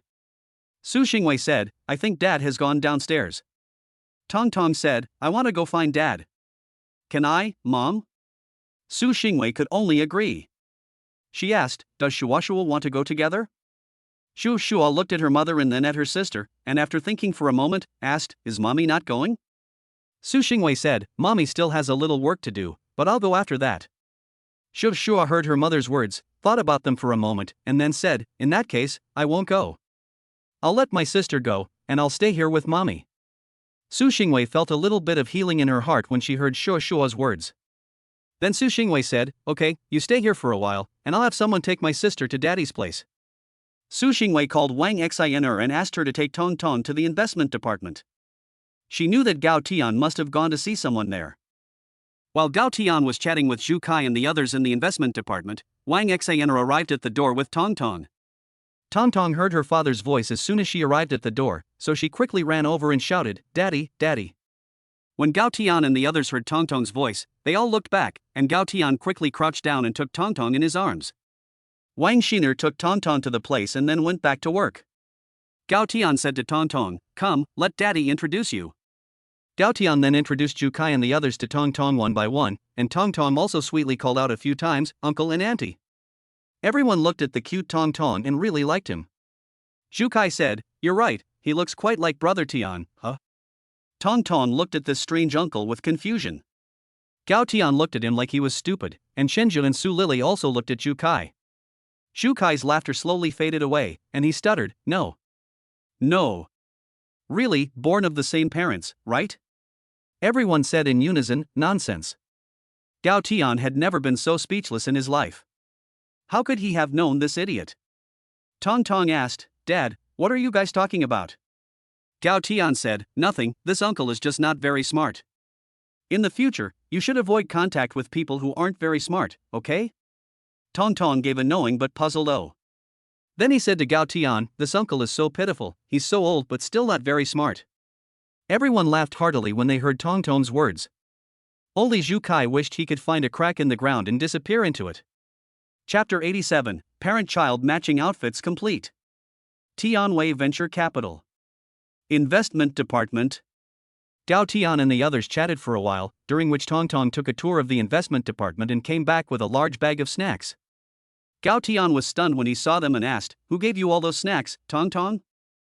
Tong Tong said happily, they are all those pretty aunts and handsome uncles. Gao Tian asked, did Tong Tong say thank you to everyone? Tong Tong tilted his little head and said, of course I did, Tong Tong is a polite child.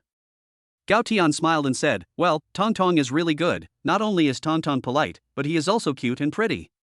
Tong Tong giggled proudly and said, of course, otherwise why do those pretty aunts like me so much? While they were laughing and joking, Su Xingwei's voice came from the door, let me see which little brat is being smug. When the people in the investment department saw Su Xingwei come in, they all stood up and said hello, President.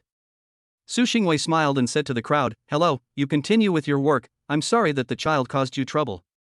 And thank you all for the snacks." Everyone hurriedly said that they should, and they all expressed their great fondness for Tong Tong, who was very cute. Tong Tong pouted and said discontentedly, "Did you hear that, Mom? It's not that Tong Tong is smug, everyone says Tong Tong is cute." Su Xingwei smiled and said, yes, Tong Tong is the cutest." Gao Tian asked, "Are you done?" Su Xingwei smiled and replied, "We're done, there's not much else to do."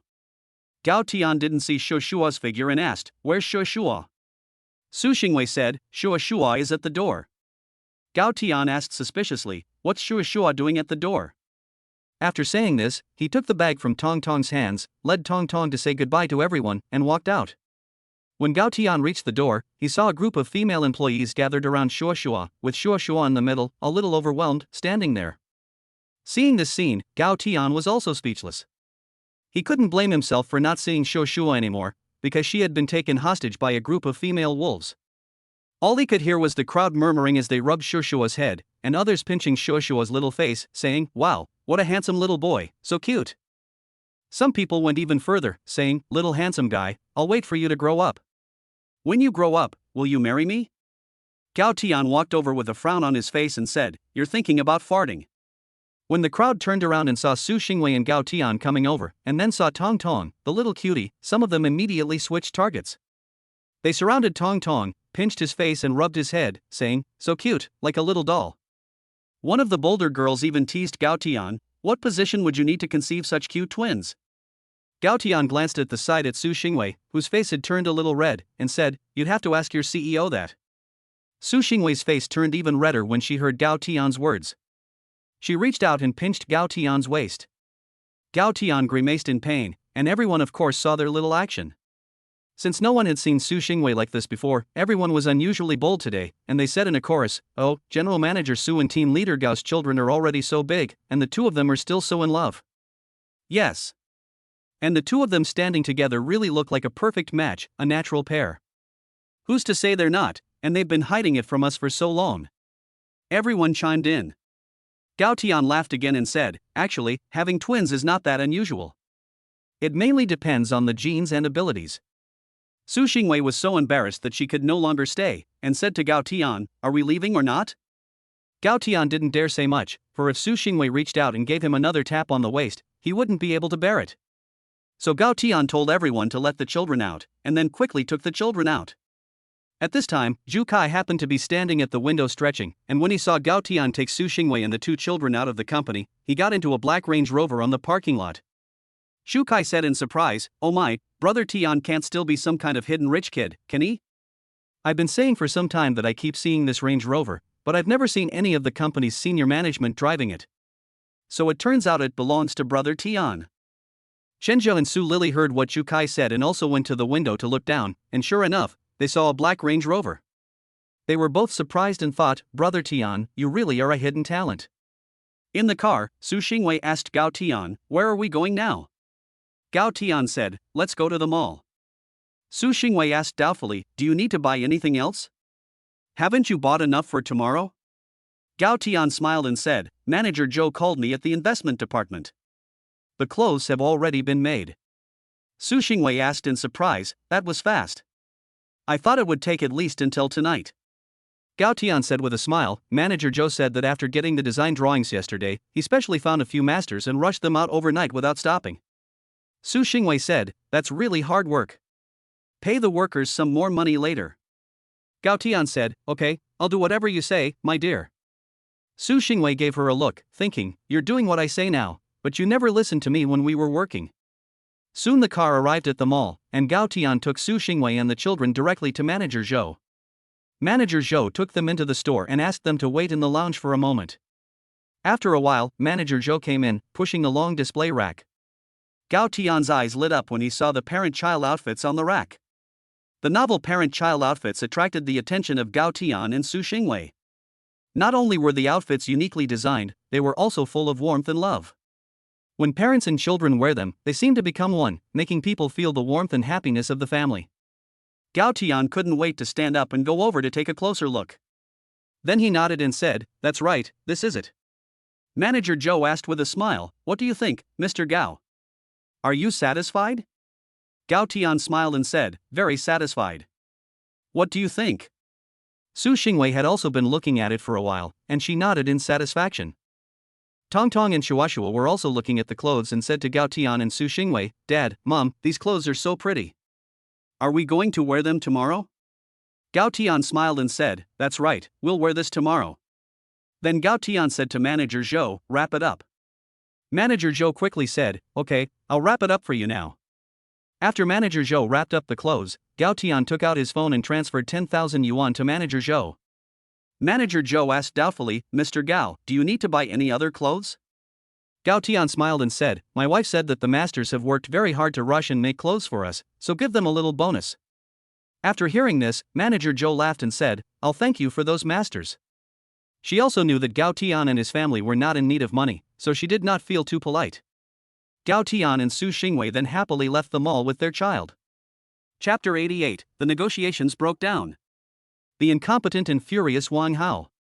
Los Angeles Shopping Mall. Parking lot. As Gao Tian and Su Xingwei got back into the car with their child, Gao Tian's phone rang. Gao Tian took out his phone and glanced at the unfamiliar number. Su Xingwei asked, "Who is it?" Gao Tian was also very puzzled and said, "I don't know, it's an unfamiliar number." Then Gao Tian picked up the phone and asked, "Hello, who is this?" A very unwilling voice sounded from the other end of the line, "It's me, Wang Hao." Gao Tian was very surprised and asked, "Mr. Wang, is there something wrong?" Su Xingwei heard Gao Tian's words and immediately became alerted. How could Wang Hao call Gao Tian? On the phone, Wang Hao sighed and said, "Do you have time?" Gao Tian said, "If there's something you can just say it." Wang Hao said, "I want to invite you to dinner. The sun is shining from the west, or is there poison in the food?"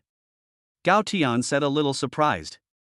"I, Wang Hao, have not sunk to that level, and you just said you wouldn't come." Wang Hao asked a little angrily. Gao Tian thought about it for a moment. It so happened that he didn't know his next move yet, but he could go. After thinking it over, Gao Tian said, "Okay, send me the location." After hanging up the phone, Su Xingwei asked a little worriedly, "What did Wang Hao want with you?" Gao Tian smiled, tidied her hair a little, and said, "Don't worry, it's fine. It's probably the Wang family that can't stand the pressure anymore and wants to ask for a divorce." Su Xingwei heard Gao Tian's guess and asked, "So what are you going to do?"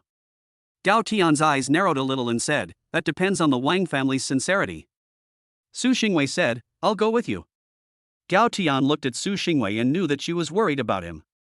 But if she didn't go, he was still confident that he could get out of anything that happened. If Su Xingwei also goes, he will have to be distracted. Gao Tian said to Su Xingwei, "Don't worry, I'm confident, I'll ask Qin Ming to come with us." Su Xingwei still looked at Gao Tian a little worriedly.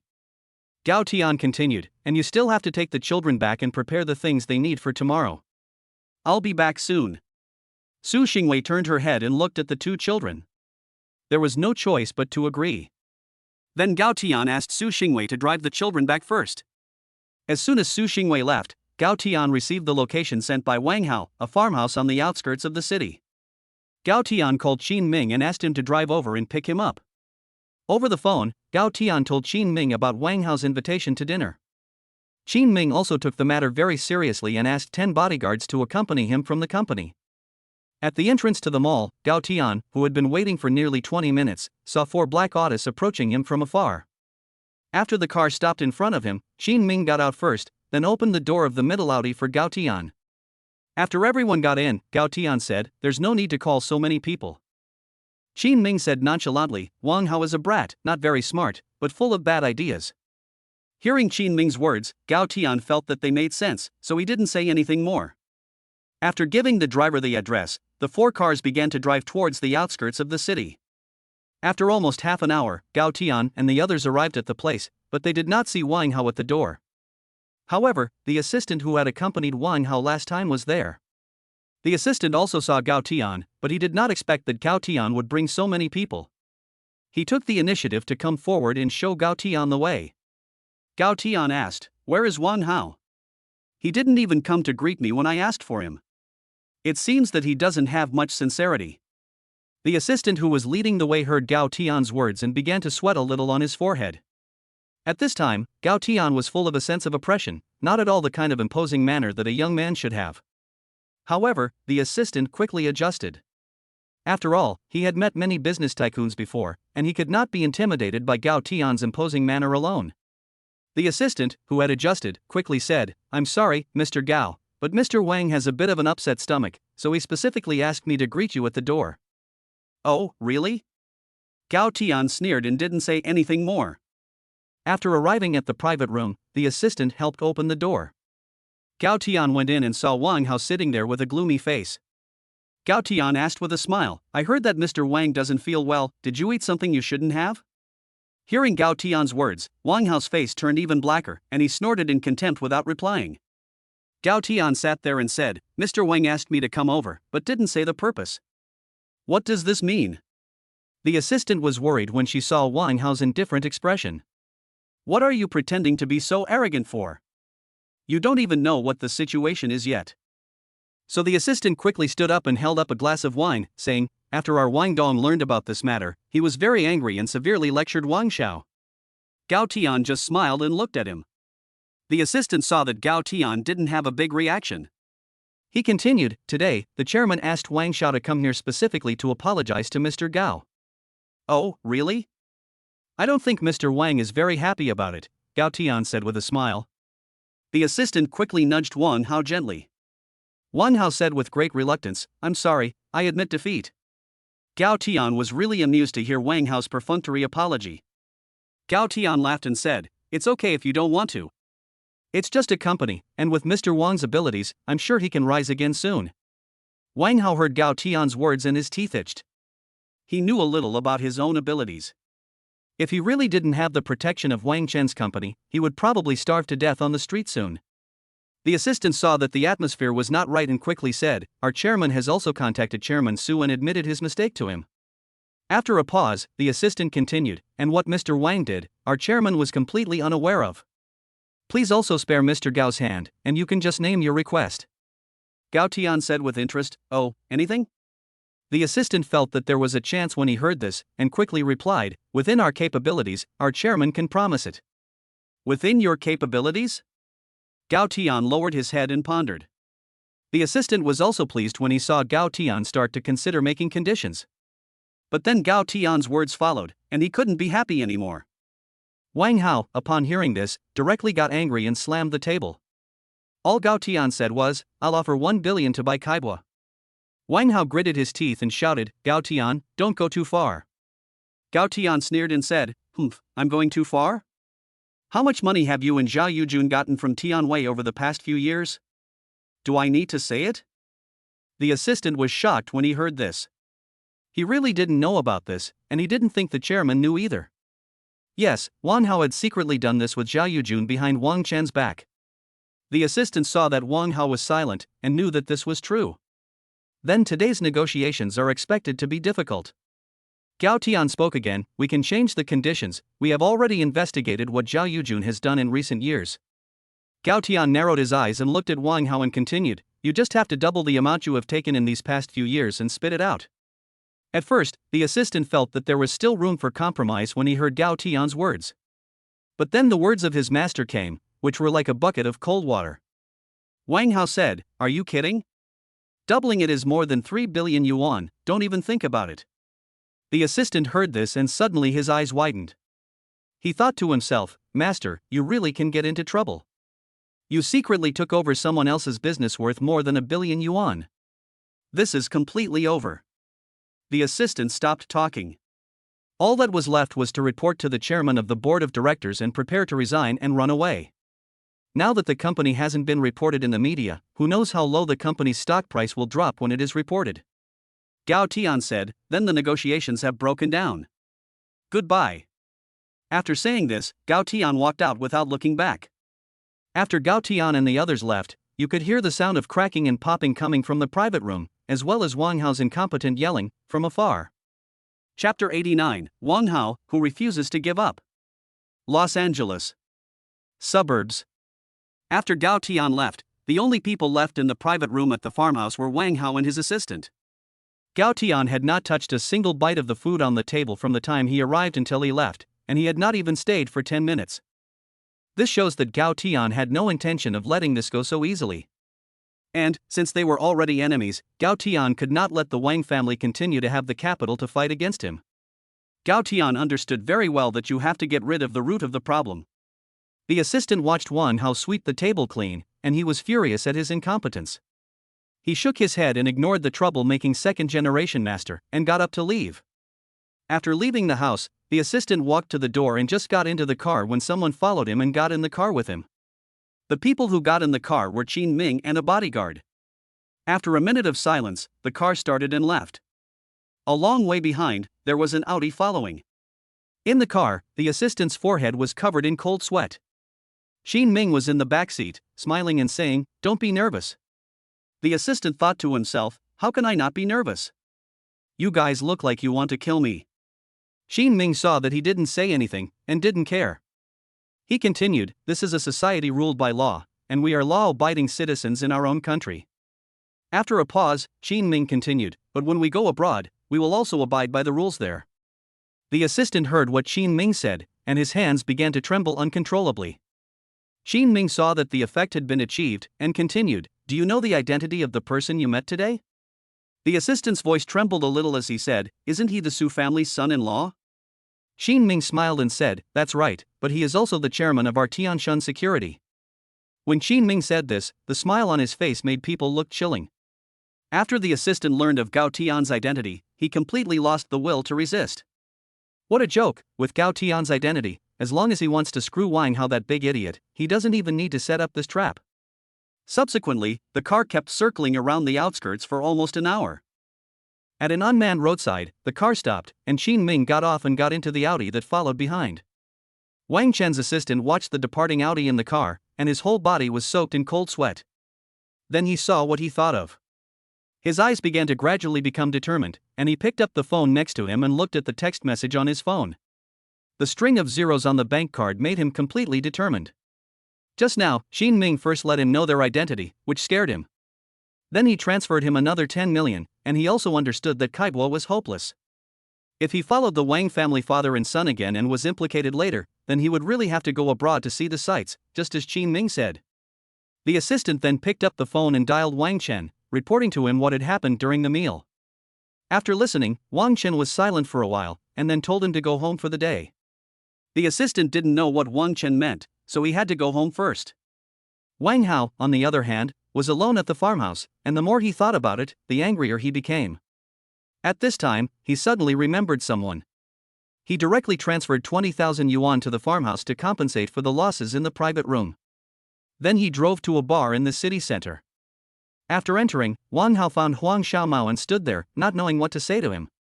Huang Xiaomao then took him upstairs.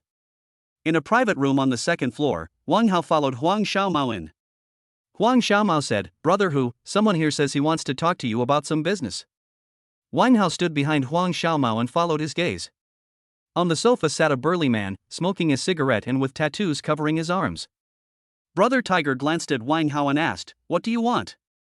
Wang Hao smiled flatteringly and said, "Brother Tiger, I want to talk to you about a big business deal."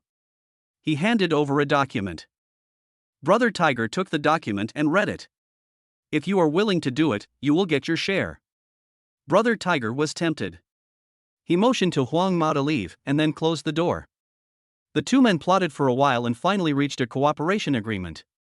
Wang Hao walked out of the bar, secretly pleased with himself. He was convinced that this time he would make Gao Tian regret having offended him. However, he did not know that in the end it was he himself who would regret it, and he would regret it bitterly. Wang Hao even thought about how he had not shot the bastard on the wall back then. Baiyun Mingju. In the living room, Su Xingwei and the children were watching TV. Tong Tong and Shuashuo were watching cartoons.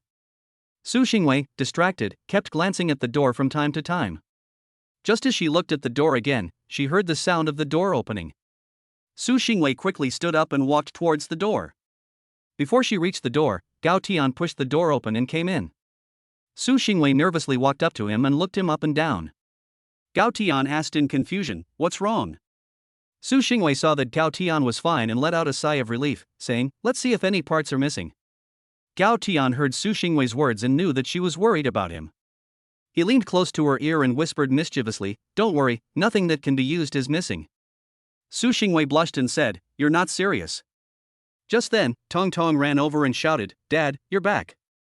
Gao Tian crouched down and picked Tong Tong up in his arms, saying, "What's wrong? You missed me after just a little while?" Gao Tian said while poking his head in Tong Tong's arms. Tong Tong was amused by Gao Tian and laughed out loud. "Okay, Dad is going to cook something delicious for you."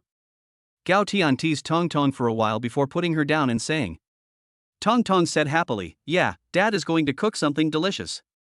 Gao Tian smiled and washed his hands before going to the kitchen. In a moment, the sound of Gao Tian chopping vegetables could be heard in the kitchen. In the living room, Su Xingwei was watching TV with the children. Soon, Gao Tian shouted from the kitchen, "Wash your hands and get ready to eat." Upon hearing Gao Tian's voice, Su Xingwei turned off the TV and took Tong Tong and Shuashua to wash their hands. When they came out of the bathroom, Gao Tian had already served the dinner on the table. Tong Tong couldn't wait and quickly ran over, asking, "What delicious food did Dad cook today?" Su Xingwei said, "Look at you, you little glutton, sooner or later your father will let you become a little fat pig." Tong Tong immediately said unhappily, "Humph, Tong Tong will never become a little fat pig." Then her small eyes twinkled as she said, "Let my brother become a little fat pig." Shu Shua looked at Tong Tong and said, "Sister, my brother doesn't eat as much as you." Tong Tong pouted and said, "I don't care, anyway, let my brother become a little fat pig." While the few of them were chatting and laughing, Gao Tian brought the last bowl of soup up. After setting it down, he said, "Okay, no one will become a little fat pig, let Mom become a little fat pig." Tong Tong heard this and said with a smile, "Hee, okay, let Mommy become a little fat pig." Su Xingwei gave Gao Tian a cold stare and asked, "Are there any more dishes in the kitchen?" Gao Tian said, "No, I'll just prepare some ingredients for tomorrow's parent-child activity." Su Xingwei let out a sound of exclamation, and Tong Tong asked, "Daddy, what delicious food are you going to make tomorrow?" Gao Tian smiled and said, "It's a secret. You'll find out tomorrow." Tong Tong saw that his father wouldn't say anything, so he went up to his brother and whispered, "Brother, guess what delicious food Dad will bring us tomorrow?" Shu Shua said, "I don't know either, but I'm sure Dad won't let us down." After everyone had happily finished dinner, Gao Tian went back into the kitchen and got busy again. Su Xingwei took the children to prepare the toys they would bring along tomorrow. They kept busy until late at night before they finished preparing the things they would need to bring the next day. The children had already gone to bed a long time ago, and when Gao Tian finished his work and went upstairs, Su Xingwei had already finished bathing. Gao Tian also went to the bathroom and started bathing. After bathing, Gao Tian came out and looked at Su Xingwei's graceful figure. He said with a dry mouth, "Wife, try on the new pajamas I bought you." Hearing Gao Tian's words, Su Xingwei's face quickly turned red up to her neck. How could she not know what Gao Tian was talking about when he mentioned the pajamas? At first she resisted, but in the end she couldn't resist Gao Tian's teasing. Su Xingwei blushed and obediently changed into the clothes Gao Tian had bought the day before. Gao Tian also thoughtfully picked out a pair of stockings for her. After Su Xingwei changed in the closet, she fidgeted for a long time before coming out. Gao Tian, who had been waiting impatiently, saw Su Xingwei come out and his eyes went straight. Then Su Xingwei noticed that Gao Tian's eyes had gradually become fiery, as if he wanted to devour her. Gao Tian got up, pulled Su Xingwei over, and pushed her down on the bed. Su Xingwei let out a cry of surprise, and then all that was left was a whimpering sound. The temperature in the room quickly rose, and Gao Tian was busy running his hands all over her. Su Xingwei went from being shy at first to enjoying herself, and soon she let out a moan. After Su Xingwei put on the sexy lingerie, Gao Tian seemed to have unlocked a new world and was especially excited. Hey, the rest you all know. I don't know how long it took, and the two people who had been fighting for a long time fell asleep. All that was left was the mess in the room. Chapter 90, Showing off their fathers to each other. My father dares to eat shit. The next morning, in the villa room, Su Xingwei was nestled in Gao Tian's arms, and the two were sleeping soundly when there was a knock on the door. Gao Tian opened his eyes dazedly and asked, "What's wrong?" Tong Tong's voice came from outside the door, "Dad, Mom, why aren't you getting up yet?" Gao Tian immediately woke up when he heard Tong Tong's voice. He quickly sat up, and Su Xingwei also woke up. She only felt sore all over, and both her legs were weak. Gao Tian looked at the time and it was almost 8 o'clock. The two of them hurriedly got up and tidied up the house a little. It was estimated that Gao Tian was too excited last night, which caused him not to wake up this morning. After tidying up, Gao Tian went to open the door and saw Tong Tong standing in the doorway with a pouty mouth. Gao Tian smiled awkwardly and said, "It's okay, you can still make it, don't worry." Tong Tong said, "My brother and I have been awake for a long time." "Ha, that's so cute." Gao Tian could only laugh awkwardly twice and didn't know how to answer Tong Tong. Su Xingwei was listening to Gao Tian's conversation with Tong Tong inside, thinking that she could never be so crazy again in the future. But thinking about Gao Tian's wildness last night, she couldn't help but look forward to the next time a little. Su Xingwei then shook her head vigorously. Oh my god, what was she thinking? She quickly got up to change and wash up. After Gao Tian had coaxed Tong Tong away, he also quickly changed and washed up. Fortunately, today's time was different from usual. Today's arrival time could be later. Otherwise, Gao Tian really didn't know if he would be in time. Gao Tian quickly finished washing up and then went downstairs directly to the kitchen. He prepared the ingredients that he had prepared the night before and processed them a little. There were also some semi-finished products. The kindergarten said that there was a kitchen where they could prepare lunch on site. But generally speaking, many parents bring food that they have prepared at home, and some even order it from a hotel. After all, not everyone can cook, and no one wants to be bothered. Usually only a few families will cook on site. Obviously, the Gao family is one of them. After Su Xingwei had finished packing, Gao Tian was almost done as well. He was seen loading bags into the car, with Auntie Chen, Wu Chanxian and Bai Xuanshuan helping him. After everything was loaded, the family got into the car, dressed in their wives' clothes, and prepared to set off. Tong Tong excitedly said in the car, "This time, they'll definitely get to taste the delicious food Dad makes." Shua Shua also said, "Yeah, after they eat, they'll believe it." Su Xingwei and Gao Tian were confused. Su Xingwei asked, "Tong Tong, what are you talking about?" Shua Shua explained, "At school, I used to say that Dad's cooking is really delicious. A lot of kids didn't believe me and said I was bragging." Gao Tian laughed and said, "Then today Dad will show them what he's got." Tong Tong and Shua Shua both said happily, "Yes. Dad's the best." After driving for a while, Gao Tian arrived at the entrance to the kindergarten. Director Chen was there with a few teachers to greet them. After the car came to a stop, Gao Tian got out, opened the trunk, and started carrying things. Director Chen and the teachers saw that the Gao family had arrived and hurried over to greet them. "Good morning, Mr. Gao." Director Chen greeted him with a smile. "Good morning, Director Chen." Gao Tian responded, "These are some ingredients I need for lunch." "Wow, it looks so good," one of the teachers exclaimed. "Thank you." Gao Tian smiled, then looked at Tong Tong and Shushua. "Are you ready to get off the bus, my dears?" "Yes." Tong Tong and Shushua answered in unison. So the family of four walked hand in hand into the kindergarten. At first, Su Xingwei and the children had not yet gotten off the bus, so no one could see them. After Gao Tian finished speaking, Su Xingwei got off the car with Tong Tong and Shuashuo. The principal of the kindergarten, Chen, and the kindergarten teachers, as well as some parents at the school gate, slowly gathered around. Some parents said enviously, "Wow, this family is so good looking. Their matching parent-child outfits are so pretty." Yes, we went to the mall yesterday and bought them too, but we've never seen this style before." "You're right, they really are. These clothes look so pretty." The family of four stood at the school gate and were soon surrounded by a crowd. Everyone was eager to know where they had bought the matching outfits. Someone in the crowd asked, "Excuse me, where did you buy these matching outfits?" Everyone nodded, waiting expectantly for Gao Tian to reply.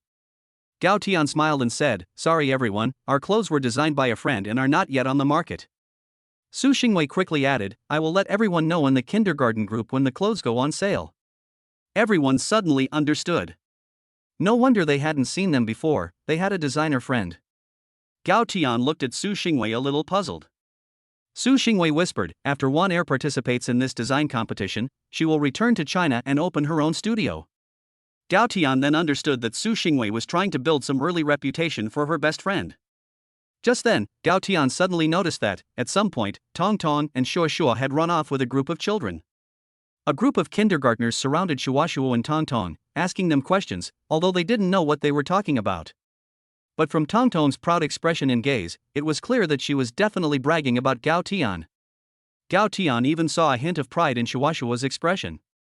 Gao Tian and Su Xingwei accompanied the kindergarten teachers and parents for a while, chatting with them before walking over to the children. They were only able to hear what they said when Gao Tian, Su Xingwei, and a group of parents were almost at the children. One little boy said, "My dad is awesome, he dares to climb high walls without a ladder." Another little boy said, "My dad is awesome, he dares to fight big dogs." A little girl said, "My dad is the most awesome, he can draw and he draws really well." Tong Tong said, "My dad can cook delicious food. He also owns a big company." Shuo also said, "He can tell stories, and when we listen to them, it's like we're right there." Tong Tong quickly agreed with his brother, "Yes, yes, and my dad has abs." A chubby little boy, his face turning red with anger, said, "My dad is good at eating. He can eat a lot of things." The other children all laughed and said in unison, "That's nothing." Yes, being able to eat a lot is nothing. Exactly, don't say anything if it's nothing. The little fat boy was about to cry and said anxiously, "My father dares to eat shit." Tong Tong looked away from the little fat boy with disgust and hid behind Shushua, saying, "Your father is awesome, you win." When the little fat boy heard Tong Tong's words, he crossed his arms, raised his head proudly, and said, "See, my dad is the best. None of your dads would dare eat shit." At that moment, a fat man in his 30s, his face red with anger, ran over to the little fat boy. He walked up to the little fat boy and gave him a slap on the head, saying, "You little brat, what are you talking about?" Then he turned to the group of parents and said awkwardly, "My child is talking nonsense, don't listen to him." Gao Tian looked at the father and son with strange eyes. The other parents all smiled awkwardly at him, then silently took a step back. At this time, the kindergarten principal Chen told everyone to get ready, the parent-child activity would soon begin. Chapter 91, Parent-Child Activities. A crisis was quietly approaching. On the kindergarten playground. The parents, led by the kindergarten teachers, soon arrived at the kindergarten playground. After everyone arrived, they found that the kindergarten had set up several venues, which were clearly intended for playing games. And in the middle of the playground, a temporary stage had been set up. Under the stage were many stools, and next to them were many large dining tables. A lot of fruit and snacks had already been placed on them. Soon everyone was seated, and after they were seated, the people around Gao Tian and Su Xingwei were still asking them about the parent-child outfits. Gao Tian and Su Xingwei were also very patiently introducing Lin Wanner's designs to everyone. It wasn't until Director Chen walked onto the stage that everyone quieted down. After everyone had quieted down, Director Chen began to give an opening speech. Principal Chen on stage, the main activities of this event include theme activities, family games, etc., which allow parents and children to participate together and cooperate with each other to complete the activities, thereby drawing closer to each other. Principal Chen then gave a detailed introduction to the specific rules of the games and activities. The games also have rankings, and the first place winner will receive a mystery prize. Soon, Principal Chen announced the start of the first game. The first game is musical chairs. The game is played in groups to exercise the children's reaction speed and teamwork skills. Before the game started, Principal Chen explained the rules. The kindergarten staff first took a few stools and formed a circle. The participants were divided into groups of 6. The kindergarten teacher played music, and whenever the music stopped, the participants had to quickly find a stool to sit on.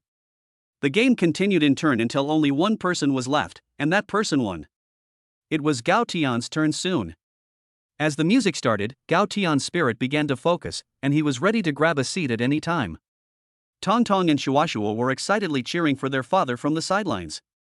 Just as Gao Tian's side was having a great time, an unknown crisis was quietly approaching Tong Tong and Shuashua. Not far from the kindergarten, in an alley, a few men who looked vicious were plotting something. These men were all underlings of Brother Tiger. Brother Tiger, formerly known as Li Dahu, was a minor celebrity among the underground forces in Los Angeles. Brother Tiger is not a native of Los Angeles. He committed a crime in his hometown and fled to Los Angeles to develop his career. Because he is ruthless, he quickly gained a foothold in Los Angeles. His subordinates are all ruthless people. Wang Hao went to the bar to find him, and the documents he gave him were the information on Shuo and Tong Tong. Originally, knowing that the target was the daughter of the Su family, the child of Su Xingwei, he didn't want to take it. But Wang Hao offered a lot of money, and with this money he could start a new life in a different city. So he took the risk and was prepared to pull off the heist and flee. At this time, Gao Tian and his family were immersed in a happy atmosphere. They never imagined that Wang Hao would go mad and try to harm the children. In the kindergarten, the game had reached the final round, and at this time, only Gao Tian and one of the parents were left on the field. The first place in this game would be chosen from between the two of them. Tongtong's best friend Shuo Shuo was cheering her father on even more enthusiastically. Su Xingwei was also caught up in the atmosphere, and at this point she didn't care about her appearance. Like a little wife, she stood up and cheered for her husband. As the music in the stereo stopped, Gao Tian quickly grabbed the stool and sat down. The other parent just sat on the ground, and Gao Tian won first place in the game without any difficulty. After all, his body had been systematically modified, and his reaction speed was still very fast. Tongtong and Shuashuo happily handed their father a drink. After one game, Chen Yuanchang asked everyone to go to the table to eat something and chat. Gao Tian had steamed buns in the morning and asked Chen Yuanchang to heat them up when he arrived. Now they were just being served so that everyone could try them. After all, buns could not be considered lunch, and there weren't many, so just about everyone could try them. Chen Yuanchang asked the kindergarten staff to bring out the food. Then he picked up the microphone and said, "Let's thank Tongtong and Shuashua's father for bringing us the buns he personally made." Some people didn't think much of it, thinking that there was nothing special about the buns he made. But some people picked them up and tried them out of curiosity. Then there was an outcry from the crowd. "My goodness, these buns are tastier than any sold outside." Yes, I haven't tasted such delicious buns in Los Angeles. Those who didn't think much of it also half believed it when they heard the crowd's exclamations and took a bite. After everyone had tried it, the buns on the table were all gone. So delicious were the buns that many people felt they hadn't had enough after just one bite. The children gathered around Tongtong and Shuashuo, praising them. "Wow, Tongtong, your dad is amazing, the buns he makes are delicious." Tongtong said proudly, "That's right, I've always said my dad can cook really well." Shuashuo also said proudly, "And Dad makes delicious food for us every day. I want to eat such delicious buns every day too. Yes, I want to eat them every day too. My dad can't even cook rice." Su Xingwei looked at everyone's reactions and turned her head to look at Gao Tian, who was smiling and talking to people. She was also very proud in her heart, because this was her man, Su Xingwei. Then everyone played a few more games, and unsurprisingly, Gao Tian won first place in all of them. He also won first place in a few games played with the children. The whole family was very happy, and even Shu Shua started to laugh out loud for the first time. In the past, Shu Shua would only smile occasionally, but today, she had changed a lot. Gao Tian saw it all in his eyes, and was very gratified. It seems that in the future, he will have to take them out and play more often. This change in Shua Shua made Su Xingwei's eyes fill with tears. Tongtong asked, "Mommy, what's wrong?" Su Xingwei heard Tongtong ask and quickly turned her back to wipe away the tears at the corners of her eyes. After turning around, she said, "It's nothing, Mommy's very happy." Tongtong looked at her mother suspiciously for a while, and then went off to play when she was called by another child. Gao Tian naturally knew why Su Xingwei was in tears. He took Su Xingwei in his arms and said, "Everything will be fine." Su Xingwei nestled quietly in Gao Tian's embrace and nodded gently. Soon it was noon, and Principal Chen continued to preside over the meeting, telling everyone that if they had brought a lunchbox, they could eat it. Those who had brought ingredients to prepare a meal on the spot followed the teachers to the kindergarten kitchen. Chapter 92, Gao Tian, with his superb cooking skills. Tongtong and Shuashuo, so proud. The teachers took Gao Tian and some parents who were going to prepare their own lunches to the kindergarten kitchen. Since there were not that many stoves in the kitchen, they could only cook in shifts, with the others helping out. Gao Tian said apologetically to his family, "Sorry everyone, I have a lot of stuff." So, everyone understood and expressed their understanding. When everyone saw the ingredients Gao Tian had prepared, they were all stunned. "This is really a lot to bring, and people who don't know would think you're opening a restaurant here." Someone asked, Tongtong's dad, "Why did you bring so much?" Gao Tian smiled and said, "I brought enough for everyone, and when it's done later, everyone can try it." Everyone thanked Gao Tian after hearing his words. However, they could tell from his tone and expression that they were a little skeptical. Gao Tian didn't explain too much, and soon began to show off his cooking skills. Everyone watched him with skilled hands and quick movements, and they were kind of looking forward to it. One parent was not to be outdone, and also showed off his cooking skills, and for a while the kitchen was full of aromas. Soon Gao Tian's first dish was ready. Gao Tian served the dish and let the people around him try it first. After everyone tasted the dish Gao Tian made, their eyes lit up, and they praised it endlessly. "It's delicious. It's even better than the food in restaurants. Yes, I didn't realize Tongtong's father was such a good cook. Tongtong's father, you're amazing. The parents who had previously doubted Gao Tian's cooking skills also gave him a thumbs up. One of the parents suggested, since Tongtong's father is such a good cook, why don't we let him cook all the dishes we brought, and we'll help out? Good idea, I agree. Everyone responded, so Gao Tian became the chef, while the other parents helped wash vegetables, cut vegetables, pass seasonings, etc. The kitchen was full of laughter and the atmosphere was harmonious. Before long, a delicious dish after another was released from the pot. Soon, plates of delicious food were served to the table outside. The children and parents waiting outside could smell the aroma. They all gathered close to the table, and many children were drooling with hunger. One parent asked in puzzlement, "Hey, why aren't the dishes separated this time?" Yeah, why are they all together this time? And there are so many servings of one dish. What's going on? I don't know. Everyone was very puzzled. In the past, the finished dishes were separated. This way, the children knew which one was made by their father or mother. A teacher at the kindergarten also noticed the situation here. She came over to take a look and quickly reported to Chen Shiqing. Chen Shiqing came over and hurriedly went to the kitchen to see what was going on. When she arrived in the kitchen, she noticed a scene that she had never noticed before. Everyone was helping one person. And only one person was cooking. Chen Shiqing quickly called the teacher inside to ask what was going on. The teacher who had just led the group in, explained to Chen Shiqing with shining eyes. After Chen Shiqing learned the cause and effect, she suddenly understood. No wonder all the dishes outside were in multiple servings and placed together. After learning the reason, Chen Shiqing did not disturb them and quietly withdrew. After arriving outside, Chen Shiqing looked at the crowd still discussing outside. After thinking for a moment, she said, "Everyone don't worry, all the food today was made by one parent." The parents who were still discussing it instantly became quiet. Then there were exclamations of surprise from the crowd. "Who is it, your husband?" "No, I know what level my husband is." "Is that your wife?" "Definitely not, my wife's cooking is also pretty good, but not that good." Just as everyone was guessing. Chen Shiqing continued, "As for who made it, we'll find out later." Gao Tian's actions today undoubtedly added a little different fun to the event. In the crowd, Su Xingwei looked at the delicious food in front of her and immediately guessed what it was. Tong quietly tugged on her mother's clothes. Then she whispered, "Mom, is it Dad?"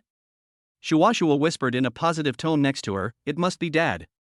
Su Xingwei gave them a shush. Then she smiled and didn't say anything. Just when everyone was already too hungry to wait any longer. Someone saw the people in the kitchen come out, each carrying a plate of food in their hands. "Look, they're coming out. Why does everyone have food in their hands? Who made it?" Head teacher Chen quickly told us which chef is so good. Someone shouted at Chen Shiqing. Chen Shiqing smiled and said, "Don't worry, everyone, just eat first. After you've tried it, I'll announce it." The children next to them couldn't wait any longer. Seeing that they could eat, everyone started to gobble up the food. For a while, the restaurant was filled with laughter and joy. The children praised the wonderful taste of the food as they ate it with gusto. The parents also tasted it, and they were full of praise for the taste and quality of the dishes. Soon everyone had eaten their fill, although some people actually didn't. Because Gao Tian had only prepared a limited amount of food, it was impossible to satisfy everyone. But they had also brought their own food and bought some at the hotel. After eating the food Gao Tian had prepared, it had become tasteless. After the children finished eating, they began to gather together. One child said, "It must have been my mom who cooked it." Another child immediately said, "No way, it must have been my mom." "Humph, it was my dad who cooked it." "I know, you don't have to guess, it must have been my dad." "Why was it your dad?" "Because my dad is the chef at the hotel." "Wow, really?" "Humph, of course, that's why it must have been my dad." Tong and Shuashua stood aside listening to the other children's arguments.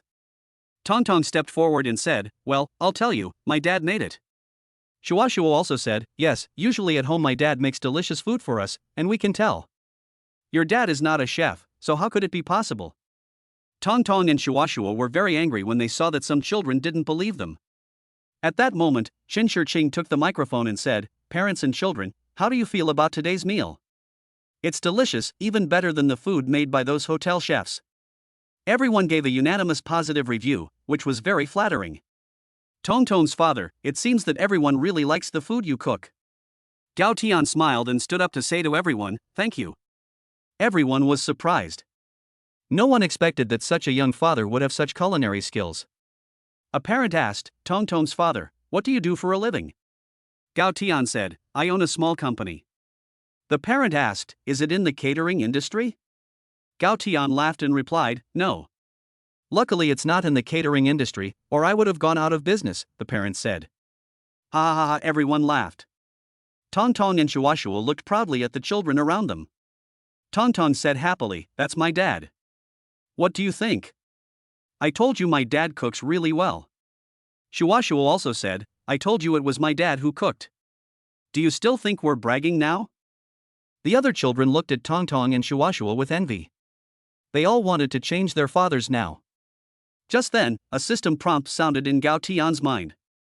Ding, congratulations to the host for completing the task. Task rewards are being distributed. After hearing the system's prompt, Gao Tian turned his head and looked over to Tongtong and the others. He only saw Tongtong and Shuashua surrounded by the other children, their little heads tilted as they spoke proudly about something. Gao Tian smiled and looked back. Chapter 93, the event is over. On the kindergarten playground. After everyone had eaten, everyone worked together to clean up the table, and even the children joined in. After everything was cleaned up, Chen Shirqing announced the next activity. Let's thank, once again, Tongtong's father for the delicious food. After Chen Shirqing finished speaking, she led the applause. Everyone else followed suit. Chen Shirqing then continued, next, please go to the stage over there, and the children will be led by our teachers for the time being. No one knows what's going to happen next. All they heard was that they were going to play games, but they didn't hear about any other programs. One parent said, I hope the kindergarten isn't making the children perform for us. It's possible. I'm actually looking forward to it.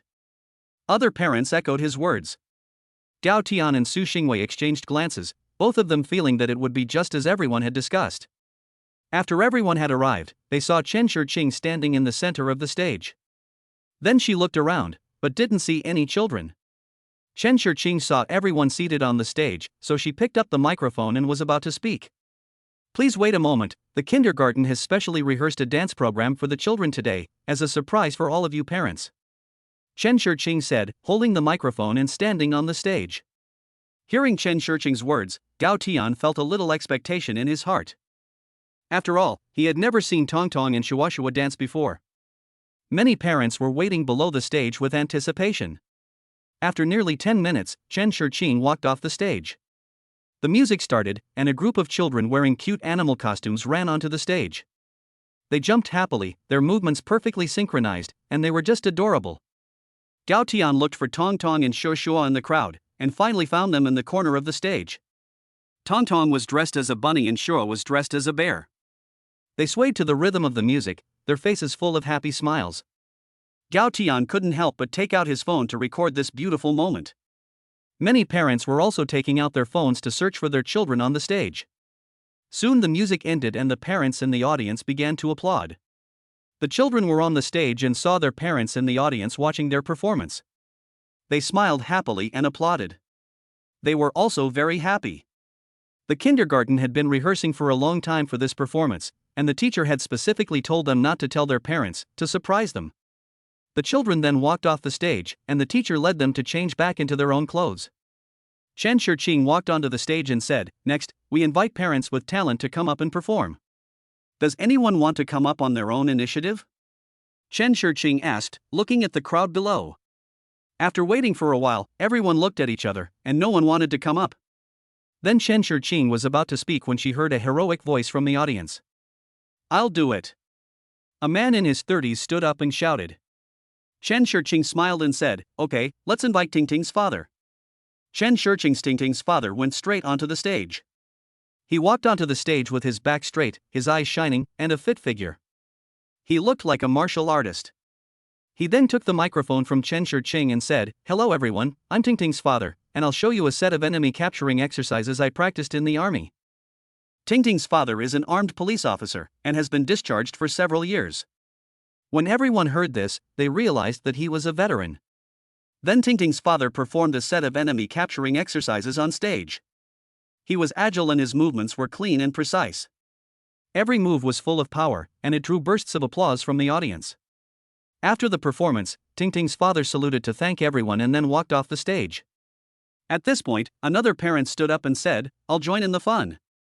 This parent was a music teacher, and he walked onto the stage, picked up a guitar, and started playing and singing by himself. The song was melodious and beautiful, and it made people can't help but be immersed in it. The other parents were also infected, and one after another went up on stage to show off their talents. Some sang, some danced, and some performed magic tricks. For a while, the stage was full of excitement, and the applause from the audience continued. Chen Shiqing originally thought that it would not be effective for parents to perform on their own. Unexpectedly, the parents were exceptionally cooperative, and it was obvious that they were also having a lot of fun. Nowadays, there is so much social pressure, and there are not many days like today when everyone can be happy. Soon everyone had finished performing. Chen Shiqing went on stage and asked, "Does anyone else want to perform?" The children had already returned to their respective parents while their parents were performing. Tong Tong grabbed Gao Tian's arm and said, "Dad, will you go up and perform as well?" Shu Shu also said, "Mom, please perform too. I heard Grandma say that you used to sing very beautifully." "Ah, I can't. It's been a long time since I sang," said Su Xingwei, a little embarrassed. Tong Tong heard her mother's words and was afraid that Gao Tian would also refuse, so she began to pout at Gao Tian. Gao Tian was already prepared to go up, so when Tong Tong started to pout at him, there was no need to say anything. Gao Tian nodded and was about to stand up and say something. Tong Tong took the lead and stood up, shouting, "And what about us? My mom and dad want to go up and sing." Chen Shiqing heard Tong Tong shout and said, "Then of course we must invite Tong Tong and Shuashua's mom and dad." Su Xingwei looked at Tong Tong helplessly. The girl didn't even ask her, she just signed her up. There was nothing she could do, so she had to stand up and get ready to go on stage with Gao Tian. Su Xingwei whispered in Gao Tian's ear, "What are you going to sing?" Gao Tian said, "What can you sing?" Su Xingwei thought for a moment and said, "I can basically sing anything, but it can't be a new song. I haven't listened to many songs in the past few years." Gao Tian thought for a moment and said, "Do you want to sing it for me? Can you?" Su Xingwei's eyes lit up when she heard Gao Tian's words, "Sure. I can do that." Gao Tian smiled and took her hand, saying, "Okay, that's it then." The two went on stage and told Chen Shiqing the song they were going to sing. Chen Shiqing took another microphone for the two of them and then went to play the accompaniment for them. The music soon started to play, and Gao Tian and Su Xingwei held hands and smiled at each other. "I want to sing to you. While we are young and beautiful, let the flowers bloom to their fullest. To decorate your years, my branches. Who can replace you? While you're young, love to your heart's content. My dearest one. The road is long, let's be together." Gao Tian's deep, magnetic voice and Su Xingwei's sweet, gentle singing voice enchanted the audience. When the song ended, there was thunderous applause. Tong Tong and Shuashua were clapping excitedly in the audience, shouting, "Mom and Dad are awesome." Su Xingwei looked at Gao Tian shyly, while Gao Tian smiled at her, his eyes full of love. At that moment, they seemed to forget everything around them, and only had each other. The melodious and beautiful singing of the two of them, combined with their perfect rapport, won the enthusiastic applause of the audience. Gao Tian had already received a reward from the system and had divine singing skills. Su Xingwei's singing was in no way inferior to Gao Tian's. Gao Tian even had some doubts, wondering if Su Xingwei had been a singer before. After the song, Gao Tian and Su Xingwei walked off the stage to the cheers of the crowd. "Mom and Dad, you sang so well," Tong Tong and Shuashua said excitedly to Gao Tian and Su Xingwei. "Thank you, my dears," Su Xingwei said to Tong Tong and Shuashua with a smile. "Mom and Dad, can you teach me and my brother to sing?" Tong Tong said with a flushed face. "Of course we can." Gao Tian smiled and stroked the heads of Tong Tong and Shuashua. After the talent show, there was a mini-game called the three-legged race. Chen Shiqing then began to explain how to play. The rules of the three-legged race were as follows: 12 parent-child pairs were selected by drawing lots, with 4 pairs in each group, and the groups competed in 3 heats. Each pair tied one foot with a ribbon and raced from the starting point to the finishing line. The fastest group won. Soon everyone had drawn lots and was ready to go in their groups. The first group started first, and the families who were getting ready to go were cheering from the sidelines. After more than an hour, the competition ended, and unfortunately, Gao Tian and his family did not win first place. Tong Tong pouted in frustration, and Shu Shua was also not in a good mood. Since Gao Tian and his family had dragon and phoenix twins, the game was naturally a little more difficult than for others. Su Xingwei smiled and comforted them, saying, "Don't be discouraged. The final ranking is a combined ranking." Gao Tian also comforted them, saying, "Yes, and our difficulty level was higher than everyone else's, so it's already pretty good that we came in second." Soon the combined results came out, and Tong Tong's family had many extra points, so they won first place in the event. Gao Tian and Su Xingwei were also very happy. After today's parent-child activity, they had not only gained happiness. The most important thing for Gao Tian and Su Xingwei was that Shu Shua and Tong Tong had both changed a lot. Shu Shua was no longer so uncommunicative, and Tong Tong had become more cheerful and lively. Seeing the transformation in their children, Gao Tian and Su Xingwei were very gratified. Perhaps this was the biggest gain from this parent-child activity. Chen Shiqing announced the rankings on stage and then began to hand out the prizes. First, the first-place winners were announced, and then the certificates and trophies were quickly handed out. Chen Shiqing said, "Next, we will present the mystery prize to the first-place family, which will bring this event to a perfect conclusion." Gao Tian and his family were invited back on stage. The teachers pushed a large box covered with a red cloth onto the stage. Chen Shiqing went up and lifted the red cloth, revealing a large toy castle inside. "Wow!" Tong Tong exclaimed excitedly. "This is a mysterious reward for you. I hope the two children like it." Chen Shiqing handed it to Tong Tong with a smile. Tong Tong hugged the toy castle tightly, her eyes shining with excitement. Shu Shua also revealed a rare smile.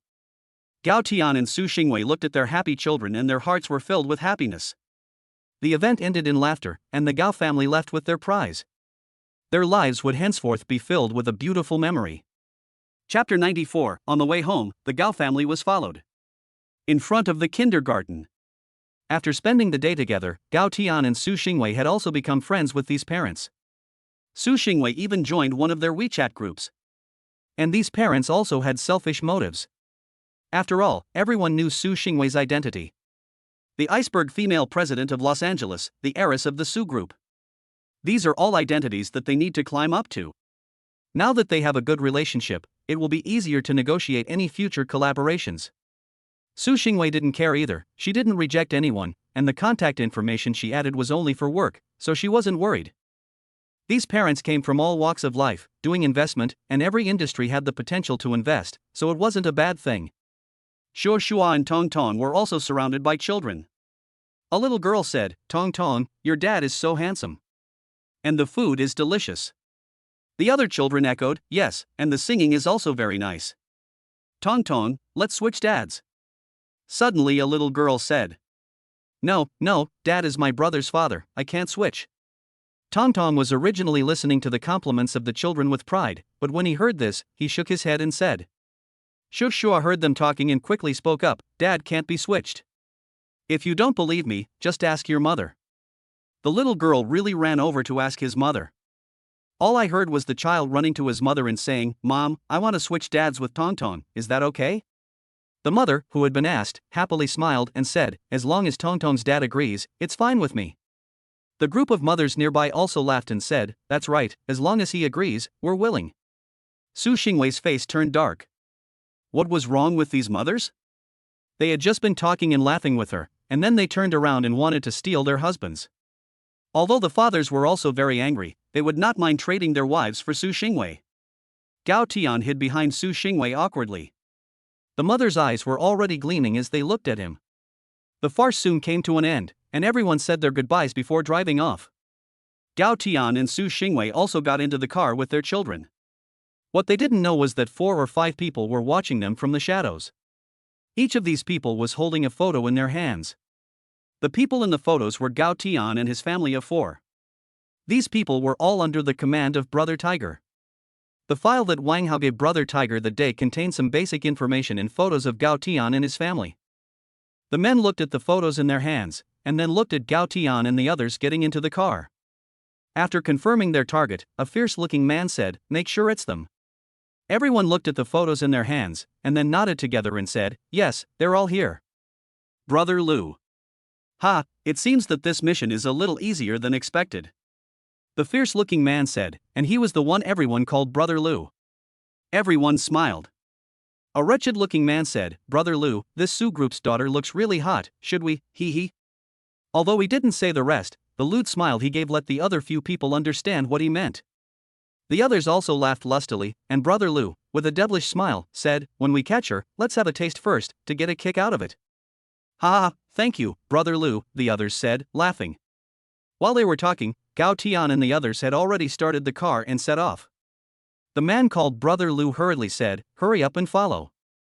Don't let them go back to the villa area, the security there is too tight.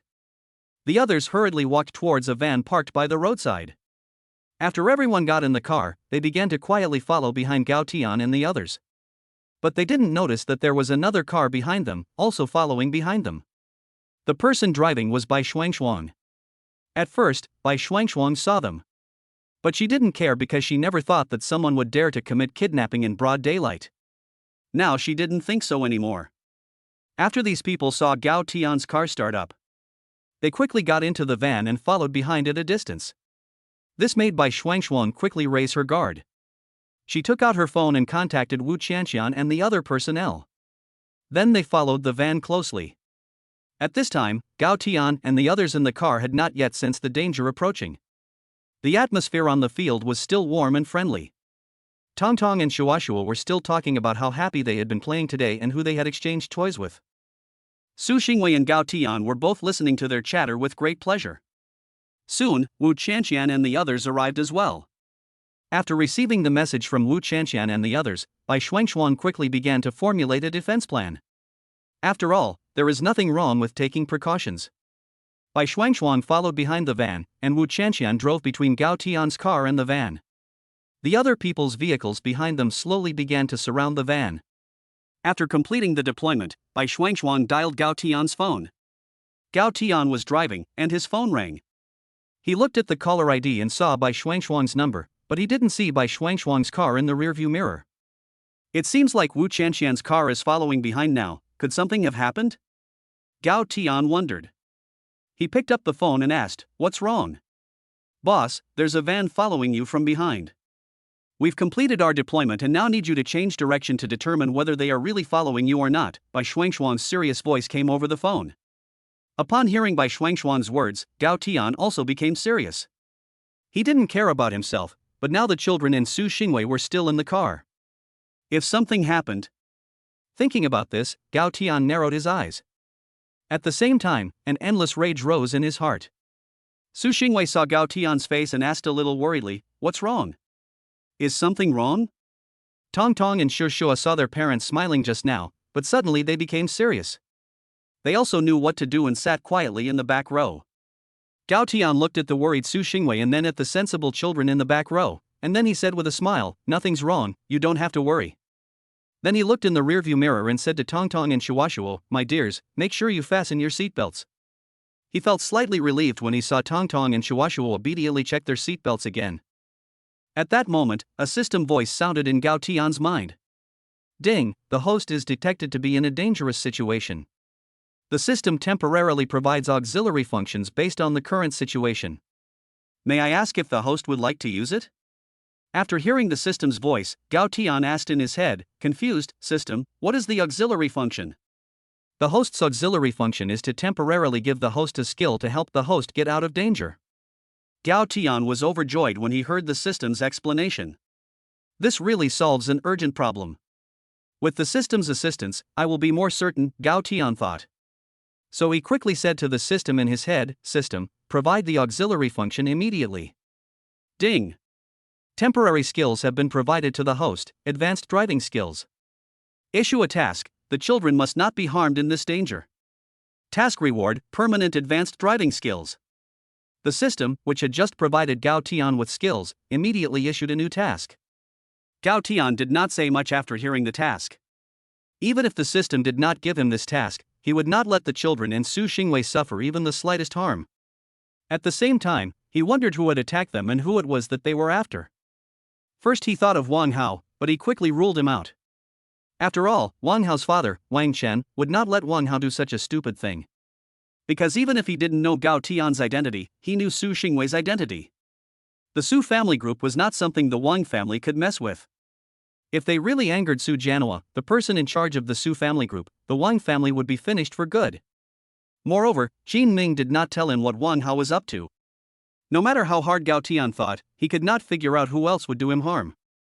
Could it be that it was Su Xingwei? Gao Tian never would have thought that it was Wang Hao, that idiot, who did this. And he did it behind his father Wang Chen's back.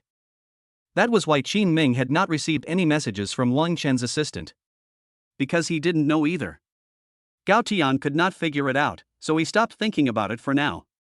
After receiving the system-given skills, Gao Tian felt that he was now in complete control of the car. He quickly planned a route in his mind. Then, focusing his attention, he slowly began to accelerate and then turned a few times.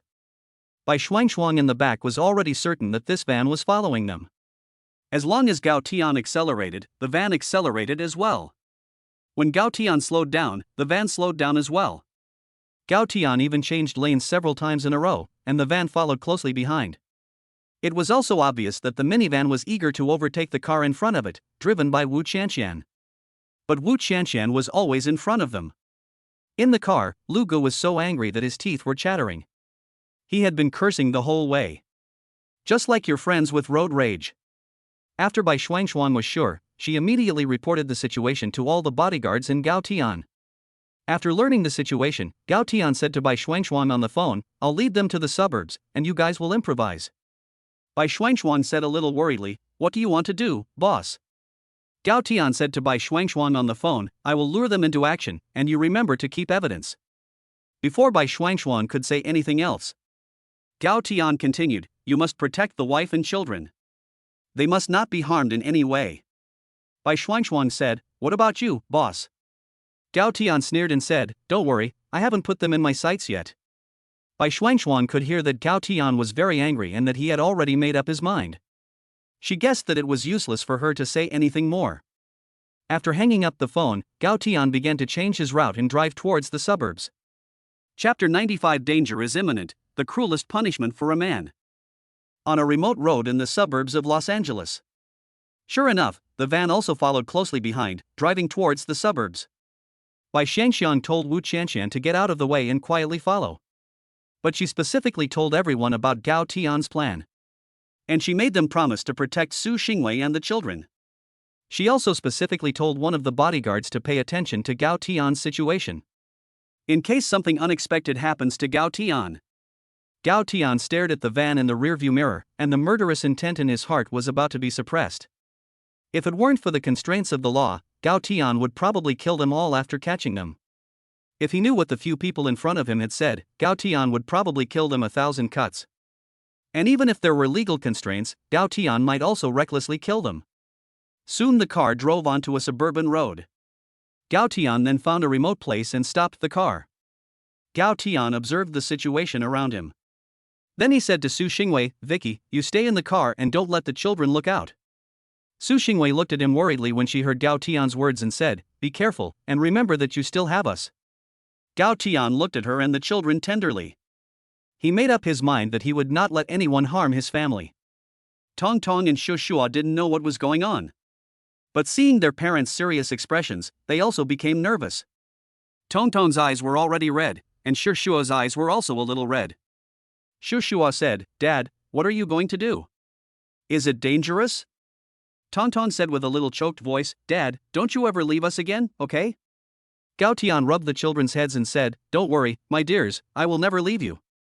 Gao Tian smiled and continued, "Daddy is going out to solve a little problem, you two stay with your mother in the car and listen to her, okay?" The two nodded seriously. Gao Tian let out a sigh of relief and kissed Su Xingwei and the children on the forehead. At this time, the van was also about to arrive at their location. Bai Shuangshuang and Wu Qianqian kept out of sight of the van and followed behind. In the car, Lu Gu was angry and cursed the younger brother who was driving. The reason was none other than Gao Tian's sudden acceleration. Since it wasn't the only road in the vicinity, he had stopped chasing. The driver of the minivan was also very aggrieved. How could their minivan possibly catch up to someone else's Land Rover? Just as Brother Lu was still cursing, one of the minivan's drivers suddenly said excitedly, "Brother Lu, we caught up to them up ahead." Sure enough, the black Range Rover was parked by the roadside, and the surrounding environment was secluded, so it seemed like a suitable place to do something. And they also saw Gao Tian get out of the car and walk towards the woods on the side. Although they didn't know what Gao Tian was doing in such a remote place. It was even better this way, saving them from getting into trouble in the city and making it easier to get what they wanted. Moreover, Gao Tian had even run into the small grove by the roadside. They then parked their car 100 meters away from the Range Rover. Since only Gao Tian got out of the car, they didn't see Su Xingwei and the children, so they left 2 people in the car to keep an eye on Gao Tian's car. The rest of them got out of the car and chased after Gao Tian's whereabouts. "Brother Lu, do you think Gao Tian ran here because he found us?" one of the younger brothers said. The other immediately said, "No way, we were so secretive, and there was a car blocking us the whole time in the city, how could he have found us?" Lu Gu, who had been worried after hearing the first subordinate speak, immediately let go of his worries after hearing the other subordinate's words. Yes, they did it so secretly, and when they were being followed earlier, there was always a car blocking them, so Gao Tian couldn't have found them. I wonder what expression they will have when they realize that the car blocking them was arranged by Gao Tian. At this time, the other subordinate said, "I guess he came down to pee." "Don't we do this all the time?" When Lu heard this, he said, "Yeah, that makes sense. I guess he came down to pee." Lu was completely unconcerned now. He started speeding up and chased after Gao Tian's location with the others. At this time, Su Xingwei in the car saw a few people running towards Gao Tian's location and was very worried. But she pretended to be calm, so that the children would not find out. Bai Shuangshuang and the others also discovered the situation here. After Bai Shuangshuang saw a few people get off the van, she thought about it for a moment and decided to temporarily change the plan. She told everyone to split into 2 groups. One group would approach Su Xingwei's car to protect Su Xingwei and the others. The other group would approach the van and first control the 2 people left in the car. After quickly taking down the 2 people in the car, they could quickly go and support Gao Tian.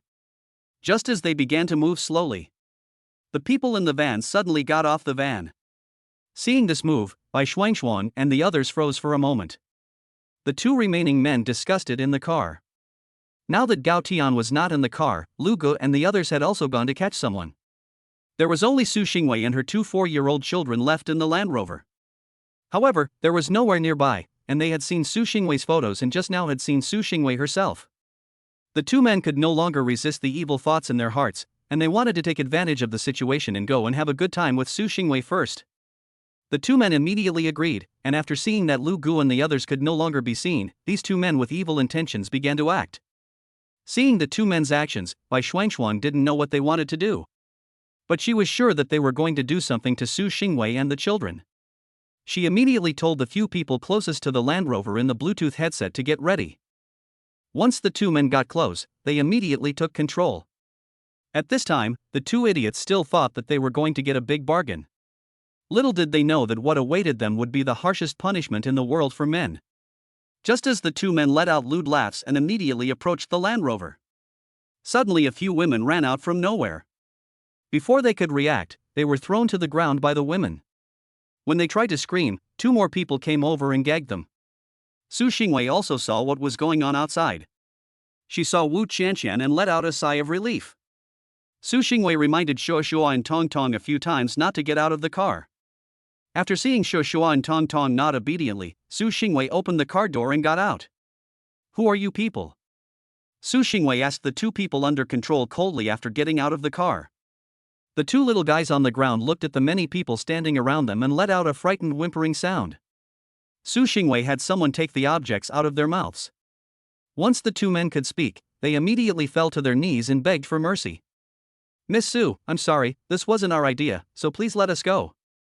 "No, it wasn't us, it was Brother Hu sent us. We were just following orders." As she listened to the 2 men, Su Xingwei pondered, who was Brother Hu? She doesn't know anyone called Brother Hu, and she can say that she has never heard of that name. Could it be that these people are here for Gao Tian? Thinking about this, she hurriedly asked who the people were who went to find Gao Tian.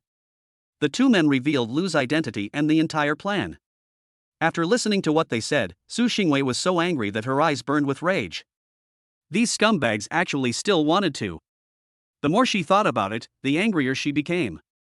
Without saying a word, Su Xingwei raised her foot and directly kicked the 2 men in the groin. The two men lay on the ground, rolling back and forth in pain. Su Xingwei had someone else gag them again, and then she kicked them 10 more times before she calmed down a little. At this time, the two younger brothers were lying on the ground, their bodies twitching non-stop. The female bodyguards around them were also very relieved, and judging from the situation, it was feared that these two would never be able to work again. After Su Xingwei had vented her anger, she looked worriedly in the direction where Gao Tian had disappeared. Chapter 96, a close call, but the crisis was averted. In a small forest on the outskirts of Los Angeles. After seeing that the two men were under control, Bai Shuangshuang immediately took the rest of the people with her and rushed over to support Gao Tian. Obviously, they had no idea about Gao Tian's martial arts skills. If they had known, they wouldn't have been so worried. Bai Shuangshuang and the others were almost walking to the place where Gao Tian and Lu Gu were. Then, Bai Shuangshuang and the others saw something that surprised them. Gao Tian was standing there alone, surrounded by Lu and the others who had chased after him. "Kid, someone paid to get rid of you, so don't blame us," Lu said with a cruel smile. "Oh, I'm curious to know who paid you?" Gao Tian asked nonchalantly after hearing Lu's words. "Ha, I didn't realize it, you pretty boy is quite calm," one of the gang members said with a sinister smile. "White face." "Me?" Gao Tian realized that these people did not know his identity. He wondered if the person who hired them did not know his identity or if they deliberately did not say. Just as Gao Tian was still thinking, Lu Gu said, "Okay, you don't need to stall here, no one can save you." Then Lu Gu added, "And you don't need to try to get anything out of me." Gao Tian didn't expect that these people were quite honorable. One of the subordinates said, "Cut the crap, hurry up and finish him off. We'll show you later how much we love your wife." Lu heard what the subordinate said and also remembered that there was still a Su Xingwei waiting for him later. He had never been with such a beautiful and charming woman before. And the other party was still the high and mighty female CEO, the thought of it was exciting. Lu immediately said, "Okay, cut the crap. After finishing him off, we'll go enjoy that woman." After saying this, he waved his hand, and everyone began to approach Gao Tian. Gao Tian heard what they said, and the murderous intent in his heart could no longer be suppressed. He just roared and said, "You're looking for death, and you still want to do harm to my family." Then, before Lu and the others could react, Gao Tian charged at them first. Gao Tian's movements were clean and decisive, without any hesitation. In no time at all, Lu and his group were lying on the ground, wailing in pain. Gao Tian didn't even get his clothes dirty. Bai Shuangshuang couldn't believe what she was seeing. Since the system had rewarded Gao Tian with combat skills, he had never used them before. Just now, he had tried them out and it was very satisfying. It was a piece of cake to take care of them. Bai Shuangshuang came over and asked, "Boss, what about them?" Gao Tian looked at her coldly and said, "They're not dead, tie them up." A few people behind Bai Shuangshuang walked out and tied up the few people on the ground. Even though Gao Tian had vented a little, the anger in his heart had not subsided. He thought to himself, "If I find out who did this, I'll make them regret being born." Bai Shuangshuang and the others saw Gao Tian's gloomy expression and didn't dare say much. They had arrived just before Gao Tian had acted. After all, Gao Tian was surrounded by Lu Gu and the others. They didn't dare to act rashly either, and could only look for opportunities to avoid Gao Tian being hurt. But then Gao Tian's performance greatly exceeded their expectations. Even they were not sure they could take Gao Tian down, and these few people were really looking for death. No wonder Gao Tian was so confident when making his plan. Subsequently, everyone returned to the car. By the car, Su Xingwei was anxiously waiting. The children had not gotten off the car. Su Xingwei was also worried about their safety, so she did not let them get off. Moreover, she had just found out something from the two people she had captured that made her very angry. Gao Tian returned and saw the pitiful state of the two people on the ground, his mouth agape in surprise. Even Bai Shuangshuang and the others were stunned. The two people on the ground had their hands tied, covering their genitals, and kept twitching on the ground. Bai Shuangshuang asked Wu Qianxian doubtfully about what had happened. Hearing Wu Qianxian's account, Bai Shuangshuang also felt that these two people deserved it. But she was still very surprised that Su Xingwei had actually personally kicked them. Both men had lost control of their bowels from being kicked. Gao Tian also heard what Wu Qianxian said. Gao Tian walked over to Su Xingwei and took her in his arms, saying affectionately, "Don't worry, I won't let anyone hurt you or the children." Then Gao Tian called Qin Ming and asked him to come over and deal with the situation. Gao Tian was still very worried that the children might be frightened. So he and Su Xingwei got into the car first. Tong Tong and Shuashuo in the car didn't know what had happened. But they heard the screams outside earlier. Although Shuashuo kept covering Tong Tong's ears, Tong Tong still heard it at first. When Tong Tong saw Gao Tian, tears flowed down her face. She cried and said, "Dad, I'm so scared, where have you been?"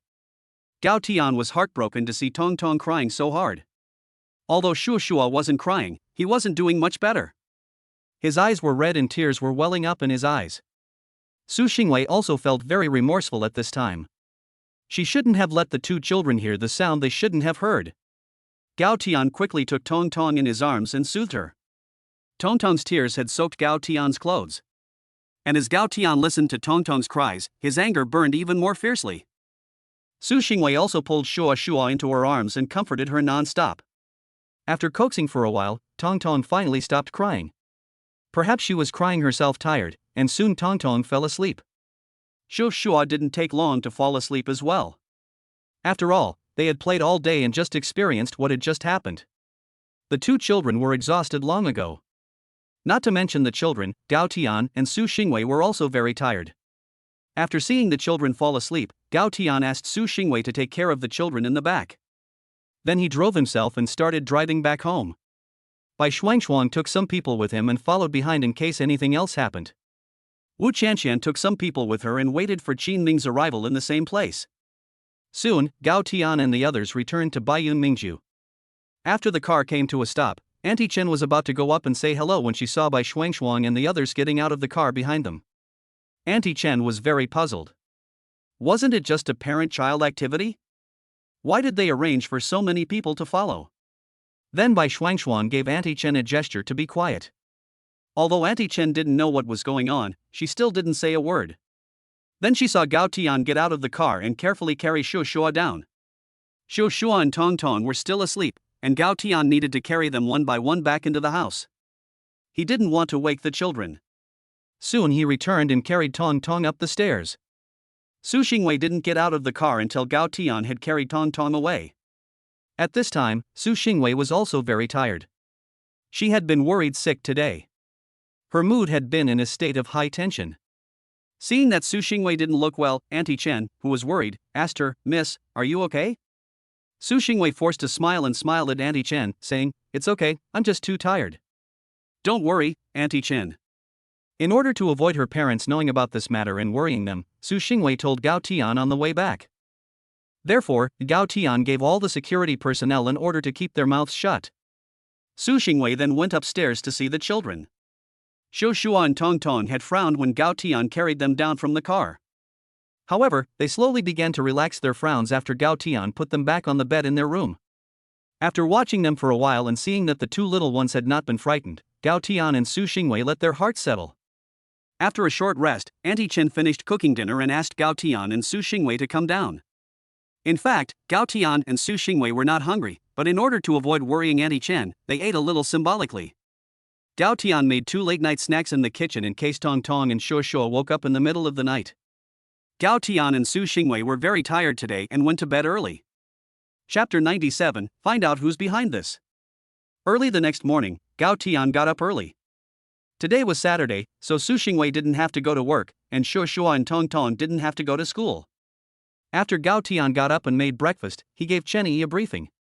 Then he drove out of the house by himself. After a while, Su Xingwei also woke up.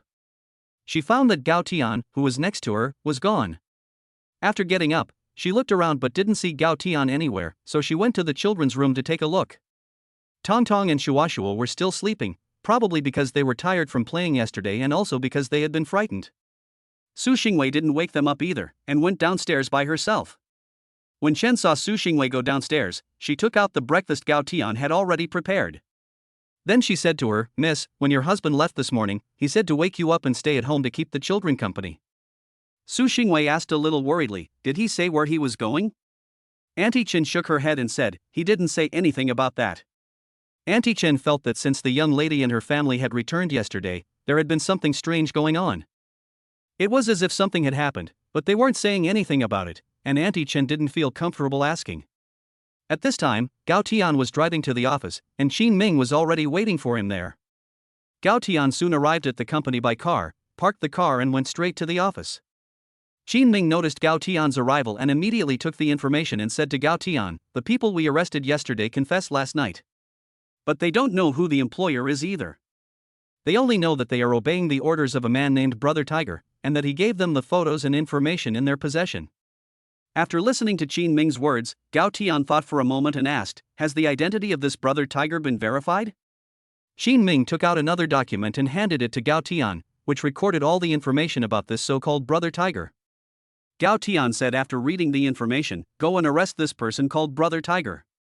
Qin Ming said carefully, "This person has already been arrested." Gao Tian frowned, and then thought that it was only natural. The police knew the situation first, so they would definitely act faster than them. Gao Tian asked after a short silence, "Do you know who hired Brother Tiger?" Qin Ming said, "Yes, it was Wang Hao. He did it behind Wang Chen's back, so the assistant we hired never reported it to us." Gao Tian was still a little surprised to hear Wang Hao's name. He really didn't think that Wang Hao, that idiot, would dare to do such a thing. He was originally thinking of sparing the lives of Wang Hao and Su Xingwei on the basis of the fact that their fathers were old friends. Now it seems that Gao Tian doesn't have to worry about anything. Just as Gao Tian was thinking about things, Qin Ming spoke again, "But just now Wang Chen's assistant sent me a message saying that Wang Chen has hidden his son." Wang Hao only told Wang Chen about this after learning that brother who had been arrested. After he finished speaking, Qin Ming looked at Gao Tian and waited for instructions.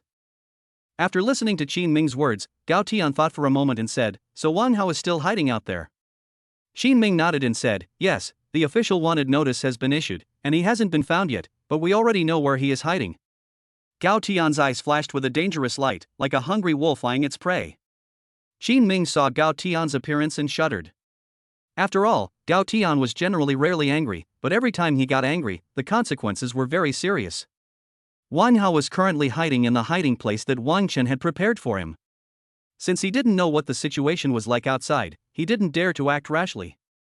Now he was really scared. At the time, he impulsively went to find brother Hu just because he was provoked by Gao Tian. Now he was really scared. KPCB, Chairman's Office.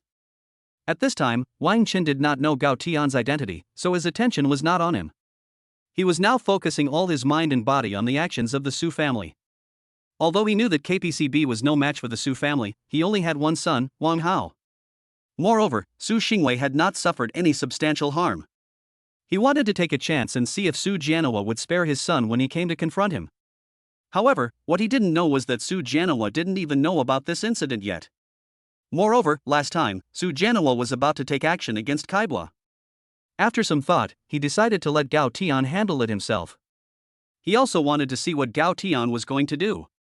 If he knew that Wang Hao, that idiot, had laid a hand on his daughter, he reckoned that Su Jianhua wouldn't be able to hold himself back, even without Gao Tian's help. Wang Chen was also very puzzled. Logically speaking, Su Jianhua should have already started taking action by now. But the fact was that he hadn't even received a single phone call. Wang Chen asked his assistant beside him, "Has that brat made the arrangements?" The assistant said with a guilty conscience, "It's all set." "It's all set, but he's already told Qin Ming where he's hiding."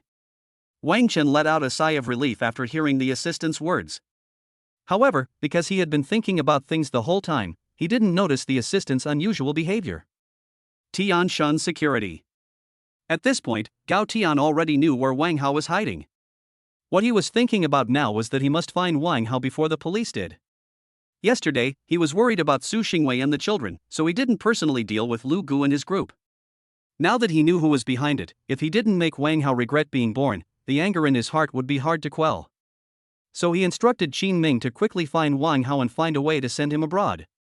As for why he had to be sent abroad, it was because there were many things that could not be done in the country. This time, Gao Tian was really determined to kill, and he even wanted to personally kill Wang Hao 1,000 times.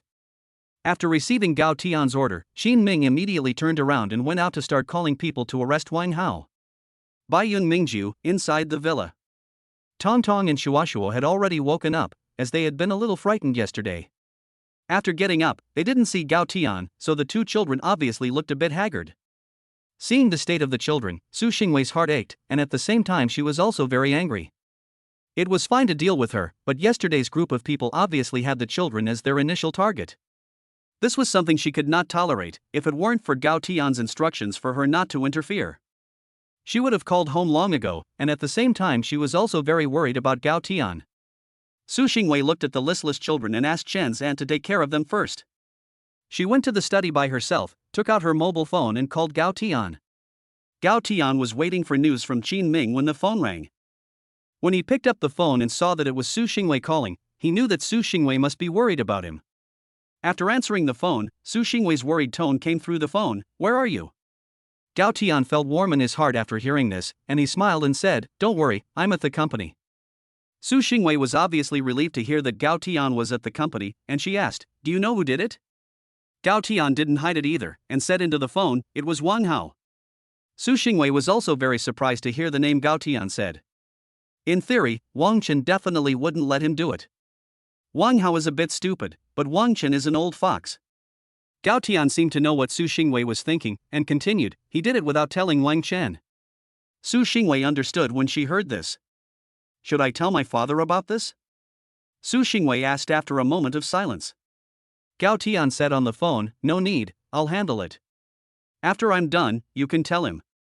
Su Xingwei heard Gao Tian's words and said, "Okay, you be careful, don't put yourself in danger, who knows if he has any more tricks up his sleeve." Gao Tian reassured her, "Don't worry, I'll be fine. How are the kids?" Hearing Gao Tian ask about the children's situation, Su Xingwei felt a pang of worry. She said, "The kids, they've been a bit listless since they woke up today, and they don't have much of an appetite." Gao Tian was also very worried and said, "You go and keep the kids company, I'll go back as soon as I'm done as soon as possible." The two then hung up. Chapter 98, Gao Tian's Identity. In a rented room in the vicinity of Los Angeles, Wang Hao was anxiously waiting inside the rented room with a pale face. Just as he kept wandering around the room, there was a knock on the door. Wang Hao was startled, and he asked a little nervously, "Who is it?" A stranger's voice came from outside the door, "Young master, Wang Dong asked us to come." Wang Hao heard this and did not doubt it too much. He was really scared and really needed a backer at this time. He quickly went up and opened the door, and saw several people in suits standing outside. These people were all from Sky Shield, and it was Gao Tian who just asked Qin Ming to send them. Wang Hao hurriedly asked, "Where does my father want me to go?" The people outside the door looked at each other and were speechless. They had expected some trouble and had even planned to break down the door if necessary. Who knew that this idiot had no sense of caution at all and just opened the door? After a moment's thought, they said, "Wang Dong wants you to leave the country first and go into hiding." After hearing this, Wang Hao hurriedly said, "Then let's go, what are we waiting for?" The men Qin Ming had sent even felt that Wang Hao was more anxious than they were. Then he couldn't wait to follow these people. Qin Ming received the news soon after, and he didn't expect it to go so smoothly. After reading the report, he was also speechless. He didn't expect Wang Hao to be so stupid. He went to Gao Tian's office and asked, "Wang Hao has been captured. Do you want to bring him back?" Gao Tian heard Qin Ming's words and thought for a while. Then he said, "No, just find a way to get him out of the country, just in case." To be honest, he still really wanted to bring Wang Hao back for a meeting. Qin Ming nodded and said, "I understand. Do you want to send him to mine or what?" Gao Tian revealed a sneer and said fiercely, "Just mining is too easy for him. I want to make him wish he was dead." Qin Ming was also shocked by Gao Tian's appearance. Judging from Gao Tian's appearance, if this were abroad, he would probably have to do it himself. Qin Ming didn't dare to stay any longer, so he quickly went out and made a phone call, telling the people who had gone to capture Wang Hao to send Wang Hao abroad on the company's private jet. After hanging up the phone, he took a deep breath and entered Gao Tian's office again. Then he asked, "What should we do about Wang Chen?" Gao Tian thought for a moment and said, "It's the father's fault for not teaching his son. The Wang family can go bankrupt." After he finished speaking, Gao Tian lightly tapped his hand on the desk. Qin Ming didn't say anything either, and for a while, the only sound that could be heard in the office was Gao Tian tapping on the desk. After about 2 minutes, Gao Tian said, "Release the contract that Wang Hao signed last time." As soon as Qin Ming heard Gao Tian's words, he immediately began to make arrangements. Last time when he trapped Wang Hao, Qin Ming was already prepared. He knew that sooner or later this day would come, and even if this day did not come, they and Kaibo would still be enemies, and having a handle in their hands would always be a precaution. But he never expected that it would be used now. Tian Shield has its own dedicated network information department. After Qin Ming gave the orders, Within half an hour, news of the incident was all over the internet, quickly rising to the top of the search results. At this time, in the office of the chairman of Kaibwa Venture Capital, Wang Chen, who was frowning and thinking, suddenly heard shouting outside. "Chairman, something terrible has happened." The assistant ran in, flustered. Wang Chen immediately stood up from his chair and asked nervously, "What's wrong? Did the Su family do it?" "No. It's..." The assistant was interrupted by Wang Chen before he could finish his sentence. "No, what are you panicking about? That's not becoming of you," Wang Chen said, frowning and glaring at the assistant. The assistant said a little aggrieved, "Although it's not the Su group, but..." Wang Chen sat back down and said, "Go on, what is it?" The assistant looked at Wang Chen a little fearfully and said, "Our company's stock just dropped, and it seems like someone is deliberately suppressing it." Wang Chen's heart, which had been relieved, jumped up to his throat again. He stood up a little excitedly and asked, "Could it be that it wasn't the Su group that moved?" "What were you thinking?" The assistant whispered, "It wasn't the Su group." Wang Chen was stunned for a moment and said, "Not the Su group? Then who? Who else would be against us at this time?" The assistant said, "Young Master Wang, I don't know who exposed the fact that he invested in the contract for Huayin to sign." Wang Chen asked, "Even so, do you mean that someone is trying to fish in troubled waters?" The assistant continued, "I don't think so. This should be the work of a team." And Wang Chen saw the assistant stammering, and his heart had an even worse feeling. He anxiously asked, "And what? Just say it." The assistant saw that Wang Chen was so anxious and said directly, "And they don't look like they're fishing in troubled waters. They want to short us, obviously trying to bankrupt us." After hearing the news, Wang Chen sat down in his chair with a thud, his heart sinking to the bottom. The only person he could think of was the Su family, and only the Su family would go to such lengths to deal with him at this time. The assistant saw that Wang Chen was pale and cold sweat was dripping from his forehead. He hurriedly asked, "Chairman Wang, are you okay?" Wang Chen waved his hand weakly and asked, "Have they done anything else? Are you sure it wasn't the Su family?" The assistant said decisively, "I'm sure it wasn't the Su family. It was probably someone else." Wang Chen heard what the assistant said and said, "Who do you think would do this to us at this time, except the Su family?" Although the assistant had already been bought off by Qin Ming, he had also followed Wang Chen for many years. Seeing Wang Chen's appearance, he was somewhat reluctant, just a little bit. After all, Qin Ming had given a lot. After hesitating for a moment, the assistant said, "Chairman, I think I know who it is." Wang Chen looked at him suspiciously and asked, "Who? Could it be that son of a bitch Wang Hao has offended someone else?" Wang Chen asked himself, "Although I also have enemies, there is definitely no one who is capable of doing this." The assistant took a deep breath and said, "It's actually Gao Tian." Hearing his assistant's words, Wang Chen asked in puzzlement, "Isn't he the son-in-law of the Su family? Without the Su group's support, how could he be so capable?" The assistant looked at Wang Chen and thought of his son Wang Hao.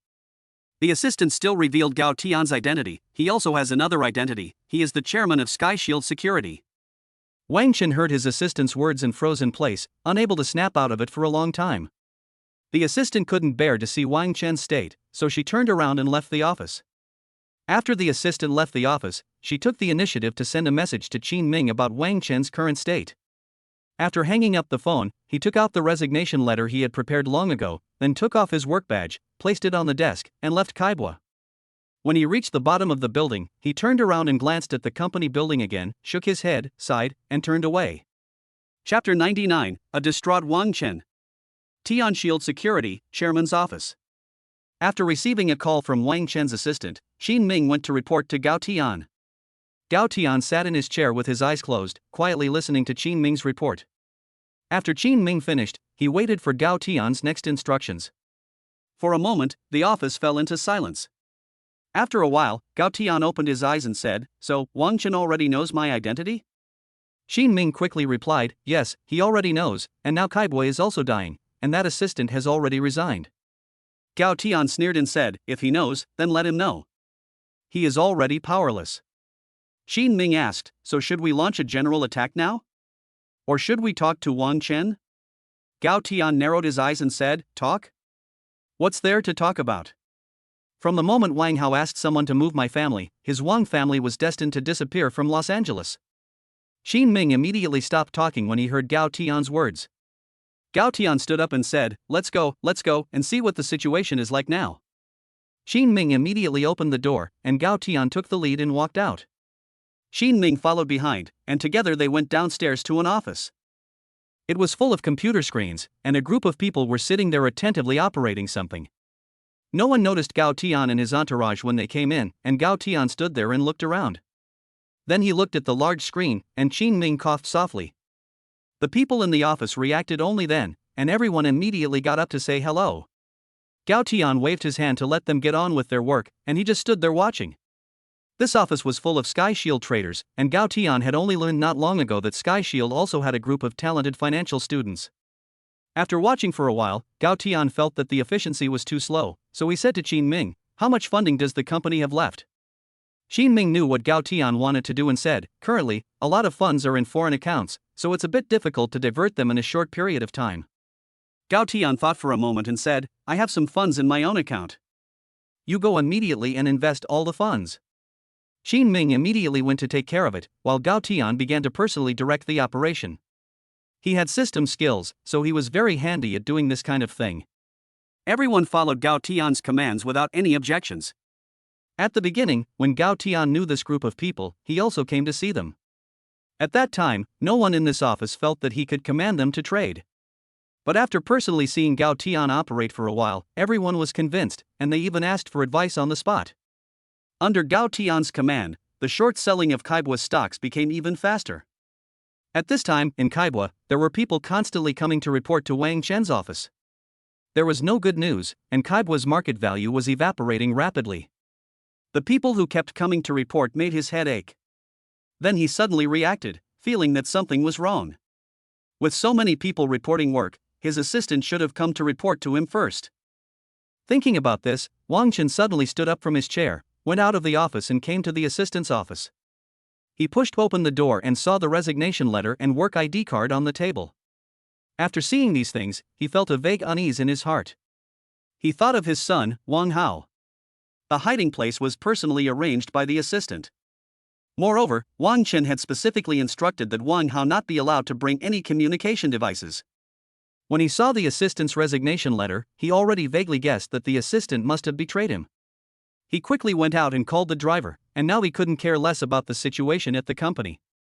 Even if his son was an asshole, he was still his biological son, and there was only one of him.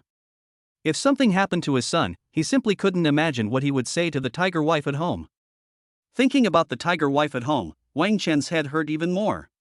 If it weren't for his wife's previous indulgence of Wang Hao, how could Wang Hao have become what he is now, a good-for-nothing? But it's too late to say anything now. Wang Hao has already become like this. And he has already caused a major disaster. The top priority now is to find Wang Hao first. Even if he is led into the police station, it is better than being caught by Gao Tian. Since he learned of Gao Tian's identity, he has never dared to underestimate him. Tian Shield Security has operations all over the world. If Gao Tian catches Wang Hao, it is conceivable that it is unknown whether Wang Hao will still be alive. It is highly likely that he will disappear from the world without a trace. In the car, he kept urging the driver to hurry to Wang Hao's hiding place. The driver almost pushed the accelerator into the gas tank. Wang Chen kept praying in his heart at this moment, "Don't let anything happen, don't let anything happen." However, his prayers were destined to be useless. Because, an hour ago, Wang Hao had already been taken away by someone from Gao Tian. Moreover, the plane was about to take off now, and Tian Shield Security had its own private jet. After Gao Tian gave the order, Xin Ming had someone apply for a flight path. Wang Chen was destined never to see Wang Hao again. As Wang Chen's car was leaving the company, a pair of eyes in the corner spotted him, and the person in the corner took out his phone and edited a text message and sent it. After transferring the funds from Gao Tian's personal account to the company account, he returned and watched Gao Tian standing there directing all the traders. The more he watched, the more he admired. This was already the second time he had seen Gao Tian personally directing the trading, and it was always so spectacular. Just as Xin Ming was admiring, his phone in his pocket vibrated. Xin Ming took it out and smiled at the corner of his mouth. After putting the phone away, he walked over to Gao Tian and whispered, "Wang Chen has left the company, and it looks like he's in a hurry." Gao Tian, who was directing the operation, said to the others, "You guys just go with it." Then he looked back at Xin Ming and asked, "There won't be any problems with Wang Hao, will there?" Xin Ming said confidently, "Don't worry, I got the news 5 minutes ago, and the plane is probably on the runway getting ready to take off right now." Gao Tian gave a dangerous smile and said, "That's good.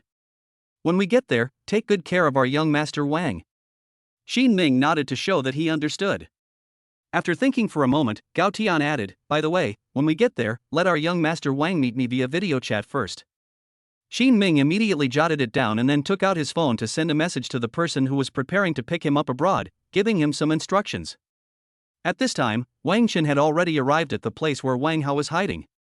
He found the room and knocked on the door for a long time, but there was no response. Wang Chen's heart had already reached rock bottom, and it seemed that he was still too late. Just then, he heard a knock on the door and the owner of the rented room came out. He saw a well-dressed man standing there, lost and disoriented, knocking on the door. He walked up and asked, "Who are you looking for?" Wang Chen heard someone talking and quickly turned his head to look over. He asked anxiously, "Where is the person in this room?" Seeing that Wang Chen was quite anxious, the boss hesitated for a moment and said, "He left with a group of men in suits about an hour ago." "What is it that you want with him?" the boss asked. Hearing the boss's reply, Wang Chen was completely disheartened. He walked out in a daze. The landlord also felt inexplicable, and then shook his head and went back to his room. The driver waiting outside saw the boss's appearance, and he didn't dare to say a word. After almost 10 minutes, Wang Chen said to the driver, "Hey, let's go back to the company." Now there was nothing he could do, so he had to go back to the company first to figure out how to stabilize the situation. After hearing this, the driver started driving towards Kaibua. Chapter 100 Su's father and mother learned of the danger their children were in. Half an hour later, Wang Chen returned to the company. When he went upstairs, he found his office packed with people. Wang Chen walked in with a frown, and everyone made way for him. Wang Chen looked around the office and asked, "What's going on?" Everyone was at a loss for words. During the half hour that Wang Chen had been away from the company, they had discovered that the company could no longer withstand Gao Tian's offensive. This was especially true after Gao Tian had invested all of his own cash. The offensive had suddenly intensified. If things continued like this, Kaibua would be finished. Wang Chen saw the looks on everyone's faces and thought to himself, "It can't be that fast." At this point, one of the senior executives stood up and said with cold sweat running down his forehead, "Chairman, our company has invested all of our cash flow, but we still can't withstand the other party's offensive." "Yes, if this continues, we will go bankrupt very soon," said another senior executive. Once someone started, everyone began to speak at once. For a moment, the office was as chaotic as a food market. Wang Chen slammed his hand down on the table and roared, "I'm still here, what's everyone panicking about? Get back to doing your jobs." Wang Chen was a business magnate who had been famous for more than 10 years, and at this moment, he was not panicking, but remained very calm. Seeing that Wang Chen was angry, everyone dared not say anything and silently retreated. After seeing everyone retreat, Wang Chen covered his forehead and thought, "There's no other way, it seems I can only call Su Jianhuo again and beg for mercy." Then, as if he had made up his mind, he picked up the phone and dialed Su Jianhuo. The call was quickly connected to Su Jianhuo, and Wang Chen began to speak before Su Jianhuo could say anything. "Brother Su, for the sake of our friendship over the years, can you let me off the hook? You can fire me from the company, but I only have one son." Wang Chen's choked voice came through as soon as Su Jianhuo answered the phone.